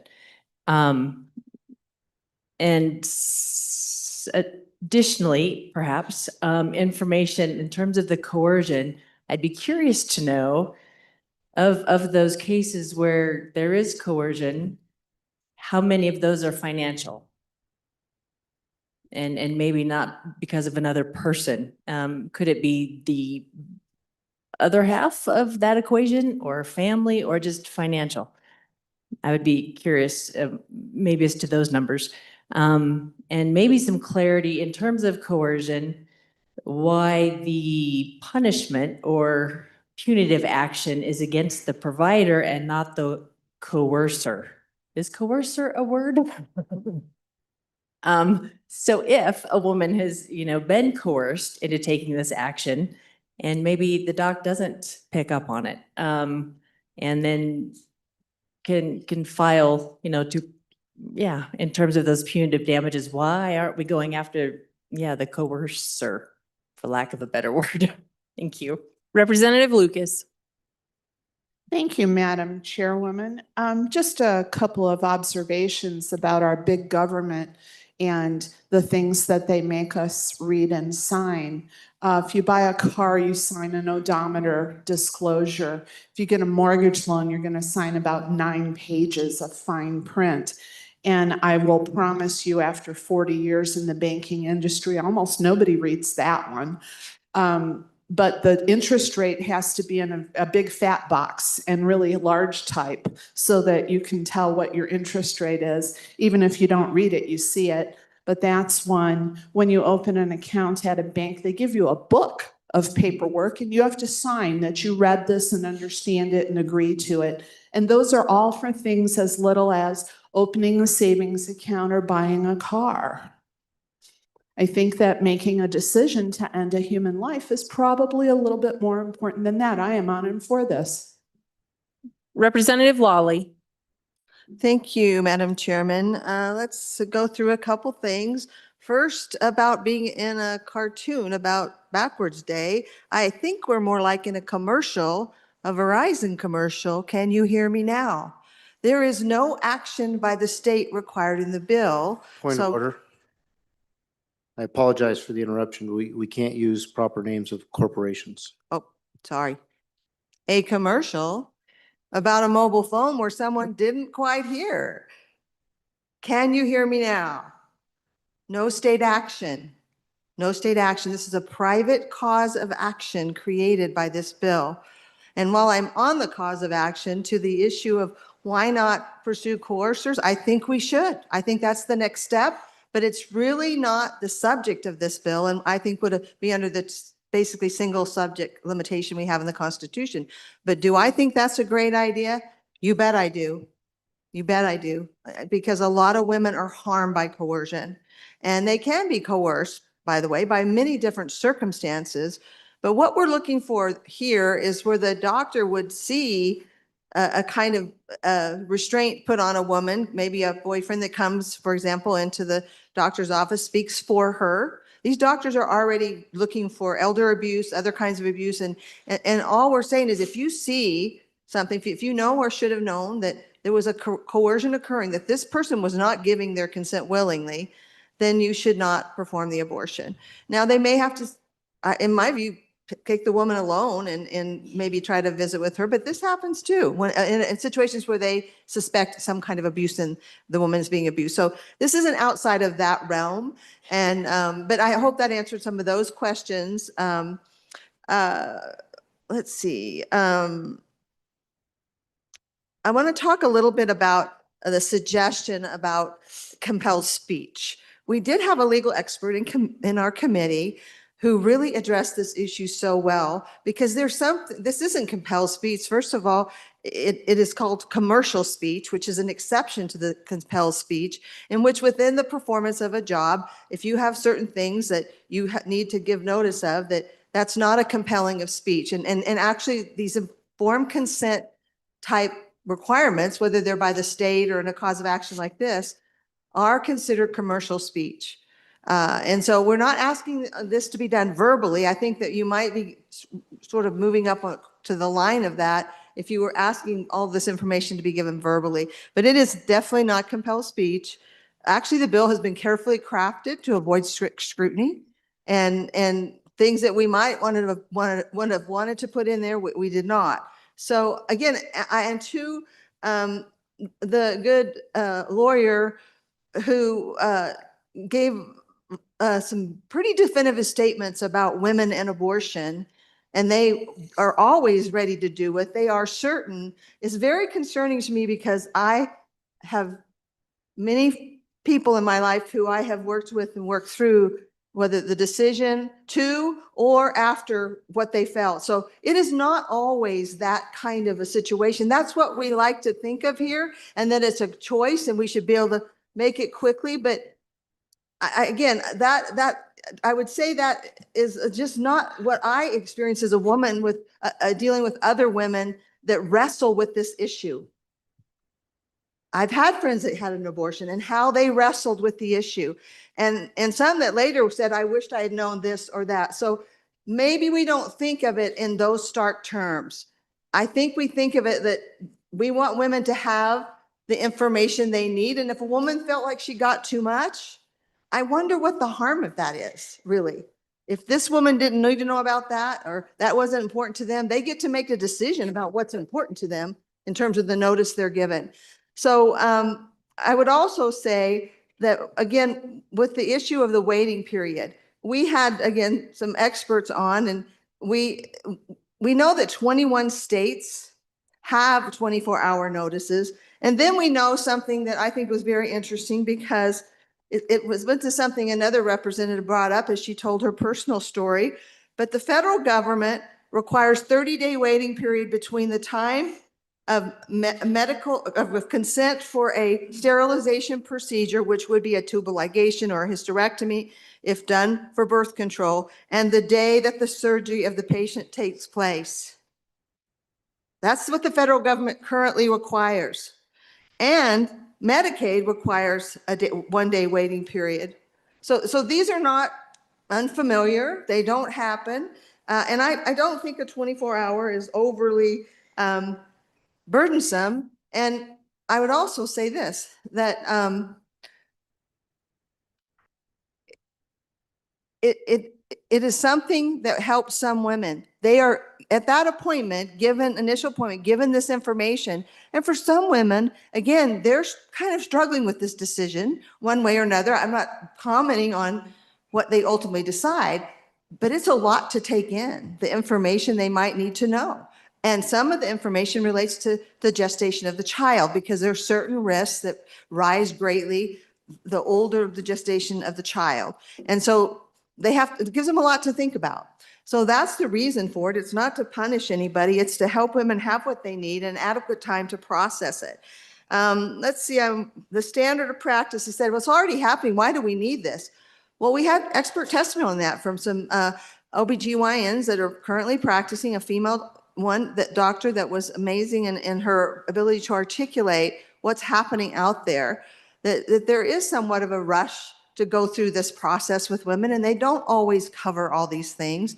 But the most important thing is there's no real cause of action to give her recourse for that. That's what we do in this bill.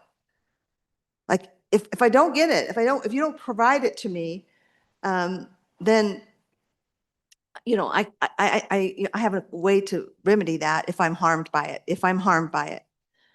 And you'll see, I didn't mention this specifically, but Bill has a 5-year statute of limitations.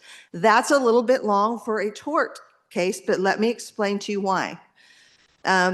Sometimes there's kind of a dynamic between a woman and a coercer that she might not be able to get out of that relationship in a way soon enough to basically take action, even though the action is against the doctor. But also, some of the harm here doesn't occur right away.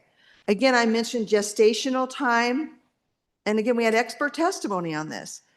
The older the child is in the womb, when you abort it, the more possibilities there are to a woman's future to have other children. I'm not saying you can't, but there's science to prove this. So it's a very important thing if she's not told that, if the gestational period of the child is at that point where it's getting risky about their ability to have children in the future, and she's not told that, she might not know that till 5 years later.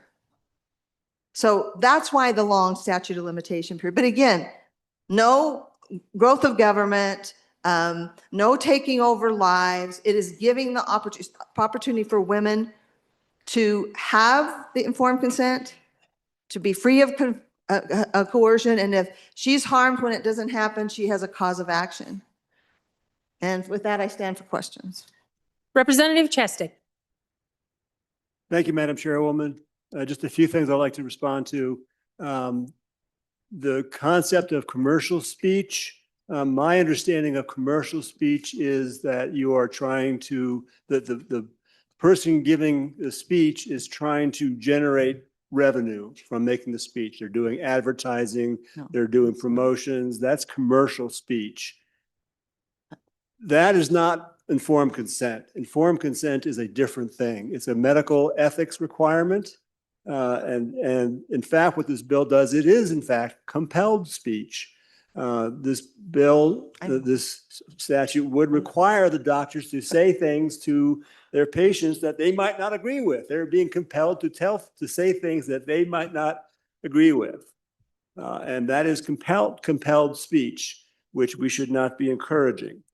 The other thing I want to say is that the whole idea of coercion and coerced abortions, I find that I'm very, very skeptical that that's a real problem. Doctors have an ethical obligation to do what is in their patient's best interests. And they do not do things to patients. It's not like they're trying to make more money by doing more abortions. I don't think that is, I'm very skeptical that that's happening. If you have evidence, fine, let's show it, but I'm having a hard time believing that this bill is as disrespectful to doctors as it is to women. Representative Lawley.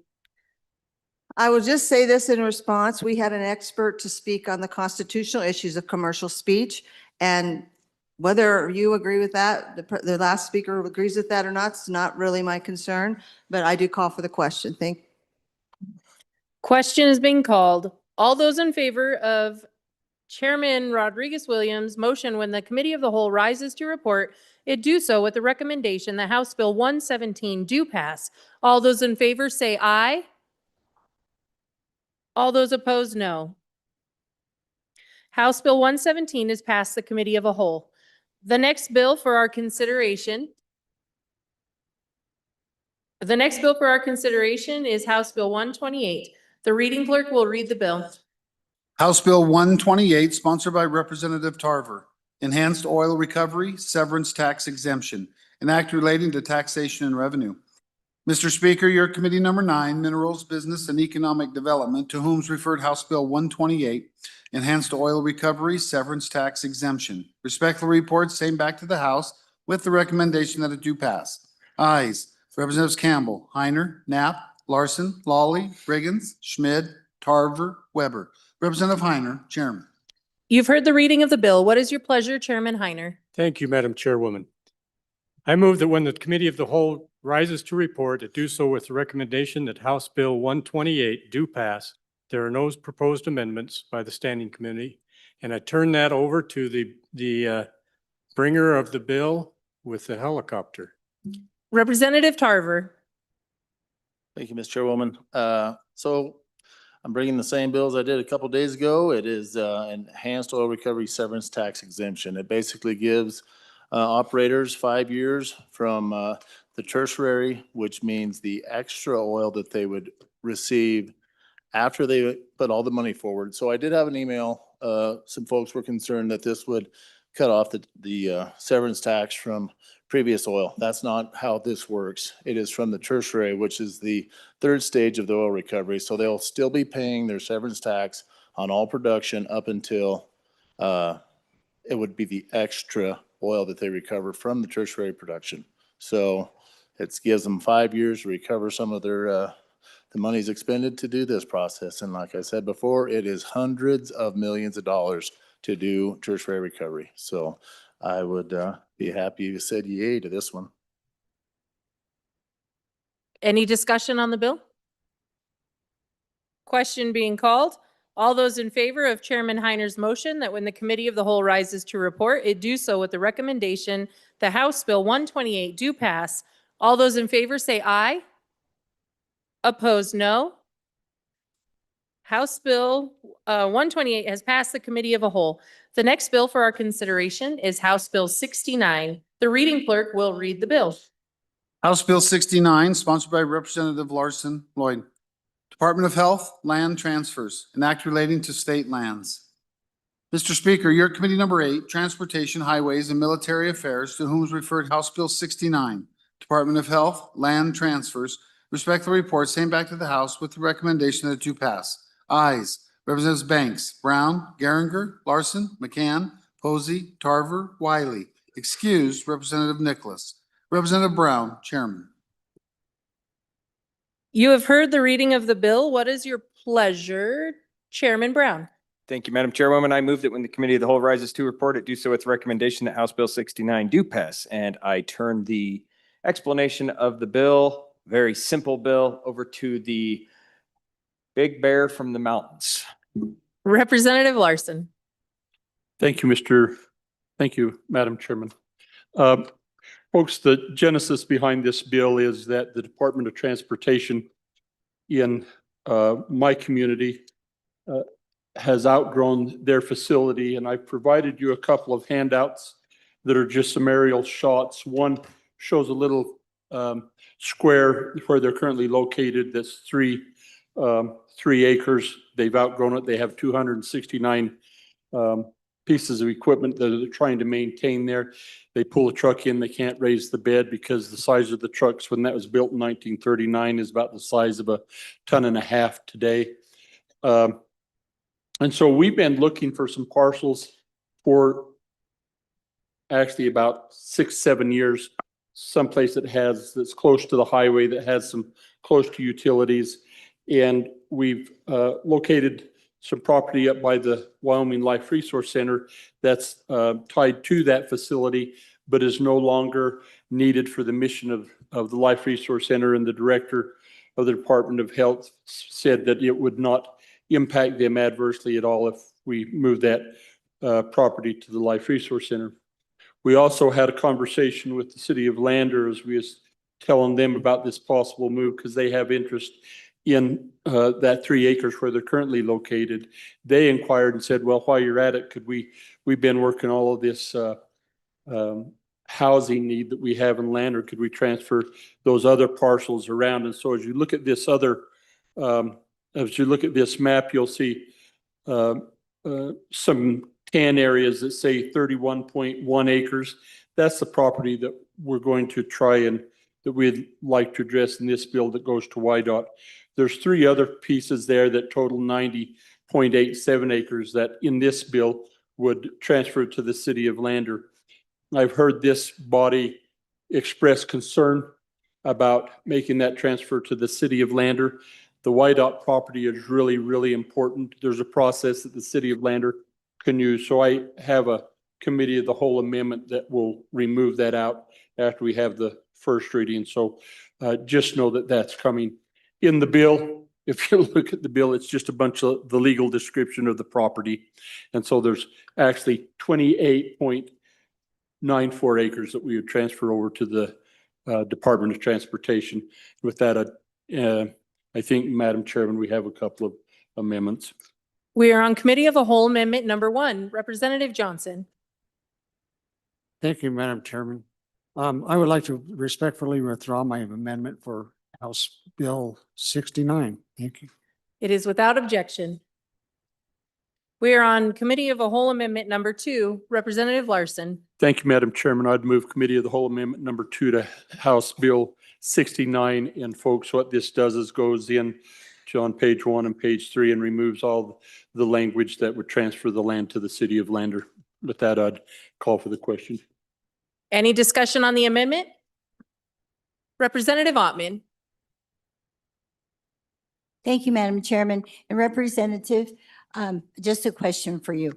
You and I have talked about this and how it could transfer over. And I still am not clear. I want to support it, but I want to make sure that it's clear in my mind. Is the normal procedure to just transfer lands like that, like a transferable title, or is the normal procedure to put up for bid first? Representative Larson. Thank you, Madam Chairman. And for those of you who, on this question, there's two deals that we're dealing with, state to YDOT, so state to state. And in that case, this is not an uncommon. You could go to the Board of Land Commissioners. They could do it. We could actually even do a lease, Department of Transportation back to the WLRC. This was the cleanest. Now, the second option, the one that we just done away with, would have been for state to the city of Lander. And this is a process. There is a process where they could also make a request before the Board of Land Commissioners where an appraisal takes place. And if the Board of Land Commissioners and everybody finds that that's an appropriate disposal of property, then they could sell that. But that's no longer in this bill. Further discussion on amendment number 2. Question on the amendment. Question being called. All those in favor of committee of the whole amendment number 2, please say aye. Opposed, no. Committee of the whole amendment number 2 has been adopted. We are back on the bill. Discussion on the bill? Question on the bill. Question on the bill. All those in favor of Chairman Brown's motion that when the committee of the whole rises to report it, do so with the recommendation that House Bill 69 do pass. All in favor say aye. Aye. Opposed, no. House Bill 69 has passed the committee of the whole.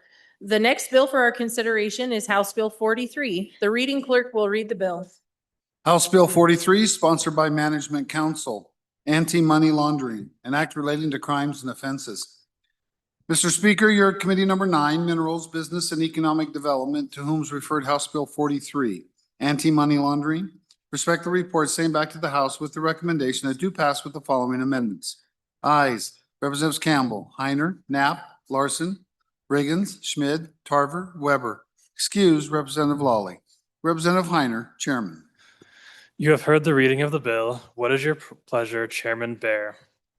Thank you, Mr. Chairman. Representing the Management Council, the council which created this bill, I move that when the Committee of the Whole rise to report, it do so with a recommendation that Bill number 43 do pass, and I'll pass the description of the bill over to the Select Committee member from this town. Chairman Bear, do you further move the Standing Committee amendment? Mr. Chairman, I further move the Standing Committee amendment, and we'll pass the description of that over to the member from the center of the state. Representative Lean. Thank you, Mr. Chairman. The amendment that goes with the anti-money laundering bill is to, on page 2, line 3, after casinos, insert any licensed entity by the Wyoming Gaming Commission, because we don't have casinos in Wyoming. These are HHR machines or historic horse racing machines and skills-based games.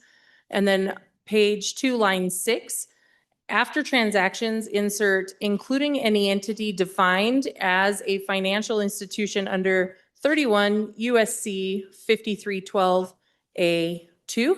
And this gives you a list from A to Z of covered entities for money laundering, everything from digital transactions to banking within the business realm. It's everything that is federally prosecuted. And then to take out on page 2, line 19, delete or reasonably. Line 20, delete should know, and delete or reasonably should know from page 3, line 2. This is because we accidentally could sweep up a store clerk or a bank teller if they reasonably should suspect that some of this money is coming from a money laundering, and they fill out what's called a CRT, a cash reporting transaction for the federal government. They could accidentally get swept up and charged with this felony of money laundering. So we ask for these amendments to take them out and then to add the entities so that they can also be charged with money laundering and under Wyoming law. On and in favor of the amendment. Representative Johnson, are you explaining the bill?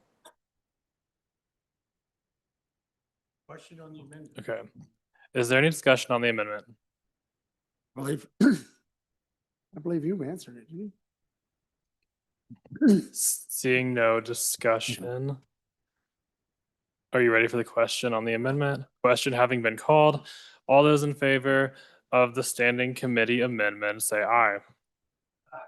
All those opposed, no. The standing committee amendment has been adopted. We are back on the bill. Is there any discussion on the bill? Question having been called. All those in favor of Chairman Bear's motion that when the committee of the whole rises to report, it do so with the recommendation that House Bill 43 do pass. All those in favor say aye. All those opposed, no. House Bill 43 has passed the committee of the whole.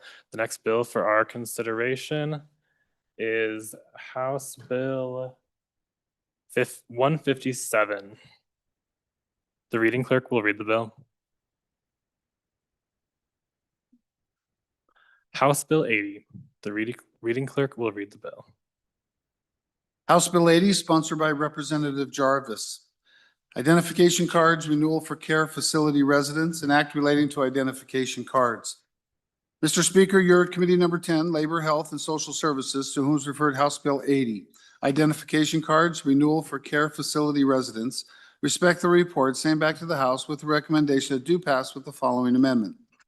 Ayes, Representatives Klauston, Guggenmoss, Heft, McCann, Ottman, Rodriguez-Williams, Thayer, Wasserberger, Yin. Representative Rodriguez-Williams, Chairman.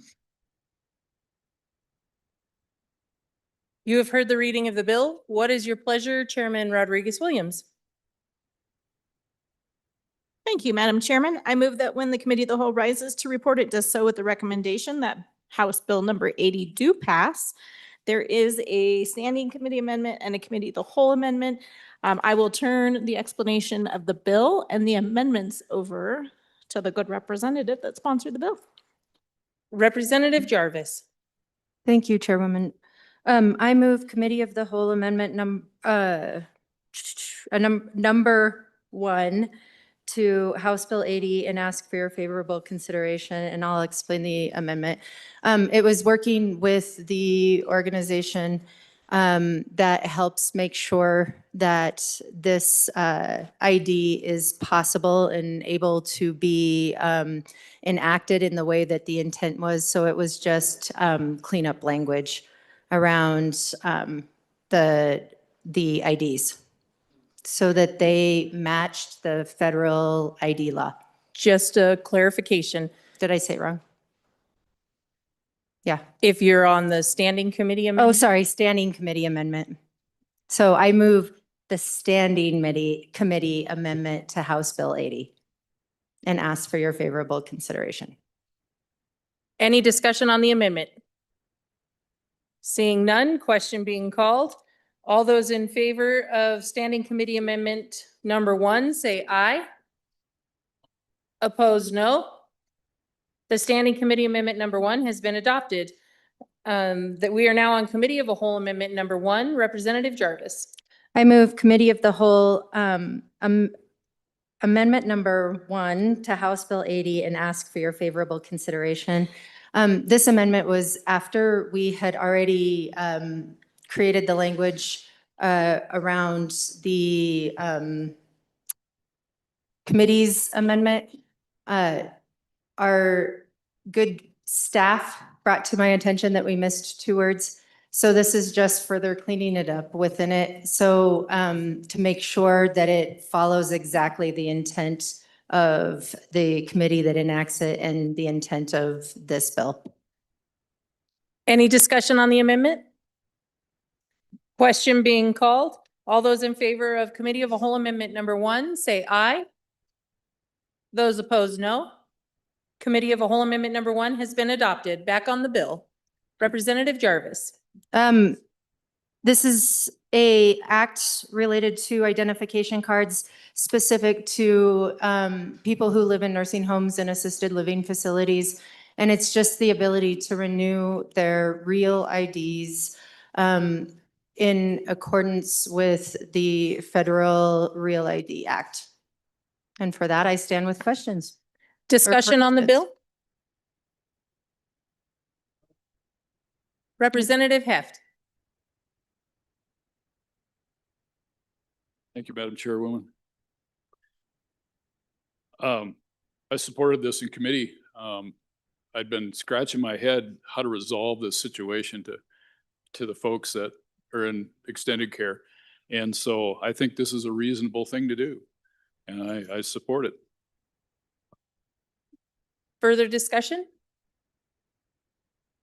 Question being called. All those in favor of Chairman Rodriguez Williams' motion that when the committee of a whole rises to report that okay, hold on.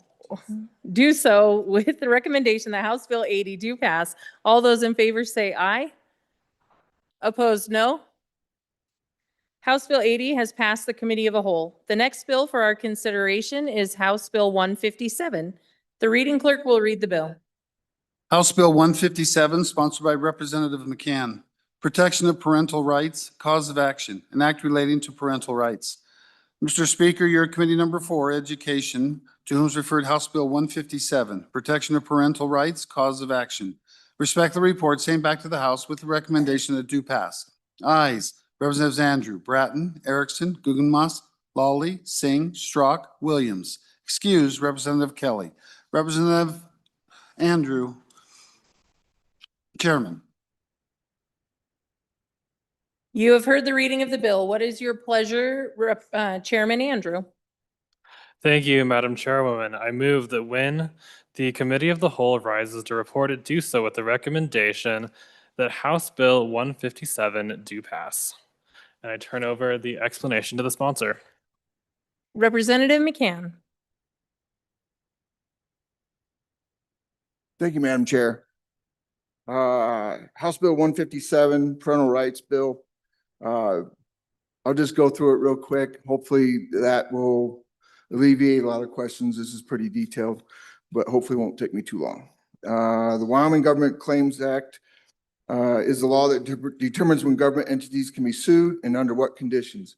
Government entities are generally immune from lawsuits unless the legislature has specifically created an exception.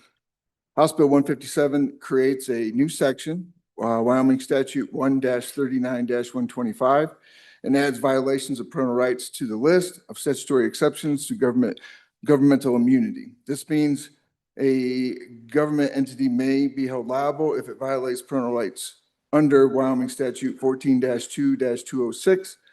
Normally, a claimant must file a written notice of claim within 2 years and comply with strict statutory requirements before bringing suit. HB 157 removes that notice requirement for parental rights violations, so parents do not have to comply with the standard governmental claims notice procedure before filing suit. Under current law, the Governmental Claims Act generally prohibits awards of attorney fees. HB 157 overrides that limitation for parental rights violations and requires a court to award reasonable attorney fees and costs to prevailing parent. This ensures parents have meaningful access to the courts when their rights are infringed. To go through the bill real quick here, HB 157 ensures that parental rights already recognized in Wyoming statute are enforceable when they are infringed by a governmental entity. I will briefly walk you through. Page 1, creation of liability, Wyoming statute 1-39-125 creates a new section in the Wyoming Governmental Claims Act stating that a governmental entity is liable for damages resulting from a violation of this statute, 14-2-206, our parental rights statute. Currently, parental rights are recognized in statute. However, governmental entities are generally immune from suit unless the legislature expressly creates an exception. This section makes clear that when parental rights are violated, there is accountability. It provides an explicit and narrow waiver of immunity that the specific type are for that specific type of violation. Page 2 amends the existing immunity statute to add this new parental rights section to the list of recognized exceptions. This ensures statutory consistency, removes ambiguity, and courts will not need to interpret legislative intent The waiver is clear and specifically defined. This is not a broad erosion of governmental immunity. It is a targeted exception tied directly to violations of existing statute. Page 3, under current law, a claimant must file a written notice of claim within 2 years and comply with strict procedural requirements before filing suit. HB 157 removes that notice requirement for parental rights violations. Why? Because many parental disputes involving schools or agencies involve extended internal processes before litigation is ever considered. Parents oftentimes attempt resolution through meetings, file complaints, going through district level review, appearing before boards, and seeking administrative remedies. These processes can take substantial time. In some cases, disputes can become prolonged before litigation is even contemplated. If the statutory notice clock runs during that drawn-out process, a parent may lose access to the courts before meaningful review even occurs. This provision ensures that procedural technicalities do not extinguish a parent's ability to seek judicial review of rights violation. Attorney fees. Under the Governmental Claims Act, attorney fees are generally not awarded. HB 157 requires a court to award reasonable attorney fees and costs to a prevailing parent. This provision ensures meaningful access to the courts. Litigation against a governmental entity is expensive. Without a fee recovery, only those with substantial financial resources could realistically pursue enforcement of their rights. This is not punitive. It applies only to the prevailing parent and ensures that fundamental rights are practically enforceable. Page 4, the bill provides for declaratory and injunctive relief. This allows courts to declare unlawful conduct and stop ongoing violations. The goal is correction and compliance, not simply monetary damages. This bill does not create open-ended liability. It applies only when there is a violation of Wyoming Statute 14-2-206, which is defined as the parental rights statute. It does not eliminate governmental immunity generally. It creates a specific and limited exception tied to a fundamental liberty interest long recognized in law. Parental rights are among the most well-established constitutional rights in American jurisprudence. If those rights are to be meaningful, there must be a remedy when they are infringed. HB 157 ensures that parental rights in Wyoming are enforceable, not merely declaratory. It removes procedural barriers that could prevent legitimate claims from being heard and provides a narrow, clearly defined accountability mechanism. On that, I stand for questions. Representative Chesty. Thank you, Madam Chairwoman.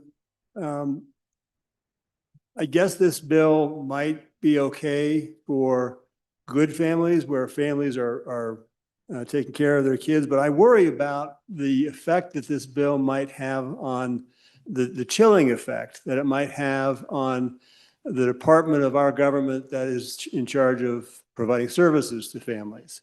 We all know that there are situations in which children are abused, and we have a whole department of our government that needs to investigate those claims and take protective action to protect the children in those situations. They're rare, obviously, but they exist. That's why we have a whole department that handles those kinds of cases. Are those workers in that department now going to have to look over their shoulders and worry about getting sued because of this bill? And are they going to be a little bit less protective or take actions that might otherwise be necessary, but because they're afraid of a lawsuit, not take the action? I worry about the chilling effect on this bill, and therefore I would urge a no vote. Representative Wiley. Thank you, Madam Chairwoman. I would like the body to support this effort. You know, a few years ago, we supported legislation to make sure that events weren't happening back home in our school districts that were, you know, encroaching on parental rights. And I believe this just goes a little farther to to give those same parents an avenue to recuperate their losses if they do get into a struggle with one of our local districts and have a way to recoup the legal fees there. So I'm in support of this and I ask for your favorable consideration. Further discussion? Question. Question being called. All those in favor of Chairman Andrews' motion that when the committee of the whole rises to report it, do so with the recommendation that House Bill 157 do pass. All those in favor say aye. Those opposed, no. House Bill 157 has passed the committee of a whole. The next bill for our consideration is House Bill 92. The reading clerk will read the bill. House Bill 92, sponsored by Representative Lucas, sexual predators prohibited from public office, an act relating to the administration of government. Mr. Speaker, your committee number 7, Corporations, Elections, and Political Subdivisions, to whom is referred House Bill 92, sexual predators prohibited from public office. Respect the report, same back to the House with the recommendation that do pass with the following amendments. Ayes, Representatives Brown, Heft, Johnson, Knapp, Locke, Lucas, Webb, Weber, Yin. Representative Knapp, Chairman.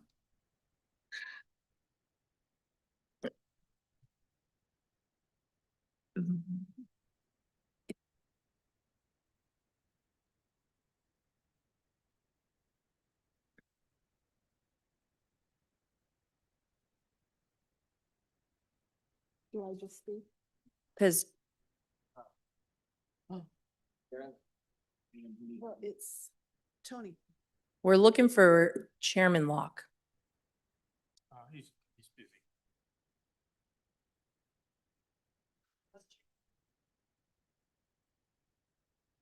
Can I do that? He's coming, he's coming.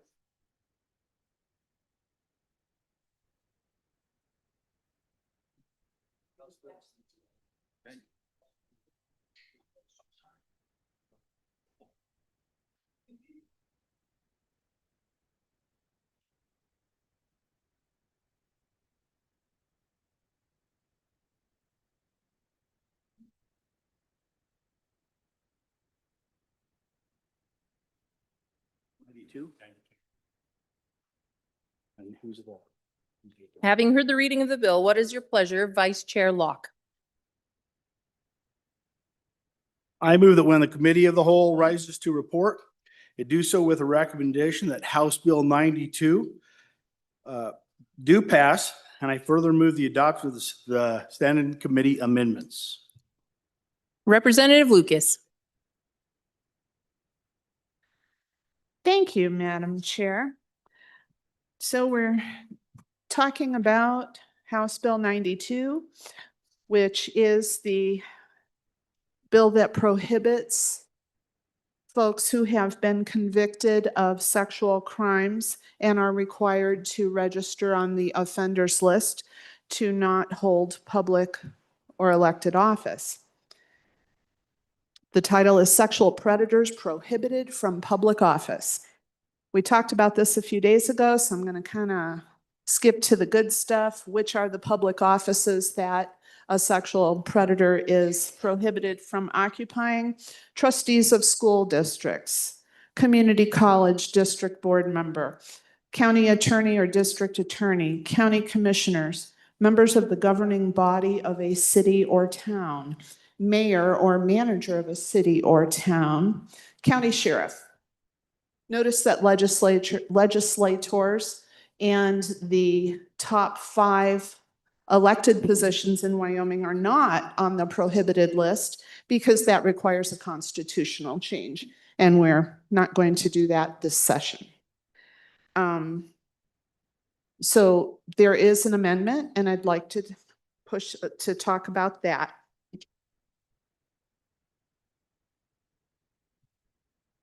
It is a committee amendment. It received unanimous support within our committee, and that is to more easily determine who is a sexual offender. And so the language then deletes who is and puts in currently registered on the Central Registry of Offenders under Wyoming statute 719-301 through 310. And the reason that we did that is that it may not be easy to determine who is currently a sexual offender if they're not on the registry. So if you're not required to list on the registry, then this doesn't apply to you. Pretty short bill. I encourage an aye vote on that, and I stand ready to answer any questions. Thank you. Question having been called on the Standing Committee Amendment number 1. All those in favor say aye. Those opposed, no. Standing Committee Amendment number 1 has been adopted. Discussion on the bill. Representative Brown. Thank you, Madam Chairwoman. All right, so ladies and gentlemen, strong support of this bill. This happened in our community, and it's kind of an interesting dynamic when an individual put his name out on the list. People started looking at it and said, hey, I recognize that name. And if I remember correctly, it was indecent liberties with the minor 2 different times, and was running for an office in which we would not want that type of a person to have that type of responsibility. So then the public pressure came and mounted pretty heavily via social media and other areas that he should remove himself. And he refused to remove himself. Refused. Until there was such a large public outcry that he finally, and I mean, I don't know how we actually got this to happen, but he finally decided to go ahead and pull it out because he realized that he did not have a chance. I struggled a little bit with the idea of this, of what happens, and I appreciate the amendment because that's exactly what my concern with this bill when it originally came through was, how do we know if they weren't already something like this in another state and they transfer to this state? And what's nice about that is when they transfer from another state, and if they were registered in that state, we have those transfers. We know that kind of stuff that happens. So on and for this, good protection. I think the offices that were listed out here are the offices that we want the integrity and the respect for. So I appreciate the bringer bringing this bill. It was a big issue in this community here last year or 2 years ago during an election. And this cleans it up and makes it to where we don't have to worry about it. So on and for. Question being called. All in favor of Vice Chair Locke's motion that when the Committee of the Whole rises to report it, do so with the recommendation that House Bill 92 do pass. All those in favor say aye. Opposed, no. House Bill 92 has passed the Committee of the Whole. The next bill for our consideration is House Bill 26. The reading clerk will read the bill. House Bill 26, sponsored by Representative Posey. Vehicle registration fees, tribal governments, an act relating to motor vehicles. Mr. Speaker, your committee number 8, Transportation, Highways, and Military Affairs, to whom is referred House Bill 26. Vehicle registration fees, tribal governments. Respect the report, same back to the House with the recommendation that it do pass with the following amendments. Ayes. Banks, Representatives Banks, Brown, Geringer, Larson, McCann, Posey, Tarver, Wiley. Excused, Representative Nicholas. Representative Brown, Chairman. You have heard the reading of the bill. What is your pleasure, Chairman Brown? Thank you, Madam Chairwoman. I move that when the Committee of the Whole rises to report it, do so with the recommendation that House Bill 26 do pass. I will further move the adoption of the Standing Committee Amendment. And Madam Chairwoman, I'd like to go ahead and dispose of that before I pass over the explanation of the bill. This was just brought to us by the department that oversees our transportation, found that this was probably the better way to actually implement this statute. And we'll go over this. This is just kind of a remapping of the statute as opposed to what the original bill was. And then the only other thing that we see is an effective immediately date on this. This is a really good bill that catches something that's been going on for years and years and years, and you'll hear about that from the good bringer, but we'd like to dispose with the amendment if at all possible before we move into the explanation of the bill. You've heard the motion on the Standing Committee Amendment number 1. Is there any discussion? Question having been called, all in favor of Standing Committee Amendment number 1, say aye. Those opposed, no. Standing Committee Amendment number 1 has been adopted. Discussion on the bill. Representative Posey. Thank you, Madam Chair. This bill is pretty self-explanatory. It just allows for exemption and registration fees for tribal government vehicles, which hasn't been on the books. And part of our committee talked about that and realized we're probably talking at the most 100 vehicles, if that, between both tribes. But it may be a little bit more, maybe a little bit higher or lower, but it's basically just offering an exemption of registration fees that are afforded to counties and state and weed and pest and other organizations. I stand for questions. Any discussion on the bill? Question has been called. All those in favor of Chairman Brown's motion that when the committee of the whole rises to report, it do so with the recommendation that House Bill 26 do pass. All in favor say aye. Opposed, no. House Bill 26 is passed the committee of a whole. The next bill for our consideration is 76. The reading clerk will read the bill. House Bill 76, sponsored by Representative Stivar. Exception for annexation with landowner objections, repeal. An act relating to annexation. Mr. Speaker, you're Committee Number 4, Education, to whom is referred House Bill 76. Exception for annexation with landowner objections, repeal. Respect the report, same back to the House with the recommendation that do pass. Ayes. Representatives Andrew, Bratton, Erickson, Guggenmoss, Singh, Strzok, Williams. Excused, Representative Kelly and Lawley. Representative Andrew, Chairman. You have heard the reading of the bill. What is your pleasure, Chairman Andrew? Thank you, Madam Chairwoman. I move that when the committee of the whole rises to report, it do so with the recommendation that House Bill 76 do pass. And I move. Who's explaining the bill? I just told you. Sorry. But you?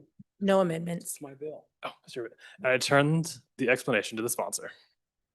Representative Stivar. Thank you, Chairwoman. I bring you House Bill 76, annexation. Except for annexation of landowners' objections. All we're doing here is repealing paragraph C in 15-1-406. And all this does is when an area is surrounded 75% by the annexing body, they have to go through A and B first. If they don't get 50%, they have to put it off for 2 years and come back. That's all this is doing. It's going to help your constituents out. People buying the county want to be in the county. As the city grows, they get around them. It just gives a little more protection for your constituents. Vote aye. Discussion on the bill. Question has been called.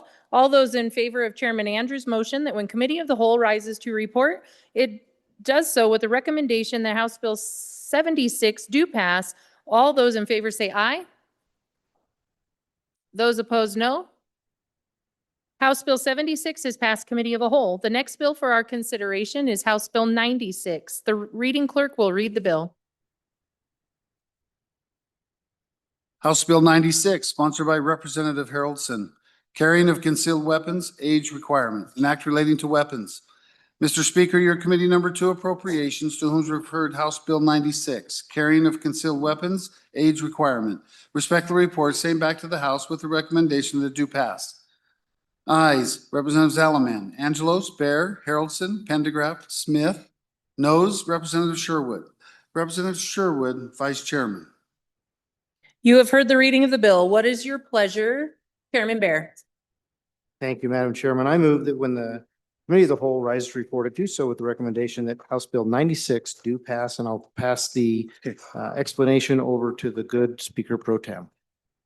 Speaker Pro Tem Haroldson. Thank you, Madam Chairwoman. Okay, ladies and gentlemen, again, we have heard these, seen these on introduction, but what this is a change in the concealed carry permit statute. So again, just to clarify, we have two different types of concealed carry in the state of Wyoming: permitted through our attorney, or the the legal side of our state's executive branch, and then the other is constitutional concealed carry. And what this is this is shifting the age of the permitted concealed carry down to 18. It is currently at 18, but there has to be quite a few different hoops that are jumped through by these individuals. And so this brings it to 18. A couple things you have to understand. In the last couple of years, there's been a litany of lawsuits regarding this conversation. A number of different states, quite a few different states, in fact, have come under scrutiny in the courts when lawsuits are brought about the constitutionality of 21 being the age for concealed carry permits. So what this would do is it would take away the stipulations and just drop it from 21 to 18, all the same process, all the same requirements to get current concealed carry permits under current statute, but this would just shift it from 21 to 18. And with that, I'd stand for any questions. Discussion on the bill. Representative Chesick. Thank you, Madam Chairwoman. I was a no on introduction on this bill, one of the few that was a no, and I'm still a no. I encourage a no vote, only because brain science tells us that adult brains don't really mature until really after age 21. So having a concealed weapon is a very adult, very important thing that you need some maturity to deal with. I worry about people under the age of 21, up, down to 18, going out and without their fully mature adult brains, getting into a scuffle and guns getting drawn. I worry that lowering the age and allowing people with less mature brains to conceal carry can lead to more gun violence, and therefore I oppose this bill. Representative McCann. Thank you, Madam Chair. I am for this wholly, and to refute the previous speaker's explanation, we have 18-year-olds carrying machine guns in war with very strict rules of engagement. If they can handle it, so can civilians. Thank you. Further discussion? Representative Chesick. Thank you, Madam Chairwoman. And that's the point. The soldiers who are under 21 down to 18, they have training. They're well trained, and they are going to use their guns. Number one, the military weapons that they're using aren't concealed. They're actually carried openly to be used when necessary in combat. So it's not a concealed situation, but they're also have been fully trained to use them properly. That's a different situation than a concealed carry of a handgun. Thank you. Representative Harshman. Thank you, Madam Chair. Just a question for the bringer. A lot of the controversy over the last few years has been about public schools. You didn't want a senior in high school. And then I think kids who are at our colleges and universities. So I think for the public and everybody, just to remind everybody again about that, I think this bill cleans that up. And then just a comment, I agree with the representative from Sweetwater County, and that's why I always oppose this whole drinking age being moved to 21. And you get a vote and do all those things. And I was 19 in this state, but highway funding kind of held over us on that one. But I'd be interested in that issue if anybody else is down the road. But anyway, if you could help us with that issue, I'd appreciate it. Thank you, Madam Chair. Representative Heft. Thank you, Madam Chairwoman. One of the things about a concealed carry permit that's interesting is one of the questions, because they're thoroughly vetted. One of the questions is, have you received any training? And like I say, it's a yes or no question, and you have to give an affiliation to where you got that training. And so as someone who frequently renews his permit, you have to answer that question and what your affiliation is. So they're thoroughly vetted before they're issued. Representative Haroldson. Thank you, Madam Chairwoman. Good questions. To answer the question of the good prior speaker, what does this mean through K through 12? So last year was we had this conversation, great conversation. I think actually an amendment, maybe even that good prior chairman brought was, what happens when a student is in their school, they turn 18, maybe they're an older age senior, and they could run out and get their concealed carry permit. Could they have that weapon on their K through 12 school facility? And the answer is no. So we close that door, we close that loop. For the simple fact, not only can they not be on their school, they can't be on a rival school. They can't be on a K through 12 campus if they're enrolled in school. And the reason for that is it's homecoming, and it's that game that we're always everyone's excited about. We didn't want to just put that window out there. So that great question. Thank you for that ability to give us that clarity on that. And I would just challenge, as we look at this, there is a training aspect. If we look at statistics, this is something that currently 18-year-olds are carrying concealed in our state with permit. But it's just a deal where we've had 18-year-olds stepping out and saying, hey, you know what, we're seeing other court cases come out. People are getting those freedoms. We had testimony where we're actually getting increased requests in locally here in the state of Wyoming after these court cases are finding national news, and they're saying, when's our time? Why can't we do it? We can go to war.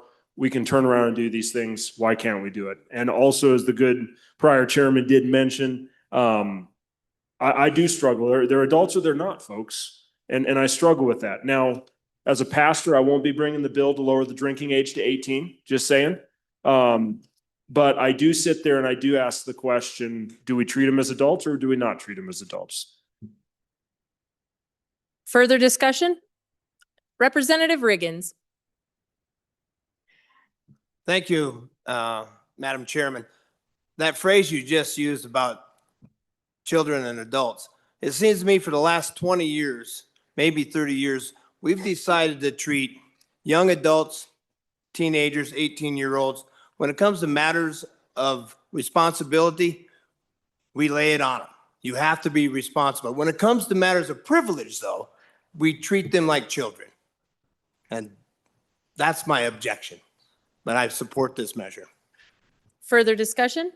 Representative Washit.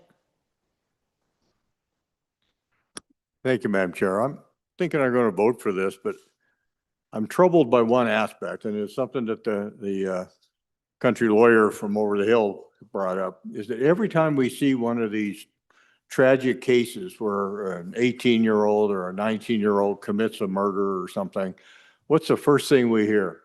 Their brains aren't fully developed, they're not fully culpable, and it's a mitigating circumstance, and we can't hold them accountable under the law the same way we would if they were older.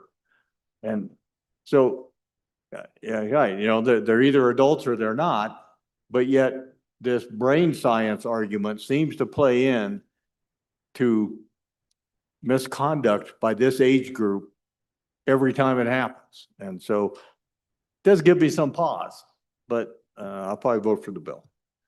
Representative Stivar. Representative Heft. Thank you, Madam Chairwoman. Just as a little added information, when you go get a permit, you're fingerprinted. It's a conscious act. And what's interesting is I cannot sell someone under the age of 21 a firearm other than a long gun. So there's some parental oversight on this thing too, because that's the only way they're going to get a firearm. Representative Weber. Thank you, Madam Chairman.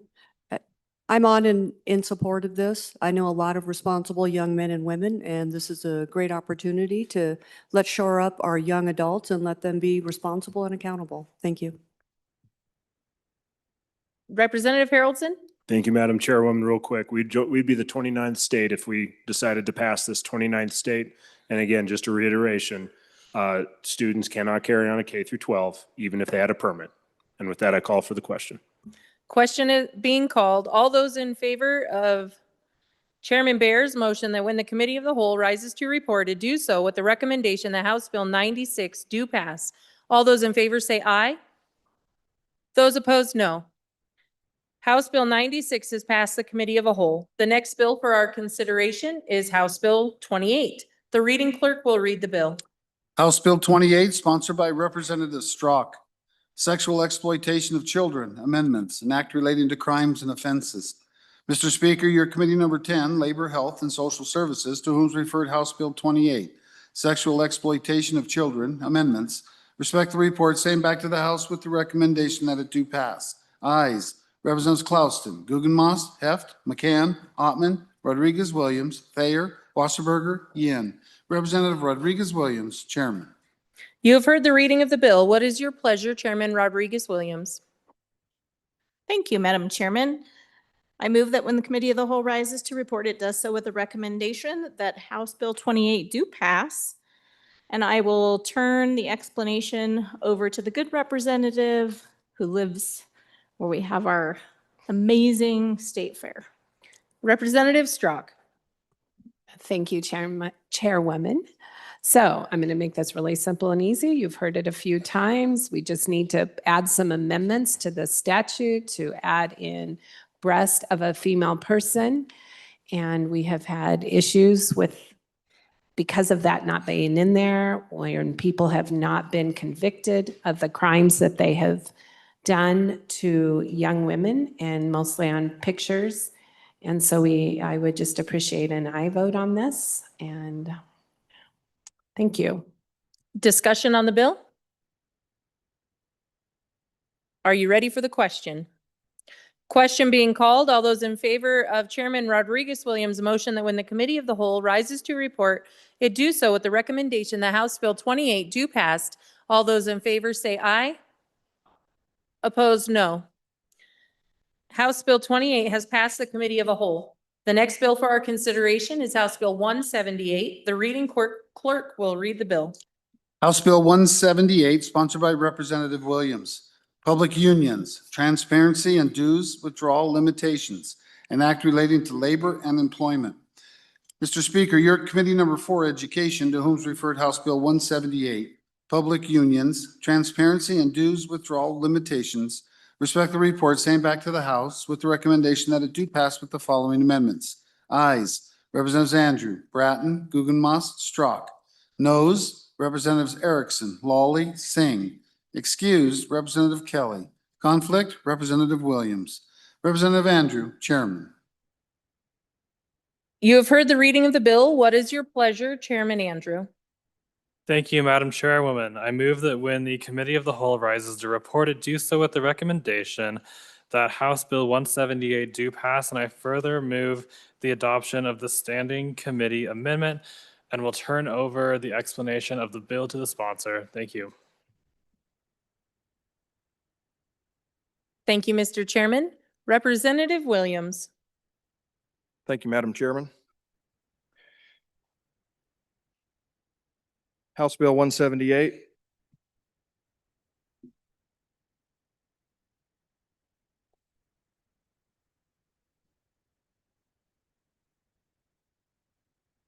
Public unions, transparency and dues withdrawal limitations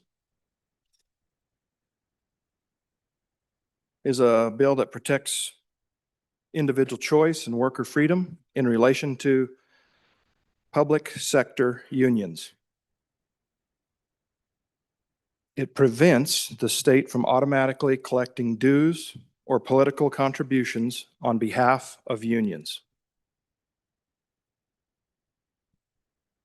The central provision of the bill is on page 2, lines 2 through 21.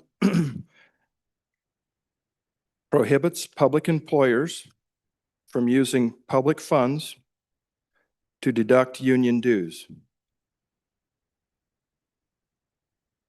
This ends automatic payroll deductions. allowing workers to decide for themselves whether to support unions, requiring any payments to be made directly and voluntarily rather than through involuntary withholding. It's important to remember that this legislation does not prevent or stop anyone from voluntary association. If you want to join a union, you're capable of doing so. The only difference is this bill is enacted, the state will not be involved in the transaction. Standing Committee Amendment on page 2, line 5, and line 6 just deletes for a labor organization. It was moved by the chair. I think the chairman moved it. And it also, on page 2, after line 21, it adds an E and adds any candidate for federal, state, or local office.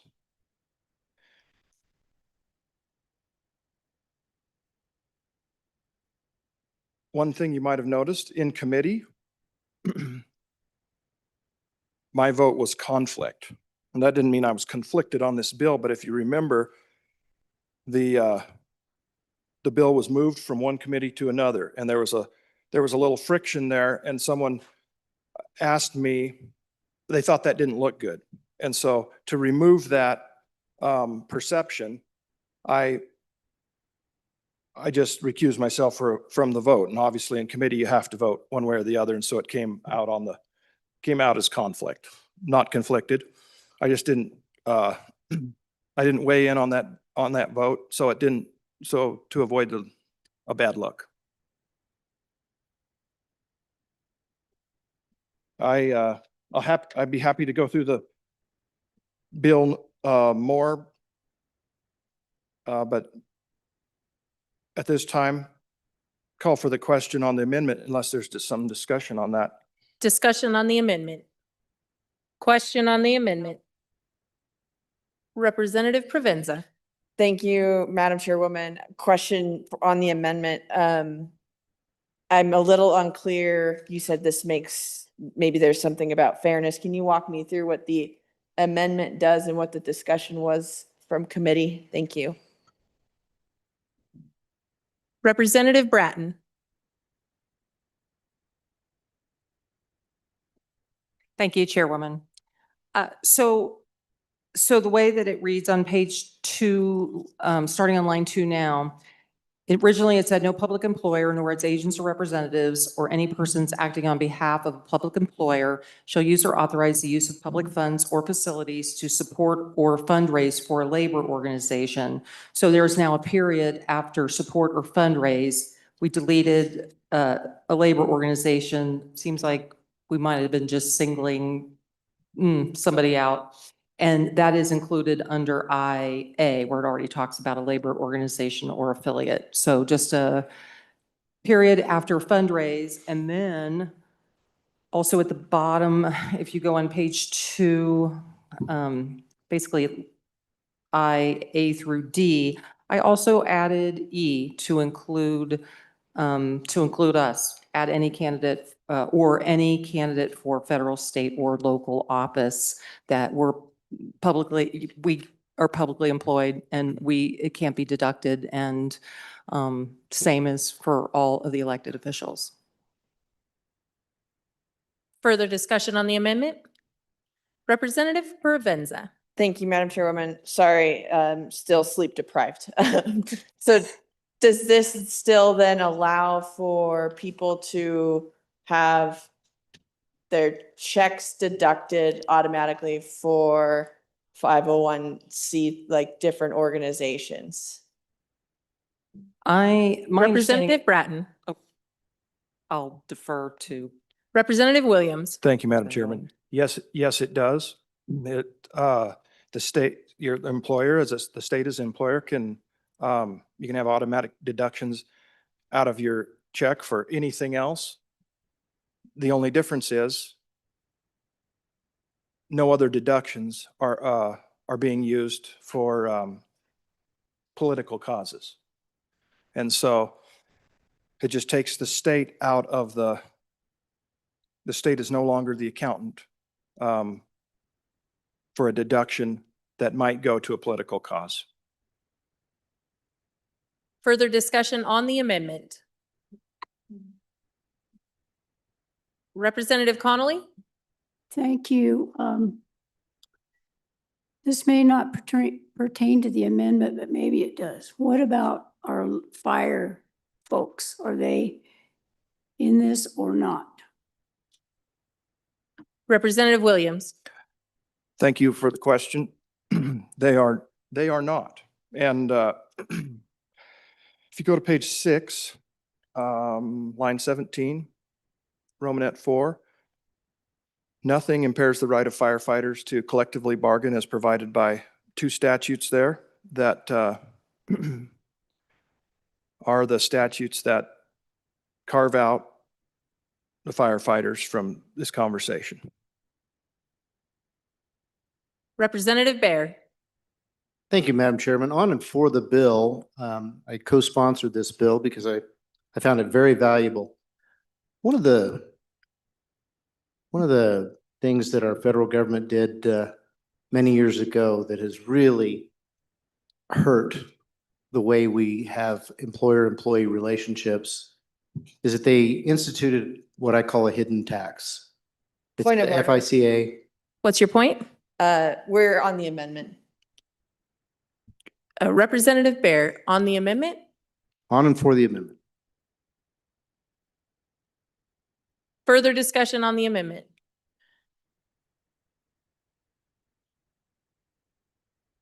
Okay. Yep. Question having been called, all those in favor of Standing Committee Amendment number 1, say aye. Aye. Those opposed, no. The Standing Committee Amendment number 1 has been adopted. Division being called. All those in favor, please stand.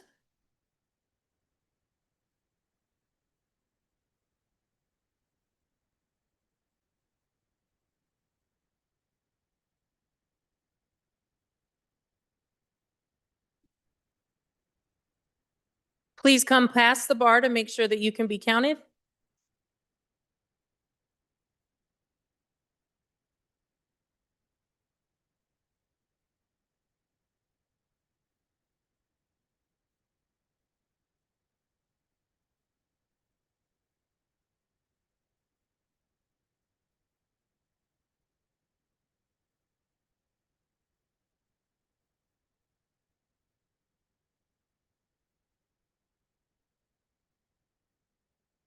You may be seated. All those opposed?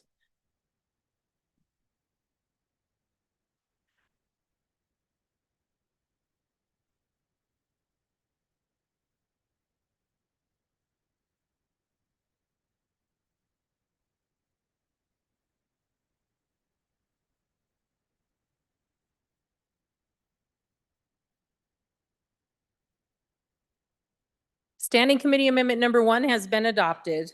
On the bill, discussion on the bill. Representative Chesick. Thank you, Madam Chairwoman. I have a question, I think, for the bringer. I heard you say something about this would stop involuntary deductions, but I'm not sure that that's what happens. Would it be okay with you if nobody's going to be forced to join a union? So if a union member says, "Hey, Mr. School District, I have joined the union for my profession. I would like you to automatically deduct my fees so that it's an automatic payment situation." That's not involuntary. I'm volunteering to join the union and I can control that on or off whenever I want to. Why would that be not allowed? Representative Harshman. Thank you, Madam Chair. Folks, Wyoming is what's called a right-to-work state. So we cannot compel anybody. Nobody can be compelled to join anything. It's all voluntary. Wyoming is a right-to-work state. So I think some of the explanations, Bill, my good friend from the eastern part of the state, This is not compelled. It is not automatic.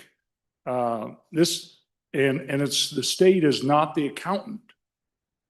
So depending on your town, your public works person or your policeman or fireman or your teacher or your prison guard or your highway patrol plow driver or whatever it might be, they're going to probably have 5 to 10 choices on their paycheck. Do I take money out for this healthcare plan? Do I do dental? Do I do vision? Do I join a 401k? Do I join a different 401k? All these different things. Do I want to put $10 a month into an association? And that's what this is. It's not so, and they have to voluntarily check off on it, and they can end at any time and change it. So to represent this as as government accounting and forcing people into this, it's just not accurate.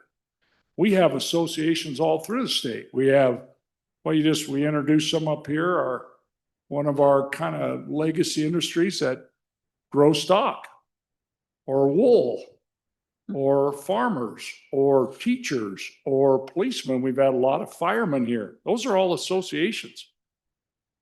They're not unions where a non-right to work state where they can be told they got to hire so many, these many got to be on the job, these many union workers.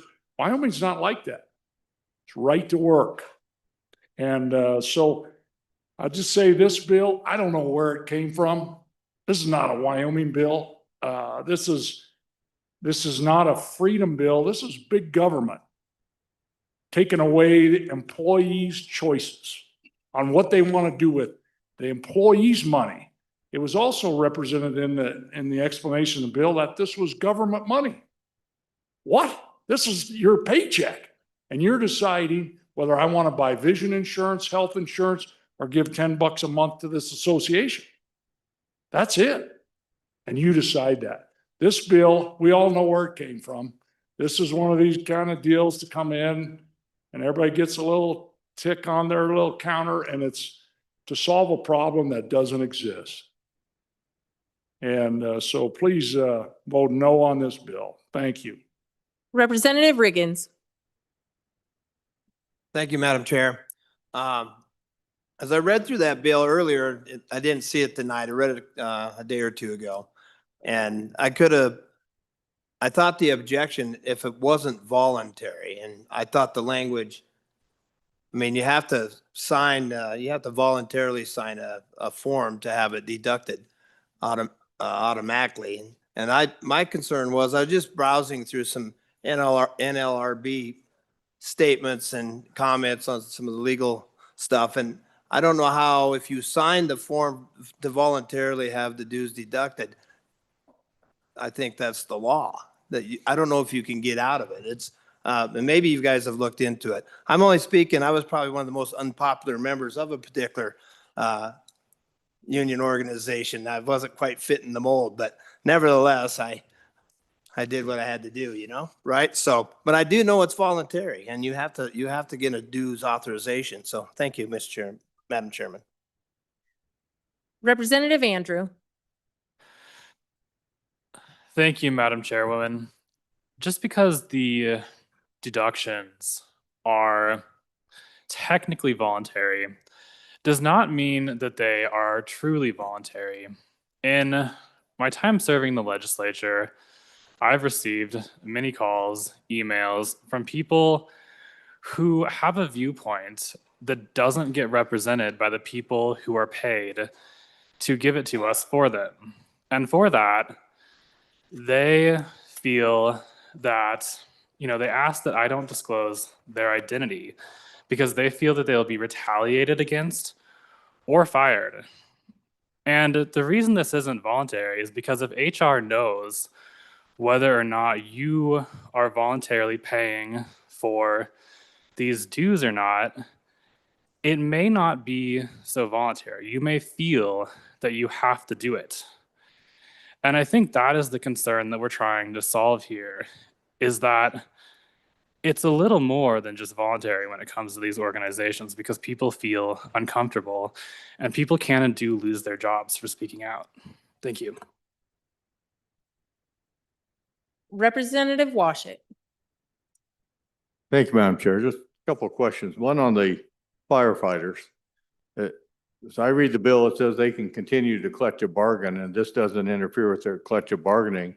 But if it's illegal for their employer to deduct this funding, I don't know how you can negotiate to ask an employer to do something that's prohibited by law.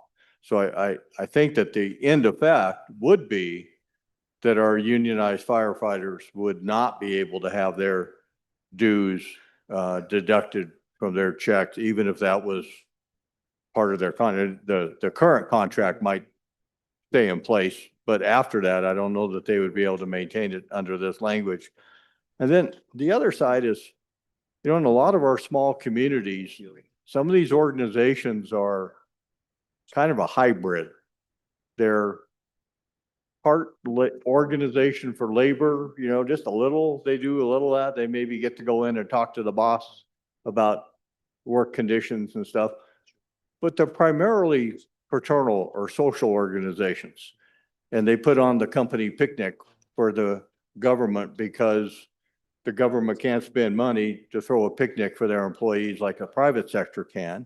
So the employees belong to these more social organizations. So I'm wondering, how does this bill affect those hybrids that are, you know, not really what we would normally think of as a union, but they have some little, they don't have collective bargaining rights or anything like that, but they still are allowed to speak on behalf of the employees at the city council meeting or something, right?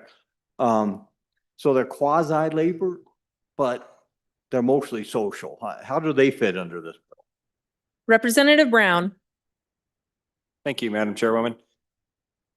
I really liked the chairman of the Education Committee's use of the term technically, because when we use that term, technically means technically. It is. It's voluntary. I can't unshroud that any more than the fact that this is a voluntary practice, plain and simple. So technically, and remove the word technically, it's the same thing. So I think that's a really big distinction here, ladies and gentlemen. When you're talking about this, we're all big boys and big girls. We all got our jobs. And when we're signing on with those paychecks and we get those paychecks, we're voluntarily signing to say whether or not we want X amount to come out of our paycheck to be submitted to an organization. What I started having a problem with this on this particular bill is the only reason we're doing this is because it's the public service side of things. If we were to sit here and try to pass this exact same law and say a private company cannot withhold money out of an employee's pocket or out of their check, we would be up in arms at government overreach.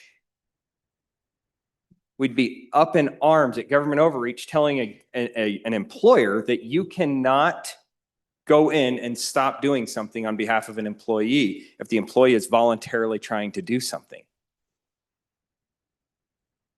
We would be trying to tell that company how to run their business. At the end of the day, I think we all see where this bill's going.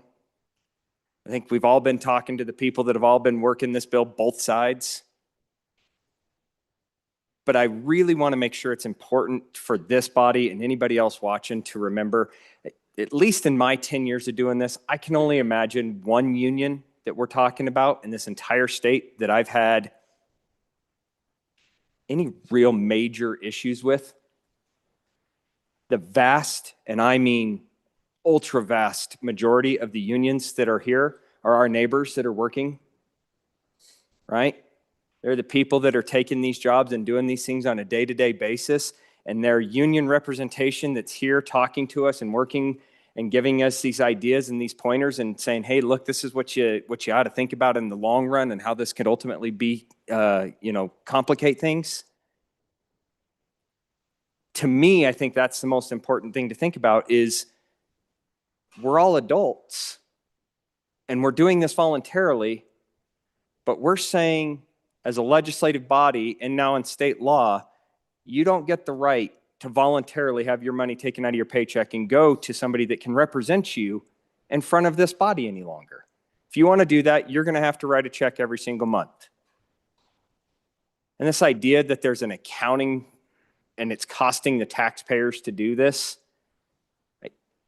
it is negligible and not even a rounding error when you actually have a computer that's doing all of this. There's a company that does this across the board for private employers all day long that has 3 little letters after it that everybody watches for that employer report to come out. As a matter of fact, there's some small towns and communities that I'm aware of that use that same exact company to do this. It's not even going out there. They contract this out. So it's not even happening with the public money being used to do the accounting on this. I don't know, ladies and gentlemen. To me, this truthfully, honest to goodness, just looks like a solution looking for a problem that doesn't exist. Representative Storr. Thank you, Madam Chair. Who can tell me what the rational basis for this concept is?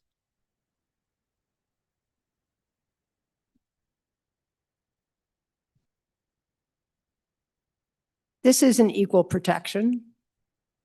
And here we are in the equality state.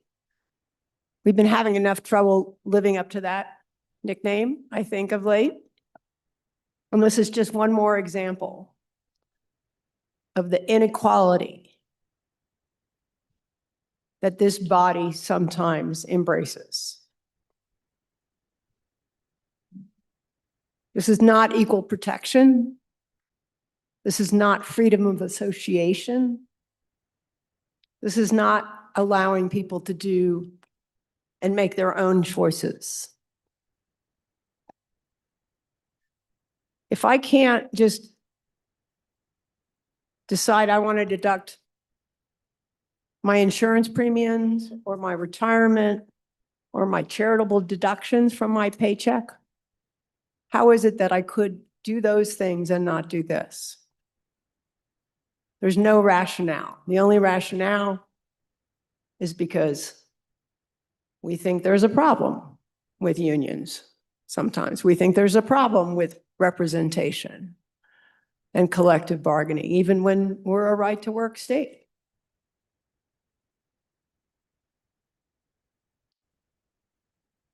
Let's please live up to being the equality state and say no to this bill. Representative Williams. Thank you, Madam Speaker. I'll revisit a few of the questions that we heard. I might have been unclear earlier, and so I'll repeat myself. I apologize, but and I might not have stressed this enough, but it's important to note that this legislation does not prevent or stop anyone from joining a union. If you want to join a union, get after it. The only difference is the state will not be involved in that transaction under this bill. We had a question about the difference between, what's the difference between an automatic exemption on your paycheck as a public employee from the state, or if you were going to have that same deduction taken out from your bank. Well, it's easy to do. The unions already have a form. We do it all the time. If we pay our power bill that way, it's not an issue. It's not mutually exclusive. You're just doing the same thing as you do in your check. You're just doing it from the bank. We heard about hybrids. We had a question about hybrids, associations, and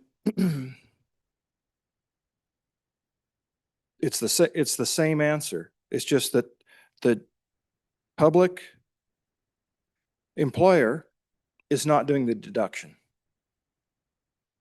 As you as an employee, me as an employee, I do that independently with my bank, taking the public employer out of the equation. As far as a check every month, you can do it that way, but there is an easier way. And I think most of us are onto that. I'll help if anybody has questions about doing that for themselves. I think it's voluntary. There was a question about firefighters. I don't know if I answered that fully. I can't remember, but on the last page of the, next to the last page of the bill, page 8, Romanet 3 there's a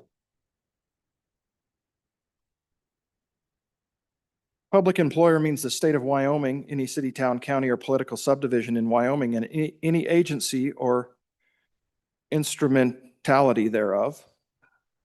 Public employer shall not include a public safety agency, that's law enforcement and EMS, as defined by statute that says such, or a corporate authority, that's our firefighters, as defined by the statute that says such.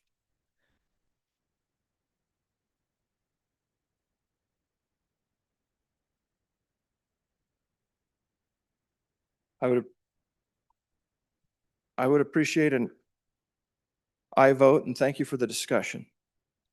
Thank you, Representative. Question having been called, all those in favor of Chairman Andrews' motion that when the Committee of the Whole rises to report, it does so with the recommendation that House Bill 178 do pass. All those in favor say aye. All those opposed, no. Division, I'm going to call it myself. All those in favor, please stand.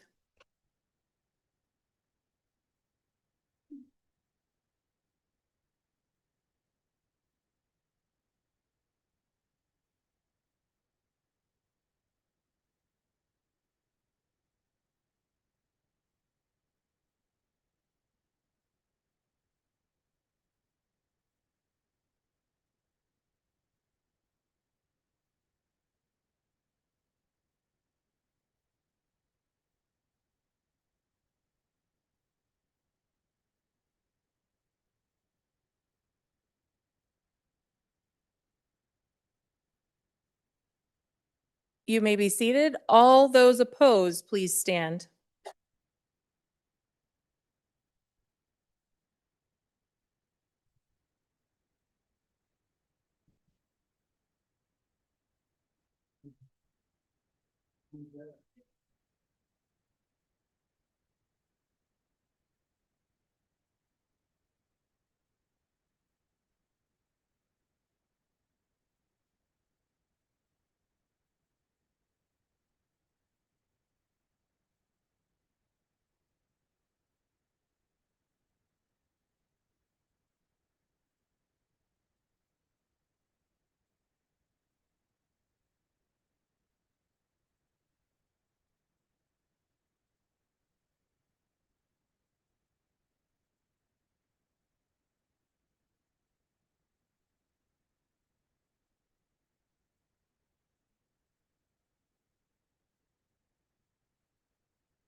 On a count of 26 to 26, it will become a roll call vote.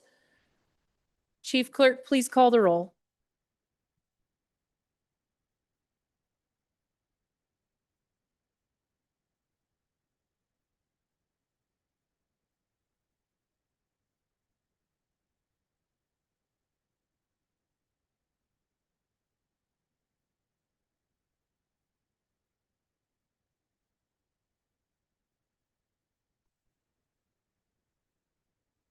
Alamand, Andrew, Angelos, Banks, Bear, Brady, Bratton, Brown Gary, Brown Landon, Byron, Campbell Elisa, Campbell Kevin, Campbell Kevin, Chestick, Clouston, Connolly, repeat, Davis, Erickson, Filer, Bornstrom, Geringer, Guggenmoss, Haroldson, Harshman, Heiner, Heft, Jarvis, Johnson, Kelly, excused, Knapp, Excused. Larson Lloyd, Larson JT, Lawley, Lean, Locke, Lucas, McCann, Nicholas,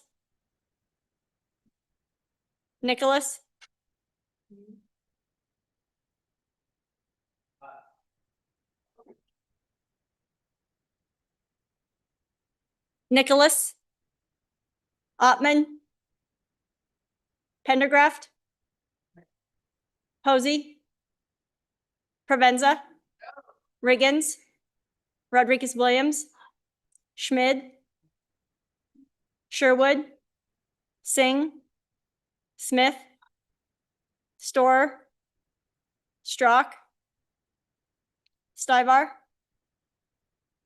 Tarver, Thayer, Washut, Wasserberger, Webb, Weber, Worf,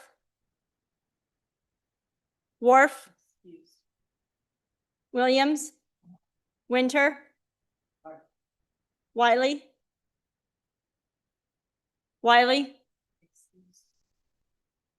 Yin.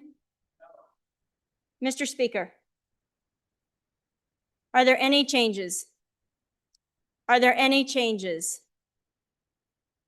Wiley, excuse to, oh, excuse me, Larson JT.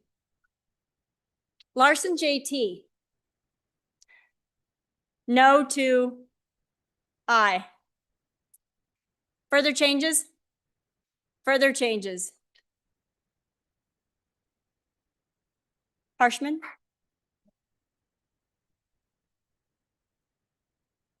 Further changes? Closing vote? Vote closed. 34 aye, 22 no, 6 excused.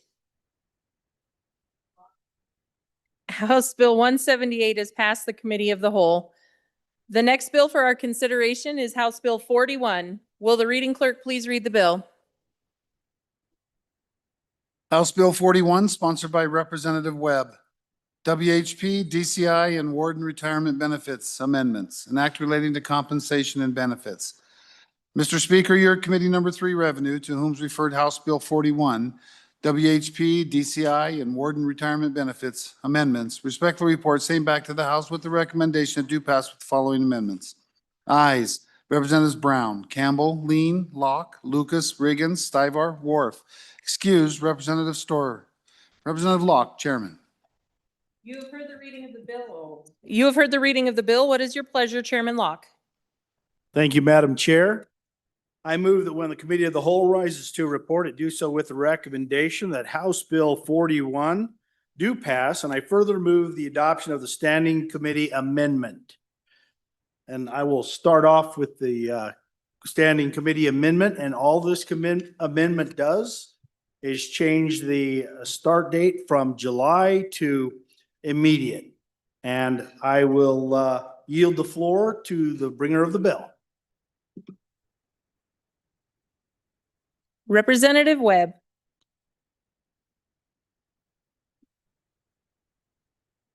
Thank you, Madam Chairman.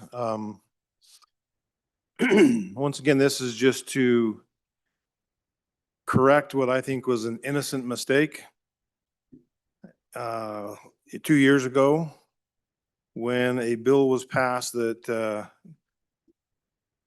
that increased the surviving spouse benefit for Wyoming peace officers from 62.5% to 90%.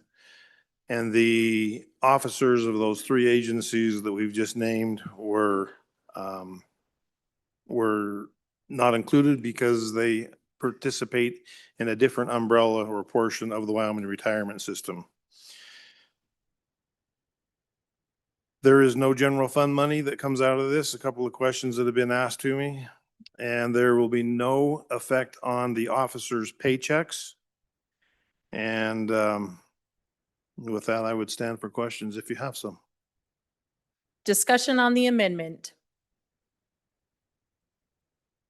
Question on the Standing Committee Amendment number 1 being called. All those in favor say aye. Opposed, no. Standing Committee Amendment number 1 has been adopted. Any discussion on the bill? Question being called. All those in favor of Chairman Locke's motion that when the Committee of the Whole rises to report, it do so with the recommendation that House Bill 41 do pass. All those in favor say aye. Those opposed, no. House Bill 41 is passed the Committee of a Whole. The next bill for our consideration is House Bill 120. The reading clerk will read the bill. House Bill 120, sponsored by Representative Campbell. Energy Product Reclassification and Sovereignty Act, and an act relating to the administration of government. Mr. Speaker, your committee number 9, Minerals, Business and Economic Development, to whom is referred House Bill 120, Energy Product Reclassification and Sovereignty Act. Respect the report, same back to the House with the recommendation do pass with the following amendments. Ayes, Representatives Campbell, Heiner, Knapp, Larson, Riggins, Schmidt, Tarver, Weber. Excused, Representative Lawley. Representative Heiner, Chairman. This bill was re-referred to Committee number 2, Appropriations. Mr. Speaker, your Committee number 2, Appropriations, to whom is referred House Bill 120, Energy Product Reclassification and Sovereignty Act.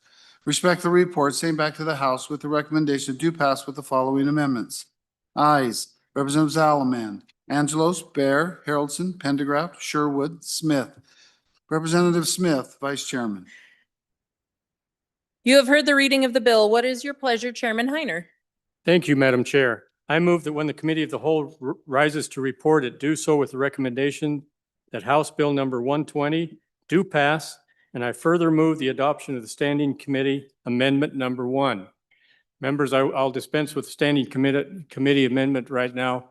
Well, while we were hearing this in committee, we thought, well, this is great for natural gas. Let's add coal to it and make it natural gas and coal. We went away patting ourselves on the back, and then we realized afterwards how hard that coal becomes with all the severance taxes and all the tax implications. We don't have, there's a timeline that you'll hear from the good presenter. We don't have time to confuse it with coal. So I recommend we defeat this Standing Committee Amendment. Any discussion on the amendment on Standing Committee Amendment number 1? Question being called. All those in favor of Standing Committee Amendment number 1 say aye. All opposed say no. Standing Committee Amendment number 1 has not been adopted. We are back on the bill. I'll turn the presentation of this bill to the good representative from Coal Country. Representative Campbell. Oh, I apologize. There is one additional amendment. Oh, a Standing Committee Amendment from Appropriations. So to Chairman Bear.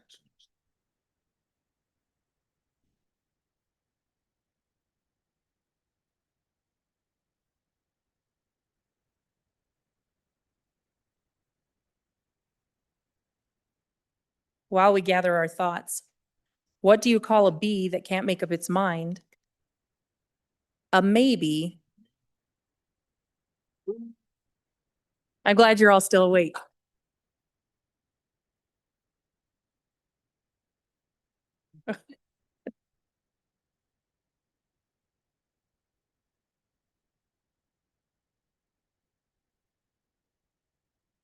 Representative Pendergraft. Madam Chairman, I would like to move Standing Committee Amendment number 2 to House Bill 120. Ask for your favorable consideration. Essentially, what this does is there's some seed money to get this program started. What's that? Yeah, the total there is about 46,000. The details are here. Sorry, I was not prepared for this. You'll note on paragraph B, there's appropriated $43,956 from the general fund to the Wyoming Department of Revenue for the purpose of providing contractual services.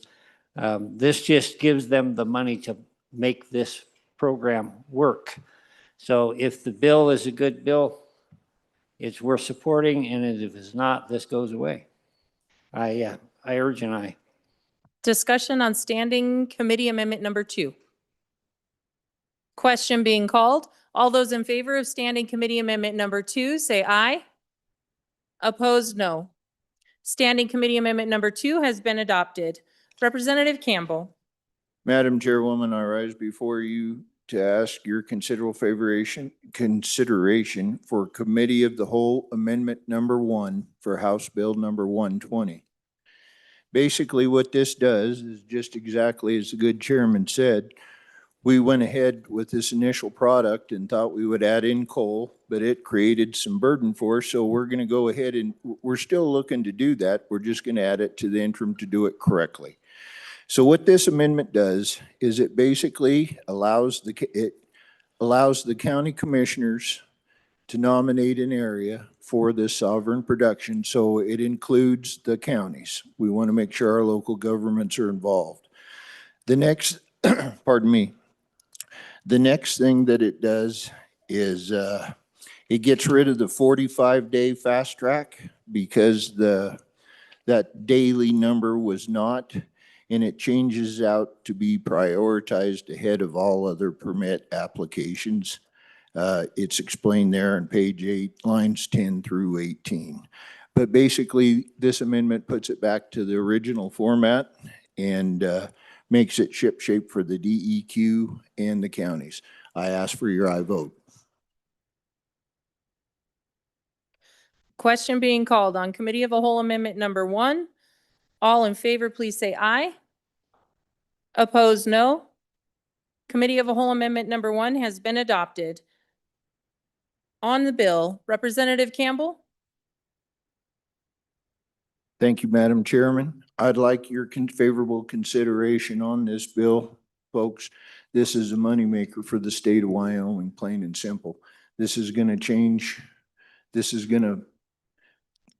things for our oil and gas community.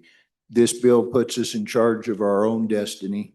We're going to create manufactured products in Wyoming from Wyoming raw material. And this is going to allow us to bypass the West Coast blockades. This bill will allow Wyoming to become a global powerhouse. I ask for your aye vote. Discussion on the bill. Question being called. All those in favor of Chairman Heiner's motion that when the Committee of the Whole rises to report, it do so with the recommendation that House Bill 120 do pass. All those in favor say aye. Opposed, no. House Bill 120 is passed the Committee of the Whole. The next bill for our consideration is House Bill 39. The reading clerk will read the bill. House Bill 39, sponsored by Representative Washit. Firearms Rights Restoration Amendments, an act relating to crimes and offenses.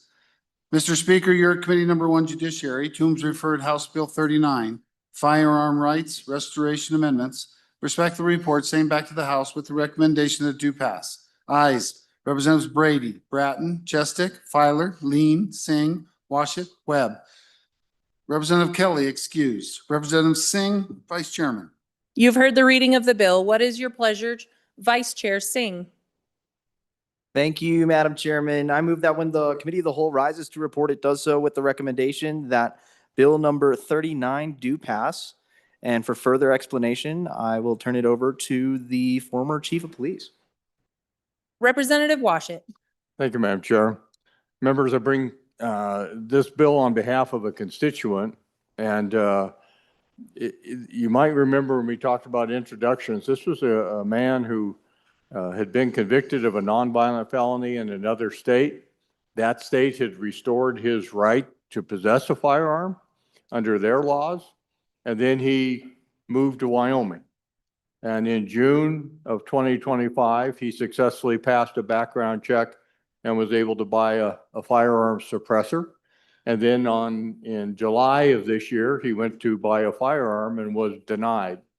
And that's what brought to our attention that there had been an interpretation made regarding the Restoration of Firearms Act bill that we passed last year that was somehow being interpreted to mean that the state of Wyoming would no longer recognize the restoration of firearms rights made by other states. I think you all agree with me that was never what we intended last year. And it seems nonsensical that if the state that took away somebody's firearms rights has restored those rights, that our state wouldn't honor that. And so this bill has a very short little change that we crafted in a couple of places where we added the language or the laws of the jurisdiction in which the conviction was entered. And that's our understanding of what is needed to make the problem for my constituent and perhaps some of yours who haven't even recognized it yet. We may have lots of people roaming around Wyoming who believe that they're golden with regards to their firearms rights because their state that they came from, the state where they were convicted, has restored their rights. And now they're in Wyoming and they're not honored with that restoration of rights. So I think this is a simple fix to a complex topic. And I ask that you please support the effort. Any discussion? Question being called. All those in favor of Vice Chair Singh's motion that when the Committee of the Whole rises to report it, do so with the recommendation that House Bill 120 do pass. All those in favor say aye. Opposed, no. Apologize. Let's try that again. Question being called. All those in favor of Vice Chair Singh's motion that when the Committee of the Whole rises to report it, do so with the recommendation that House Bill 39 do pass. All those in favor say aye. Opposed, no. Thank you for your patience with me. House Bill 39 has passed the Committee of the Whole. The next bill for our consideration is House Bill 159. House Bill 159, sponsored by Representative Lean, safeguarding personal expressions at K through 12 schools, an act relating to education. Mr. Speaker, your Committee Number 4 Education, to whom is referred House Bill 159, safeguarding personal expression at K through 12 schools. Respectfully report, same back to the House with the recommendation that do pass. Ayes, Representatives Andrew, Bratton, Gugemas, Lawley, Singh, Strzok, Williams. No, Representative Erickson. Excused, Representative Kelly. Representative Andrew, Chairman. You have heard the reading of the bill. What is your pleasure, Chairman Andrew? Thank you, Madam Chairwoman. I move that when the Committee of the Whole rises to report it, do so with the recommendation that House Bill 59 do pass. And I turn over the explanation to the sponsor. Representative Lean. Thank you, Mr. Chairman. This bill is very first an equal treatment bill. This bill proposes that Wyoming will codify protections for student speech and expression in public schools with a strong emphasis in preventing discrimination against religious, political, and ideological viewpoints. It amends the Wyoming Governmental Claim Act to waive sovereign immunity for violations, creating a private cause of actions with remedy, including declaratory relief, injunctions, monetary damages, attorney's fees, and a 2-year statute of limitations where each day of violation counts as a new accrual. This is not new legislation. Under the Clinton administration, there was a guidance document sent to the Department of Education to be distributed to all local school districts. This protects freedom of speech and prayer in school. It passed on to local This document was reaffirmed under the Obama administration and again under the current administration. Forgive my proper noun usage. This bill codifies into law what multiple administrations have reaffirmed as bipartisan, and just this month it was reaffirmed again. It only applies to K-12 publicly enrolled schools, does not apply to private schools. It prohibits discrimination or penalties against students for expressing religious, political, ideological views in the same manner as other speech. This extends to class discussions that are open to discussion. Homework, artwork. Think of this as if somebody says, we're going to write a paper on a controversial topic, and an individual picks the topic of abortion. That a teacher could not fail somebody just because the topic was pro-life or for abortion. It goes both directions. It does not solidify one ideological view over the other. Schools cannot discriminate against clubs based on their viewpoints or internal requirements.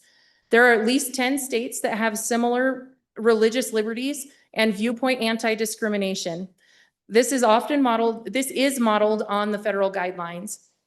This typically protects religious expression in assignments, prayers at the flagpole, and clubs that vary in scope. So this does cover all clubs from the very left to the very right and everything in between. We want to protect everybody's chance to have their ideological viewpoints heard. We're trying to we're trying to help children to become constructive thinkers, and we want them to be able to move forward. When we brought this bill for presentation and introduction, it was brought up about fight words. What about if someone's wearing a swastika? Well, fight words, or what we know as bullying, and harassment, refer to face-to-face insults that are likely to provoke immediate violence, which is unprotected speech. Schools currently have these policies in place. So if someone does wear a swastika shirt, the schools already have deemed through federal cases, Tinker versus Des Moines, that they can tell that student to take that harassment wear elsewhere. It does not prohibit vulgar, disruptive dress or items, and it addresses conflict resolution in nonviolent report issues. This includes sexual harassment and vulgar comments. Those can all still be handled very clearly with the school district policies. In the district where I live, these district policies are 5440 and 5370. So these ones are already there. The schools already have the ability to enforce that. This is just protecting freedom of speech and personal religious beliefs at an ideological viewpoint when an open discussion is happening on an assignment or in the classroom. And for that, I stand any questions. Is there any discussion on the bill? Representative Baer.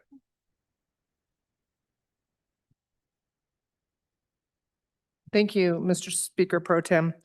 Just thank you for bringing this bill. Some clarification, and I think I heard it, but again, confirming on dress code, a school's dress code. And then also an F, triple I, about disruption.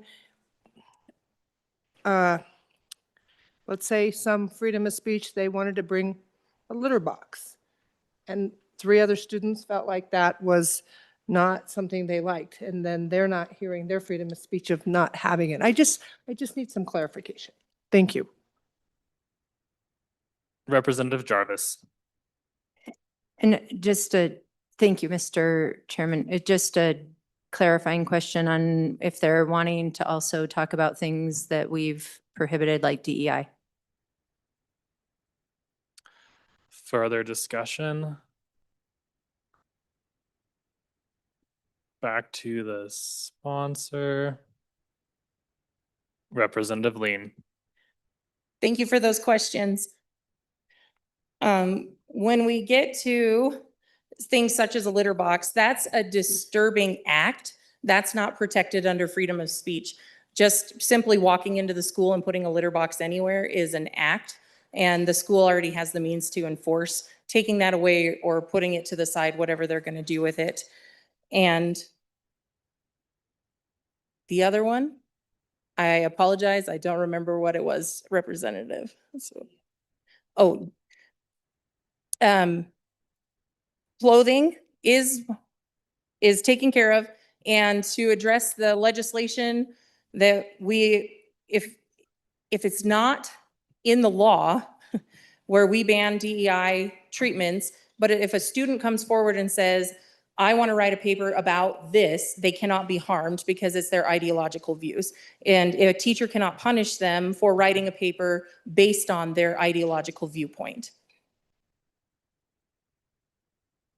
Representative Jarvis. So just clarifying question, because like if it's I want to change my name or my he, she, her. Representative Lean. Thank you, Mr. Chairman, and thank you for the question. That is known as compelled speech. And this body last year took up that bill and we did pass it so that staff does not have to refer to anyone through any compelled pronouns. That only applies to the staff. It does not, or state employees. It was not set up for private school and it was not set up for the students. So compelled speech is not covered in this. Is there any further discussion? Are you ready for the question?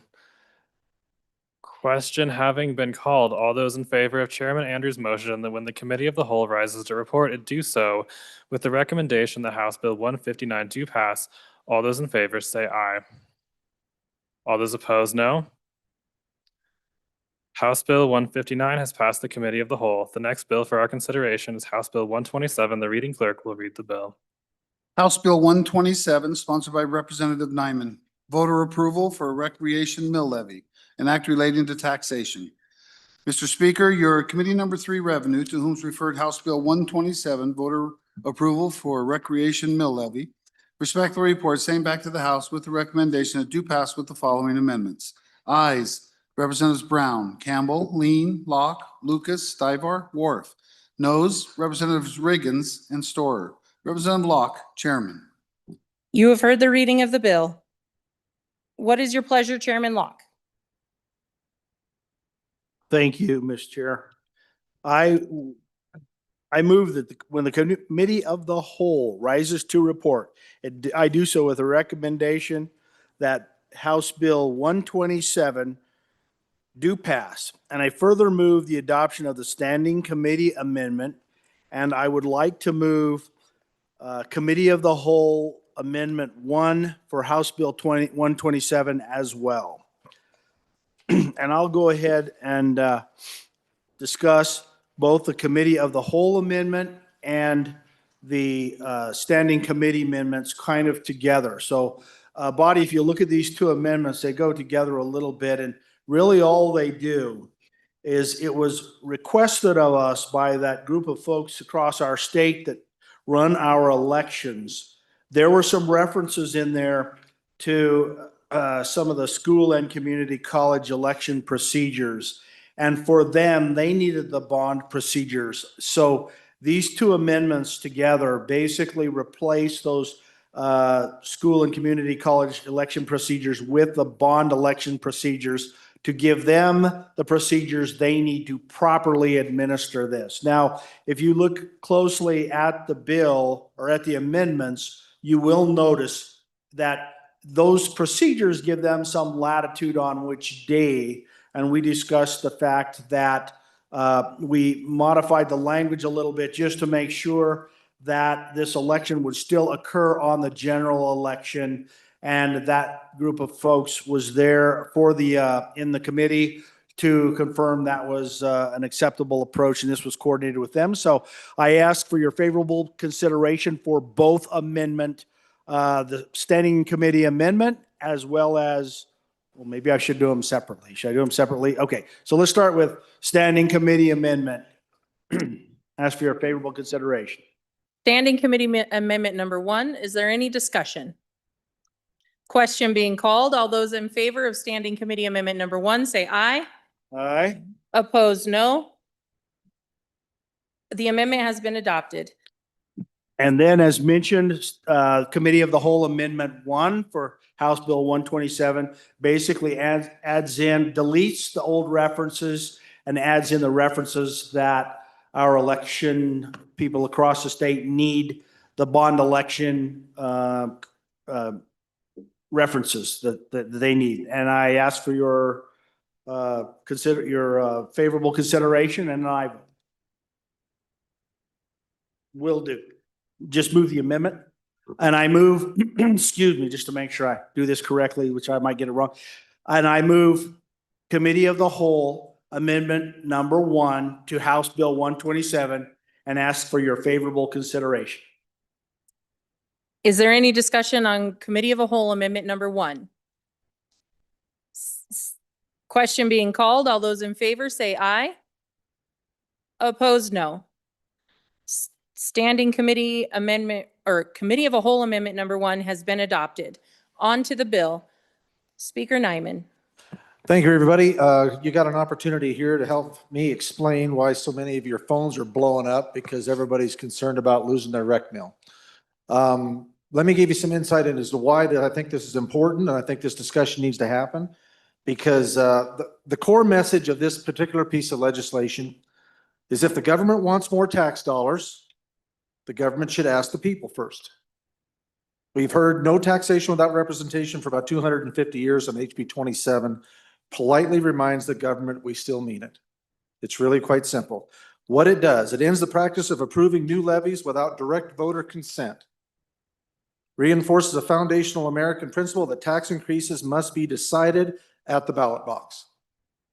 Creates accountability and transparency, forces districts to clearly explain why is the tax needed, how will the money be spent, and how much. And if officials can't convince voters, then the tax shouldn't exist. Prevents permanent unchecked taxes. It also sets a 4-year sunset clause on mill levies in this recreational mills. This 4-year reauthorization gives voters a reoccurring oversight. It's entirely up to the voters. If they are liking it and it's doing exactly what it was intended to do, they will put it back on. Protects families from hidden tax growth, stops slow, quiet tax expansion that often happens over time, helps families plan finances without surprise increases. Couple more points. Number 5, encourages smarter budgeting. It incentivizes school districts to prioritize spending and live within their means. Promotes efficiency before asking taxpayers for more money.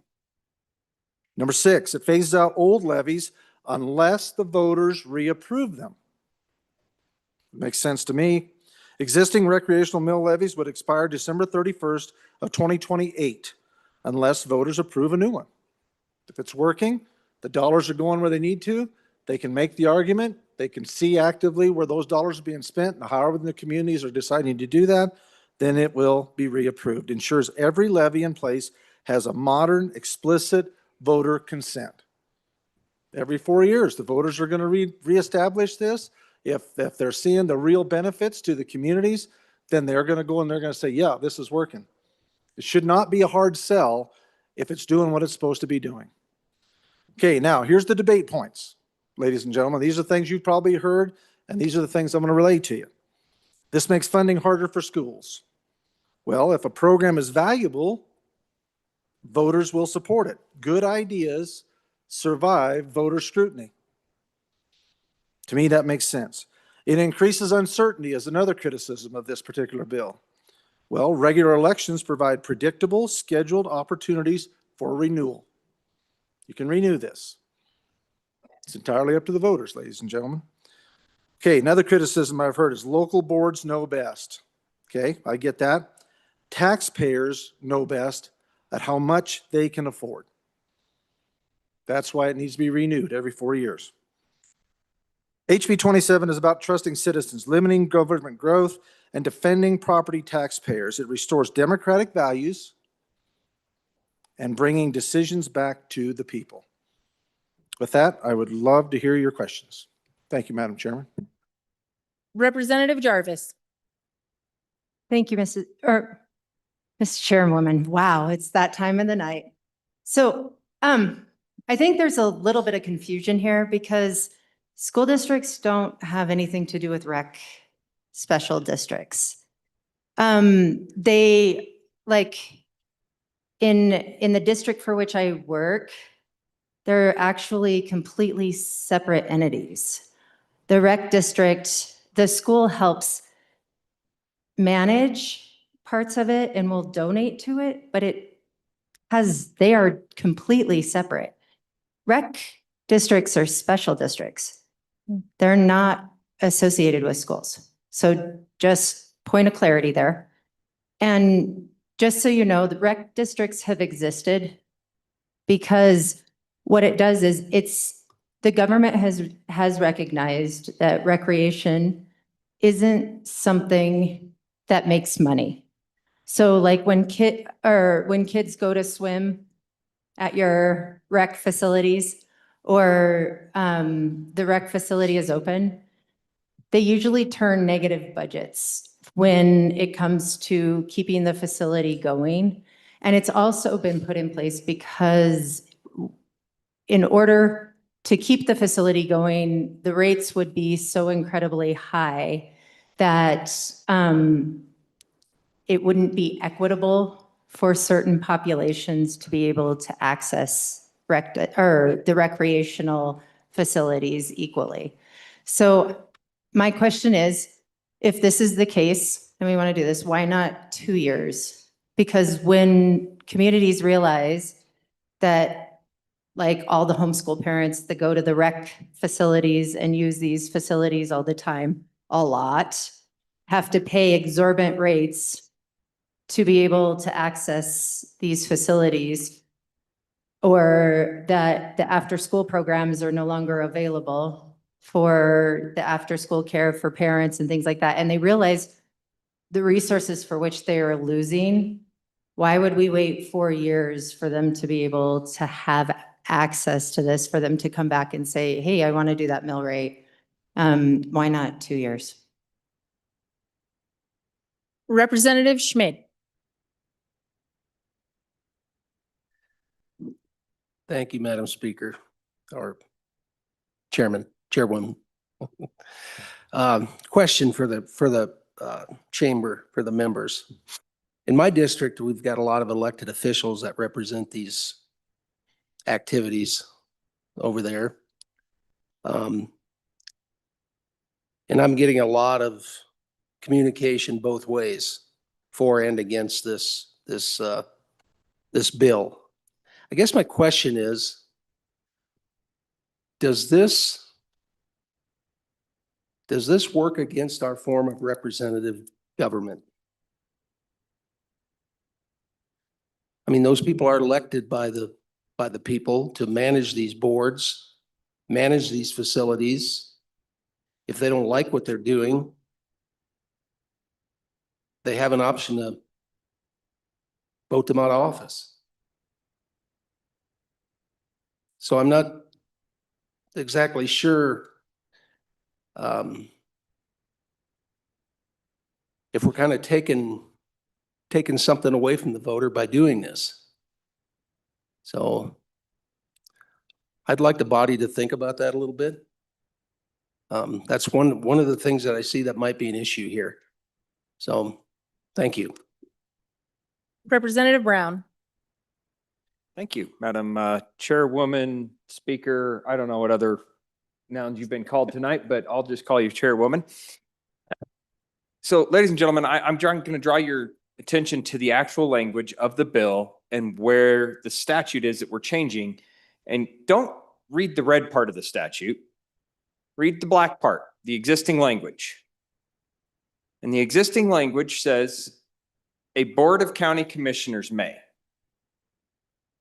And so as was just previously stated, these are elected officials that we have given the authority of this body. This is like one of maybe 3 areas where our locals actually have the ability to levy their own taxes on themselves through a group of elected officials.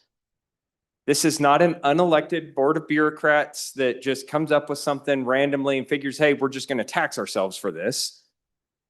This has to go before the Board of County Commissioners to be put out there. And so the understanding that was just brought to me on this, and the question that I have back to the bringer on this, is what is the difference of us voting for county commissioners who bring this in and approve this, and or what is the difference of allowing this to go to the voters.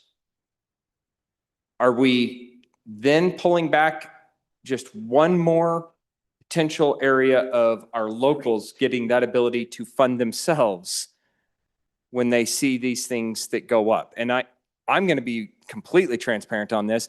I've actually watched some things with the rec mill money happen in this district, in this school district, and here in the capital city. I personally haven't liked,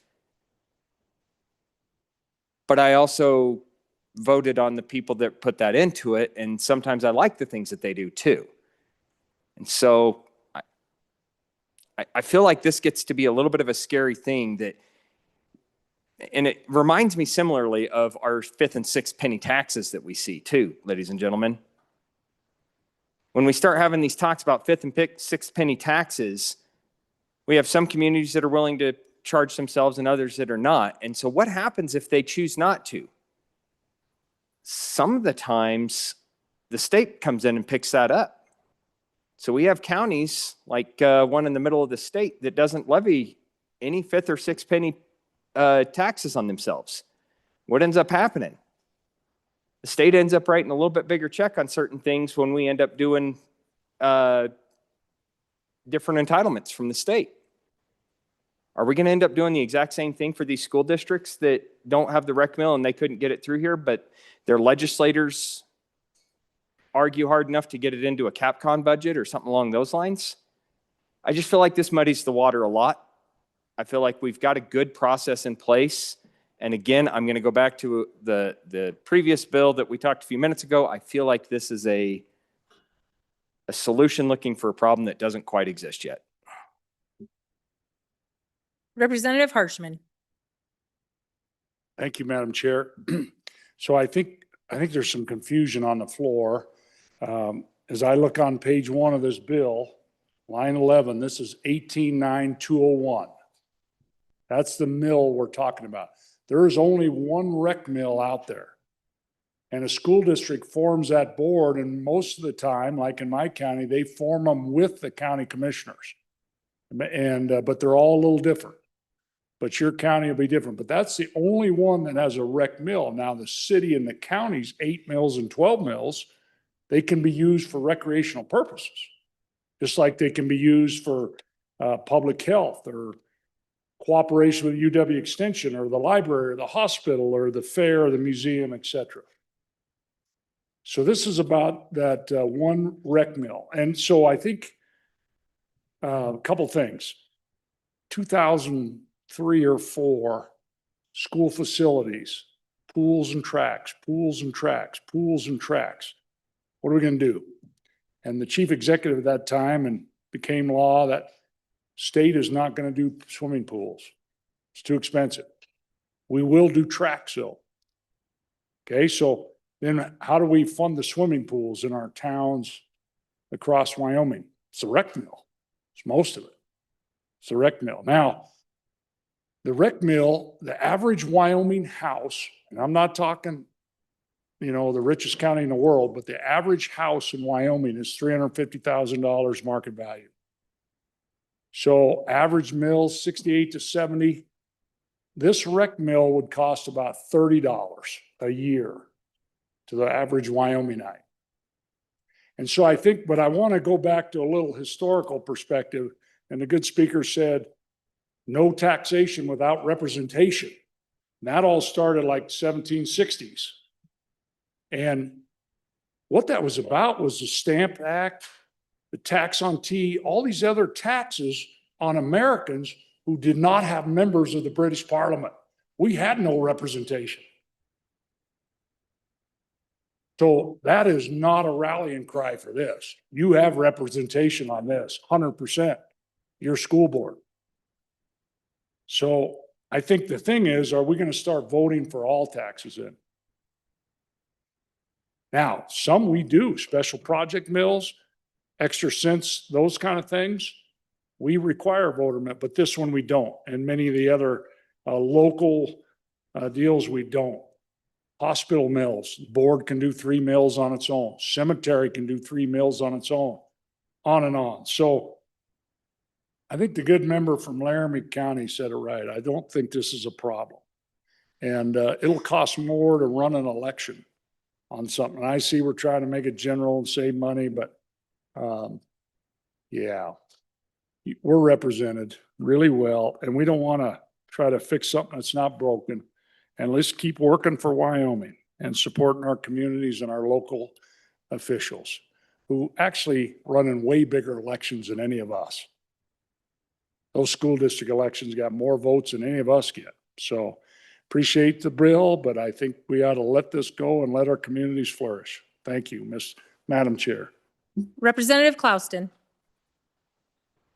Thank you, Madam Chair. So I was doing a little work here.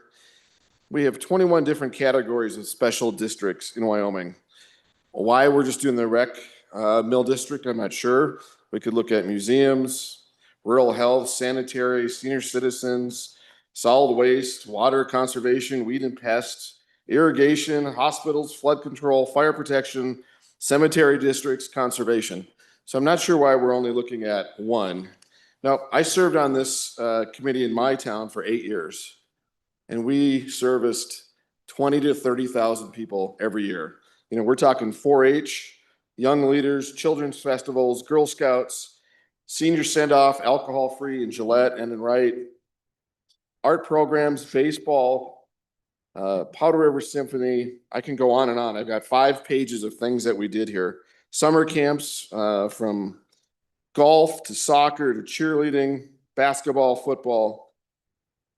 This is a great program. And I can tell you, it's probably one of the best boards I ever got to serve on. Everyone comes to us. We spent days going through books. People would make their requests. I understand the argument that it could be voted on every 4 years. But then again, it is hard to plan. We've got a lot of money invested in different programs that we continue with over and over. You know, in Gillette, we use that money to help fund our indoor track that people from all over the area come and use. We didn't have to tax our taxpayers and a special tax for that.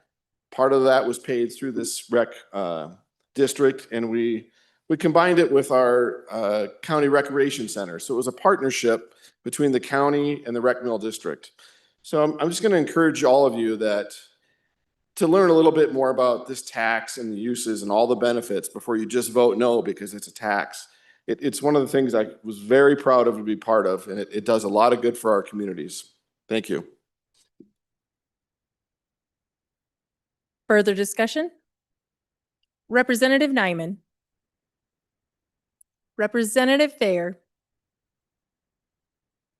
Thank you, Madam Chair. I just wanted to let you guys know, I just all emailed you guys just some of your information on your counties and your districts, just so you have a little more information like the good speaker talked about from the middle of the state. I just figured it out, $32 a year to have programs for our kids, programs for our seniors, and a swimming pool, $32 a year. Speaker Nyman. Fantastic discussion. This is, ladies and gentlemen, you couldn't have it better. This is what I'm talking about. When you make people stand up, when you're calling into question a potential challenge to a revenue stream, look what happens. Everybody gets up and defends it. And that's a good thing. I learned a lot about what the good representative from my part, my neighbor to the west, is doing, and all of the things that it promotes in the community and all the blessings that it brings to all the people of the community. That's what I'm talking about, ladies and gentlemen. What I'm asking here is, okay, the representative part, I get that. Okay, we vote for our school board members and all that, that's fine. My concern as a taxpayer is, and here's another part of it that's kind of interesting, it's just $30. It's just $30. I mean, good grief, Representative, why are you worried over $30? You know, 5 cups of coffee, 5 lattes, maybe 6, depending on how good you like it, how much sugar you like in it. What's that a big deal? Because you're going to invest in your community. I'm not talking about what it costs, ladies and gentlemen. I'm talking about the fact that if you implement something and you can never revisit it, then there's no real reason to worry about if it's doing what you're hoping it's doing. You never have to go back and look at it again because it's just there. And so there's nobody going back to say, is it really doing it? Is it getting spread to all the different communities? The accountability part I get, but you can vote off school board members, but they still have the right to be able to bring this and vote. Mine just put one on us for a 6-3 vote. Added a mill, 6-3. And it lit people up in my part of the country because they just got done voting down a spec tax, 1 cent for infrastructure. And then as soon as that went down, the school board went in and voted an extra mill. So that was the call that I got, and it made sense. I love what you're talking about, all the infrastructure and the cool things that it can do in communities. There's no question about that. But that's the beauty of what I'm talking about. If it's doing the job and people are seeing the benefit, they're going to keep it. They're going to keep voting for it because it's working. But if it's not, it makes sure, or if it's being concerned or questioned, then people will up their game. They'll say, hey, we want to make sure this is balanced. We want to make sure it's going throughout all the communities. We want to make sure it's doing what's supposed to be doing. That's all this is. It's accountability. Because right now it's just you voted on, she's there forever. And as far as, my particular rec board is made up of all school board members. So they just built it out of all members that they just appointed off the school board. So you can discuss that if you want or whatever. I'm not concerned about that. My only concern is give everybody a chance to do it. And the reason I said 4 years is because I wanted enough time to give people a chance to actually get something done. If you're going to vote it on, I don't want to jerk, the potential to lose it in 2 years. 4 years gives you enough time to be able to actually do some of these projects and see how that's working and build enthusiasm in the community and show that it's working and it's doing what it's supposed to do. If not, then I believe it needs to go to a vote of the people because they're the ones that are paying the bills. Mind the nickels, the dollars will take care of themselves. $30, I know it don't sound big, but when you start taking it out from a lot of people, that gets to be a lot of money. And the people need to know that it's working. And they can talk about it. They can vote on it. And if they like it, they'll keep it. If they don't, then they'll have to explain why. And then they can give the argument and do it again. Nobody's preventing anybody from doing this. Just making some accountability. Appreciate your support if you can see your way clear. Thank you for your time. Question being called. All those in favor of Chairman Locke's motion that when the committee of the whole rises to report, it do so with the recommendation that House Bill 127 do pass. All those in favor say aye. All those opposed, no. House Bill 127 has passed the committee of a whole. The next bill.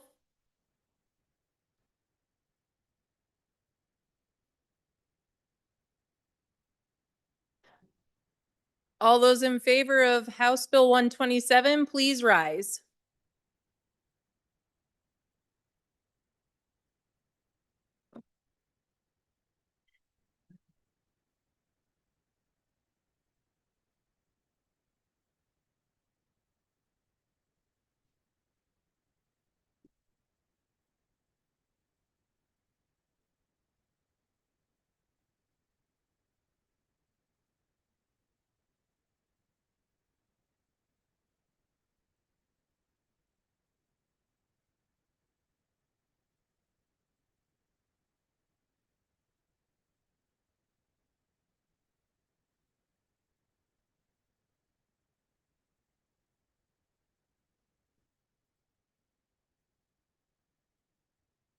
So 32.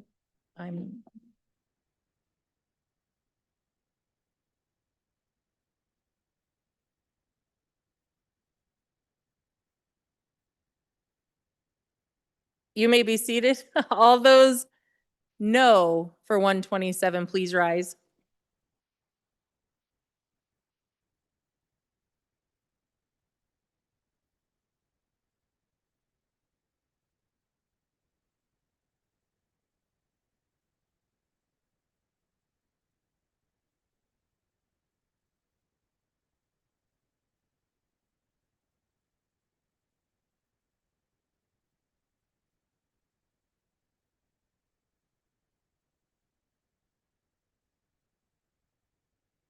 On a vote of 33 to 18, House Bill 127 is passed the committee of a whole. The next bill for our consideration is House Bill 67. The reading clerk will read the bill. House Bill 67, sponsored by Representative Connolly. Eligibility for Veterans Property Tax Exemption Amendments, an act relating to taxation and revenue. Mr. Speaker, your committee number 8, Transportation, Highways, and Military Affairs, to whom is referred House Bill 67. Eligibility for Veterans Property Tax Exemption Amendments. Respectfully report, same back to the House with the recommendation that do pass with the following amendments. Ayes. Representatives Banks, Brown, Geringer, Larson, McCann, Posey, Tarver, Wiley. Excused, Representative Nicholas. Representative Brown, Chairman. This bill was re-referred to Committee Number 2, Appropriations. Mr. Speaker, your Committee Number 2, Appropriations, to whom is referred House Bill 67, Eligibility for Veterans Property Tax Exemption Amendments. Respectfully report, same back to the House with the recommendation that it do pass. Ayes. Representatives Alaman, Angelos, Haroldson, Pendergraft, Sherwood, Smith. Conflict, Representative Bear. Representative Angelos, Vice Chairman. You have heard the reading of the bill. What is your pleasure, Chairman Brown?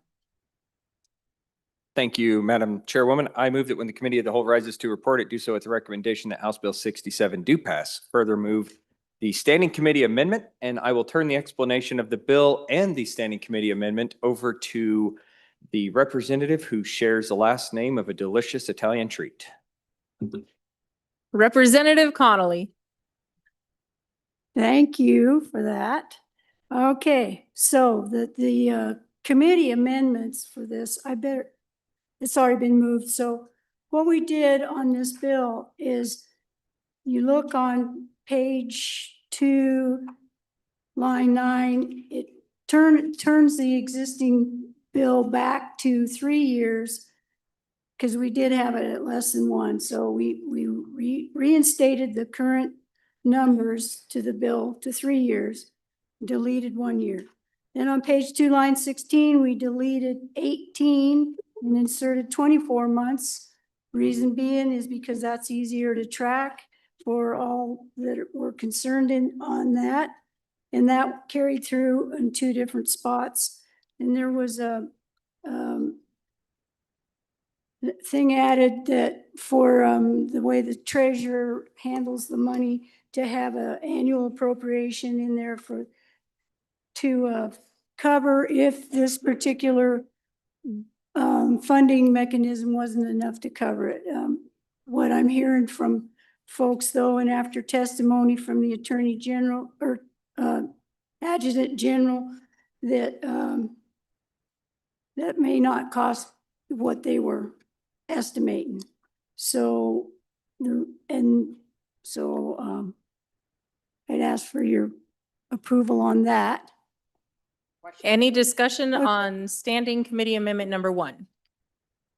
Question being called. All those in favor say aye. And opposed, no. Standing Committee Amendment number 1 has been adopted. Committee of a Whole Amendment number 1, Representative Connolly. Thank you. I move Committee of the Whole number 1 to House Bill 67 and ask for your favorable consideration. And then what this does is it just adds in there, in the bill, we had a discussion about what was good in good standing. What was the definition for that? The assessors had a question about that and how would that work? And so what we've done with this amendment is to just add in there, delete section and insert satisfies requirements as provided by rules promulgated by the Department of Revenue. And I asked for the question on that. Any discussion on Committee of a Whole Amendment number 1? Question being called. All those in favor of Committee of the Whole Amendment number 1 say aye. Opposed, no. Committee of a Whole Amendment number 1 has been adopted. On to the bill. Representative Connolly. Thank you. I'm going to be pretty fast on this because I know everybody's tired, and it just makes sense that we want to support our veterans. What this bill does is, under current law, many of our veterans the Army and Air Guard can't receive this benefit. And so these guys, we heard testimony in two different committees from veterans, from the Veterans Commission folks, from the Adjutant General, and from military folks that have done their time. And they talked about the incidences that they were in and how the Army and Air Guard have just as many reasons to be part of this benefit as any other part of the retired veterans or military folks. They deploy overseas. They respond to domestic crises. They're the first on the ground when Wyoming has wildfires or search and rescue or floods or winter storms. These guys dedicate their lives. They sign on the line just like any other veteran. They don't, we had a good example of a guard person that was killed in Washington, D.C. just recently. They don't get to determine where they're going to go or where they're going to be sent. But when they sign up, I said it's like a check. And they make that check out to the United States of America or the state of Wyoming. And in that amount, dollar amount there, they sign my life. So whether you're in the Air Guard or the Army Guard or regular Army, you still deserve to have this exemption. So I ask for your aye vote. Discussion on the bill. Representative Stivar. Thank you, Madam Chairman. On and against this body. This was originally put in after World War II for people that served in combat, had been in combat zones. This will open it up to anybody. Somebody who was in 6 months that was discharged for an injury, all right, or medical reasons. All right, that's just like this combat infantry badge I wear. All right, I was in combat. I have a Bronze Star. All right, I could have did 20 years in the military and never deployed. I would not be eligible. It's the luck of the draw. You know, I was in during Panama. I wouldn't qualify. Was in during Grenada. Wouldn't qualify. I didn't deploy. Just like the Vietnam vets. You have to have certain ribbons. It was put in there for veterans that served in combat to care for a thank you for that. We open this up to everybody. It's just not right. You know, you've got Vietnam era vets out there that don't qualify because they don't have the Vietnam service ribbon. So we need to, you know, because you know, they're saying it's not going to cost the state that much. They're talking about the National Guard or the Air Guard. When they deploy to a combat zone, they go from Title 32 to Title 10. When they come back, come back from that deployment, they are given a DD 214 that has what awards and ribbons they have. So they qualify now. If they've got that ribbon on their 214, they qualify. 8 months later, they go somewhere else. They're taken from Title 32 back to Title 10. Some of these guys out here in the Air Guards probably has 4, 5, 6 DD 214s because they just keep adding them up because you get one every time you get deployed and go from Title 32 to Title 10. Title 10 is an active duty soldier. I say we resist this. Vote no. Representative Haroldson. Any further discussion? Oh, Representative Pendergraft. Thank you, Madam Speaker. I am also a no on this. Anybody that appreciates our veterans more than I do, I am one. I'm also a combat veteran and I do qualify for this. I listened intently to the testimony that the bringer described couple of people came in who had spent a long time in the service. They saw tragic accidents.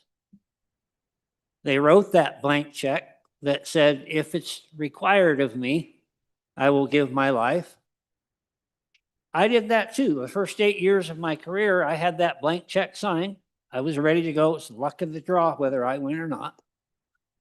I was a recovery specialist, which meant I drove a wrecker. I went out on a number of accidents downrange. I saw a lot of things people should never have to see. We had a kid decapitated sitting in a tank and somebody accidentally powered up the turret and it rotated and took his head. I saw all those things. And then one day we're sitting around watching the TV on the Armed Forces Network. And they said the following units are deployed to Operation Desert Shield. Not yet a combat zone.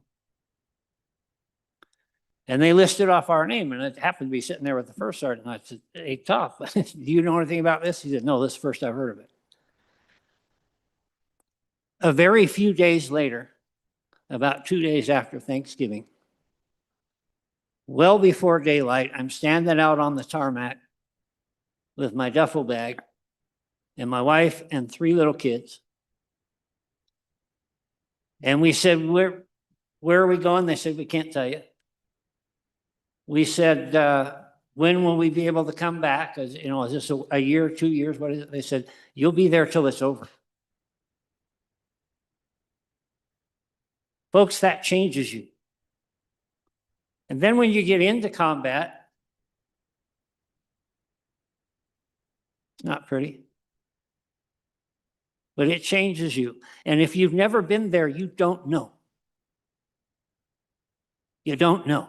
You can sit there and give testimony and say, I wrote a blank check. In the first 8 years of my career, I wrote that blank check. I thought I knew.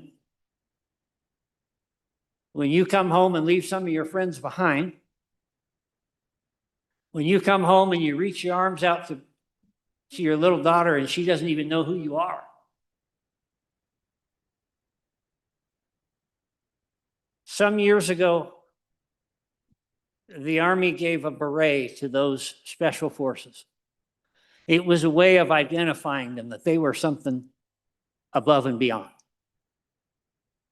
And then at some point, somebody got the idea that let's improve the morale in the Army. Let's give everybody a beret. So the guys that actually earned it, it's a gut punch. To those of us who actually did the combat tour, this bill is a gut punch. On and against. Representative Connolly. Thank you. Well, I would just like to thank Representative that just spoke for his service. And I doubt if any of us can really understand what all he went through. But we also have other veterans, Army and Air Guard, that could be put in that same position at any time, and they don't get to pick whether they're serving in a wartime or a peacetime. So I just ask that you consider voting for this bill. Representative Stivar. Thank you, Madam Chairman. Again, if they're Air Guard or National Guard, they deploy. They are, when they're in the States, they're Title 32. As soon as they're activated and they go somewhere and they come back and go back to Title 32 from Title 10, they have a DD 214. And if they qualify, they qualify. Some of these deployments, these Air Guard guys go on, are not combat deployments. They're a support. All right. So on and against. Representative Connolly. Thank you. So here's what I have to say. This bill sends a clear message. It says Wyoming honors all who serve. So I urge you to support this bill. Question being called. All those in favor of Chairman Brown's motion that when the committee of a whole rises to report, it do so with the recommendation that House Bill 67 do pass. All those in favor say aye. Opposed, no.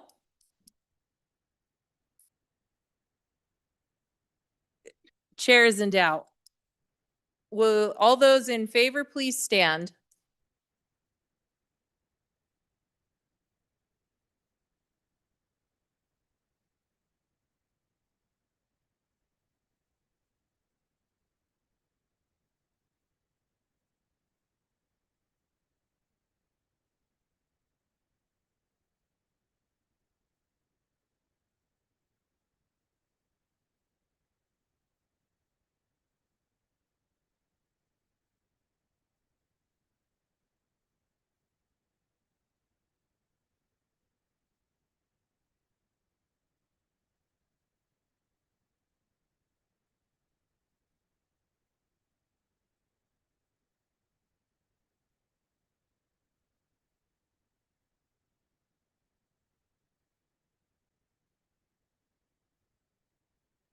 You may be seated. All those opposed, please stand.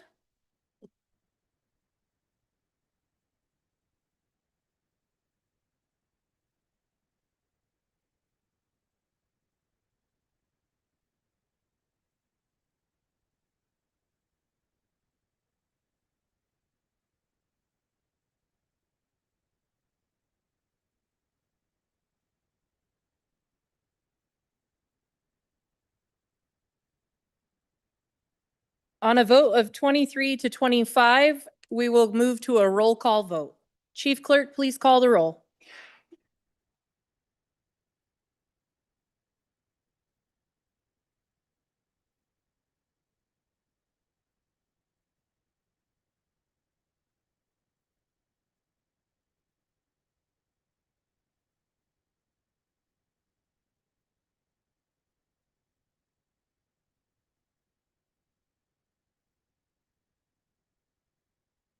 Allemand? Andrew? Angelos? Banks? Bear? Brady? Bratton? Brown Gary? Brown Landon? Byron? Campbell Elisa? Campbell Kevin? Chestick? Clouston? Connolly? Davis? Erickson? Filer? Excused, Fornstrom? Geringer? Guggenmoss? Haroldson? No. Harshman? Heiner? Heft? Jarvis? Johnson? Kelly, excused. Knapp? Excused. Larson Lloyd? Larson Lloyd? Larson JT? Larson JT? Lawley? Lean? Locke? Lucas? McCann? Nicholas? Ottman? Pendergraft? Posey? Provenza? Riggins? Rodriguez Williams? Schmid? Sherwood? Singh? Smith? Storer?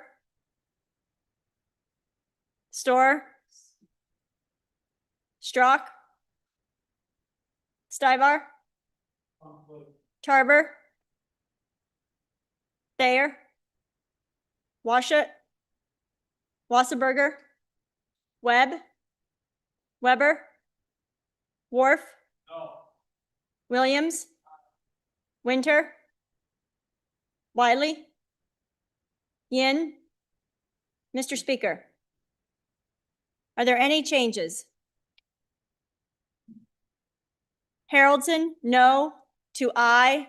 Further changes. Allemand, no to aye. Wasserberger, no to aye. Schmidt, no to aye. Further changes. Further changes. Closing vote. Vote closed. 24 aye, 25 no, 7 excused. On a vote of 24 to 25 to 6 conflict to 7 excused, House Bill 67 does not pass committee of the whole.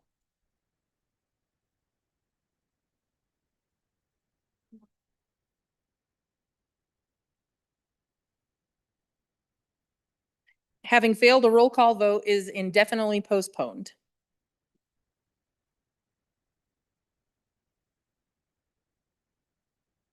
The next bill for consideration. Sorry, we're a little out of sorts now. The next bill for consideration is House Bill 95. The reading clerk will read the bill. House Bill 95, sponsored by Representative Haroldson. Concealed carry, colleges and universities, an act relating to weapons. Mr. Speaker, your committee number 2 appropriations, to whom was referred House Bill 95. Concealed carry, colleges and universities, respectfully reports same back to the House with the recommendation that it do pass. Ayes, Representatives Allemand, Angelos, Bear, Haroldson, Pendergraph, Smith. Noes, Representative Sherwood. Representative Sherwood, Vice Chairman. You have heard the reading of the bill. What is your pleasure, Chairman?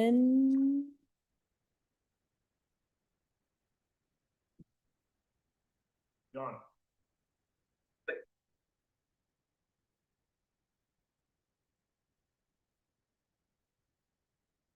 Chairman Bear.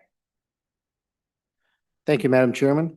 I move that when the Committee of the Whole rises to report, it do so with the recommendation that House Bill 95 do pass, and I leave the explanation to the good Speaker Pro Tem.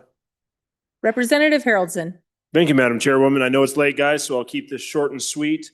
Concealed carry college and universities. I got a number of phone calls after passing the bill we passed last year to remove gun-free zones, and I got a number of calls from students saying, hey, I'm from a different state and my concealed carry permit doesn't work here.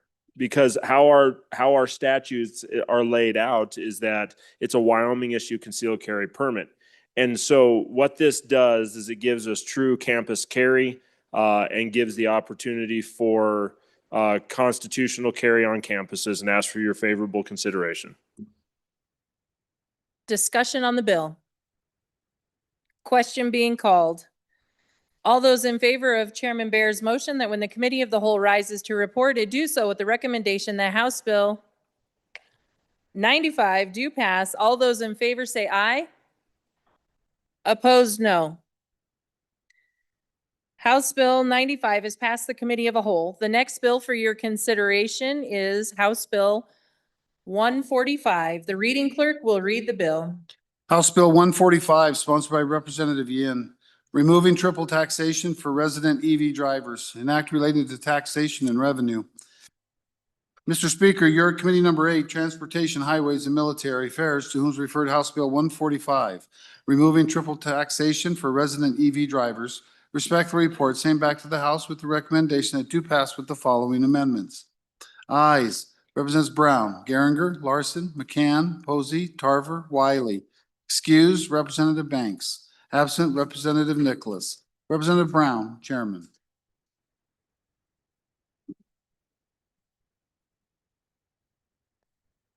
Chairman Brown. Thank you, Madam Chairwoman. I move that when the Committee of the Whole rises to report, it do so with the recommendation that House Bill 145 do pass. I further move the adoption of the Standing Committee amendment, and I will move the explanation of the bill over to the good land of trappers. Minority Floor Leader Yin. Madam Chairman, thank you. I bring before you House Bill 145, removing triple taxation for resident EV drivers. I'll go through the bill very briefly. I also emailed all members a little fact sheet. basically what's happened is we actually have what's called an alternative fuel tax statute that's currently in statute. It covers things that basically aren't gasoline, but moves motor vehicles. The department has never exercised this for electric vehicles until this last year. And what the consequences has been is that basically you have these what's called unmetered chargers because they're basic amenity chargers. I think the good co-sponsor on my bill talked about a hotel that he was in that has a public charger that slow charges while you're sitting there overnight, basically remove their charger. So it created a situation where infrastructure in the state was actually being removed.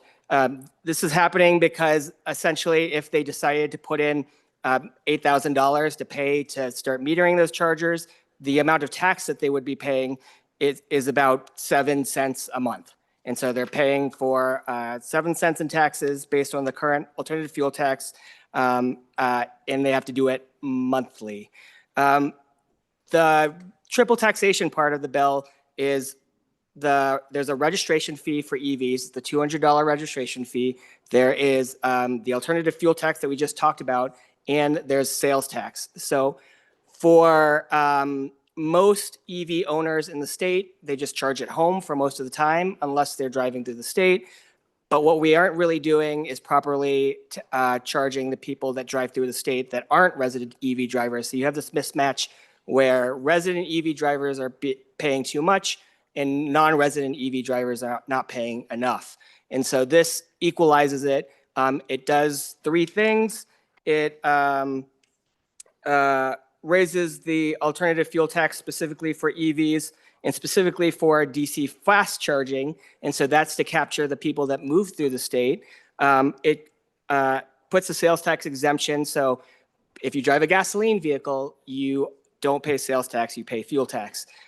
This makes it equal with the fuel tax there. It creates a refund program for Wyoming residents. So the $200 was essentially put in place to capture fuel tax equivalent for electric vehicles when it was put in place. And this allows the resident EV driver not to get double taxed anymore. And so when they drive to a fast charger, so they're like superchargers for that one company that makes vehicles and charging stations that let them go through the state very quickly, they can apply for a refund after the year. It also introduces this plug-in hybrid electric vehicle fee. Happy to talk about that with anyone who wants to, but that's basically saying these plug-in hybrid vehicles charge most of the time at home, but they don't charge, they still use fuel for the other times when they drive through the rest of the state. So that kind of puts them sort of in an equal playing field because they're kind of in the middle there.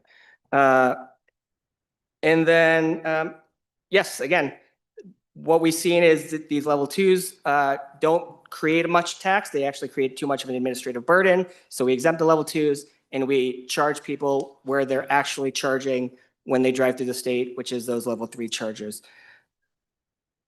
And the standing committee amendment. So standing committee amendment also reduces the administrative burden both on the department and on these fast charging stations by making it so the department can choose for EV charging to do it quarterly instead of monthly. And with that, I will ask for the question on the standing committee amendment. Any discussion on the standing committee amendment number 1? Seeing none, question being called. All those in favor say aye. Opposed? No. Standing committee amendment number 1 has been adopted. On the bill, discussion on the bill? Question being called. All those in favor of Chairman Brown's motion that when the committee of the whole rises to report it, do so with the recommendation that House Bill 145 do pass. All in favor say aye. Opposed? No. House Bill 145 has passed the committee of a whole. Mr. Majority Floor Leader. Madam Chair, I move that the Committee of the Whole rise and report.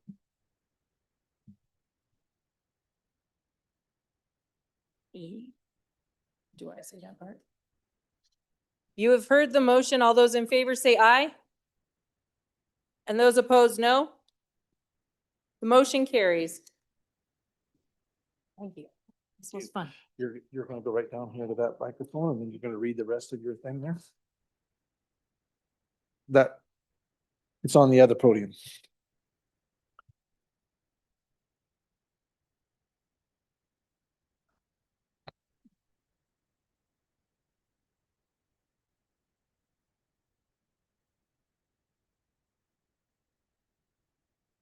Reading clerk.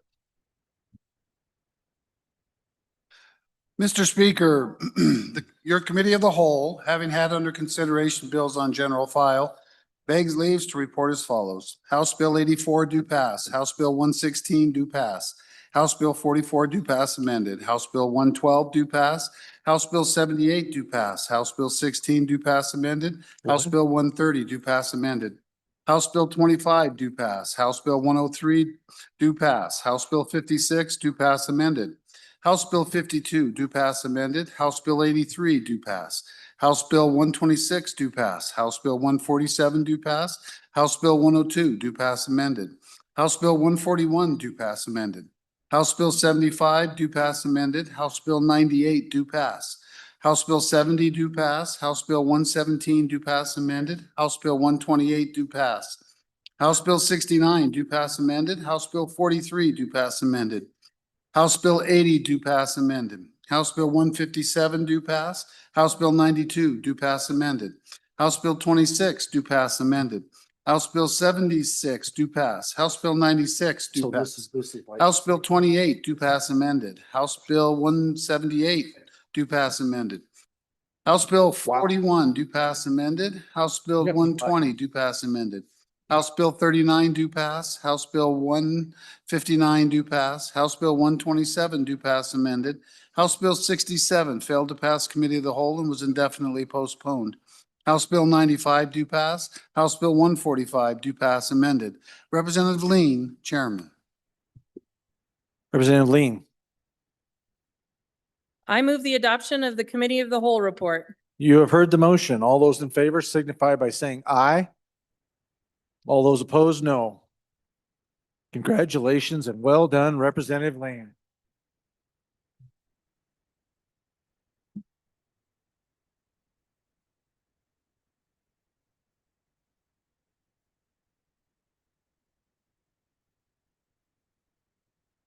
Representative Lane, you just managed 39 bills in that committee of the whole report. I do believe, I don't know, correct me if I'm wrong, is that a record? Maybe not, maybe it is. That's got to be close if it isn't a record, so. Representative Speaker, Brown, please. Mr. Speaker, privilege of the floor. Please, by all means. It is my honor to relinquish the title of most bills through committee of the whole to Representative Lean. Congratulations, you now hold the record.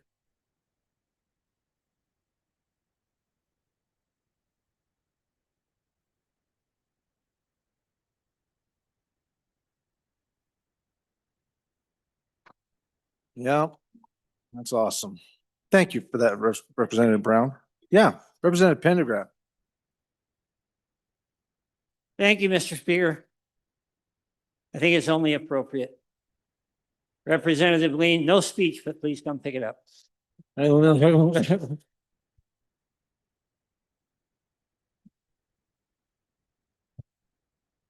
Well done.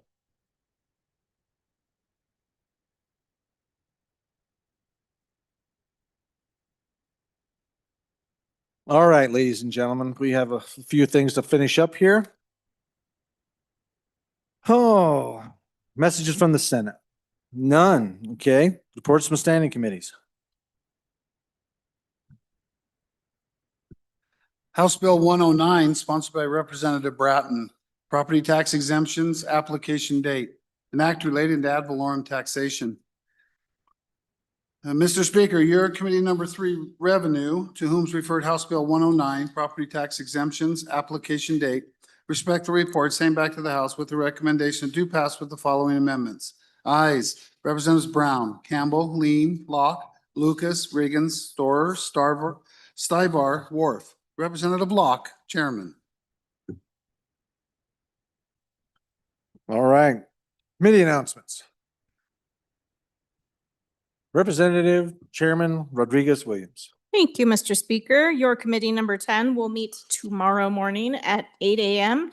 in room 3 in the extension. We'll hear 2 bills. We will hear Senate File 10, contracts for holding and treating mentally ill detainees, and Senate File 5, hospital bankruptcy proceedings. Thank you, Representative. Representative Bear, appropriations. Thank you, Mr. Speaker. Your committee number 2, appropriations, will be meeting tomorrow morning at 8 a.m., Friday, February 20th, in room E301 and online to discuss Senate File 52, 2026 large project funding and re-referrals as assigned. Thank you, Representative. Representative Chairman Washoe. Thank you, More. Mr. Chairman. Mr. Speaker, my apologies. Your committee number 1 will meet tomorrow morning at 8 o'clock in our normal room. We'll hear 2 bills, Senate File 7, theft amendments, and Senate File 8, engrossed absconding for criminal purposes. Thank you, Chairman. Any others? Representative Chairman Heiner.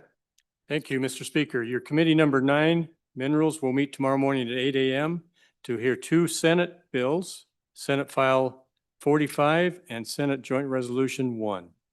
Thank you, Representative. Any other committee announcements? Seeing none.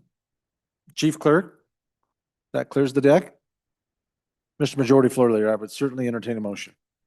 Before I make that motion, Mr. Speaker, for the good of the body, I just want to let you know, so far this session, we've put in 74 hours. Our compadres on the other side have put in 46 hours. So we feel tired because we have earned that. We've put in a lot of time and a lot of effort, and I am proud of what we've done this session. With that, Mr. Speaker, I move that this body stand adjourned until tomorrow morning at 10 o'clock, February 20th. You have heard the motion. All those in favor signify by saying aye. All those opposed, no. Motion passes. And so see you again in the morning, convening at 10 a.m. 10 a.m. I believe it's hard for me to wrap my mind around it too, Representative. Thank you, everyone. Well done today. Appreciate all your efforts and working so hard to get things done here.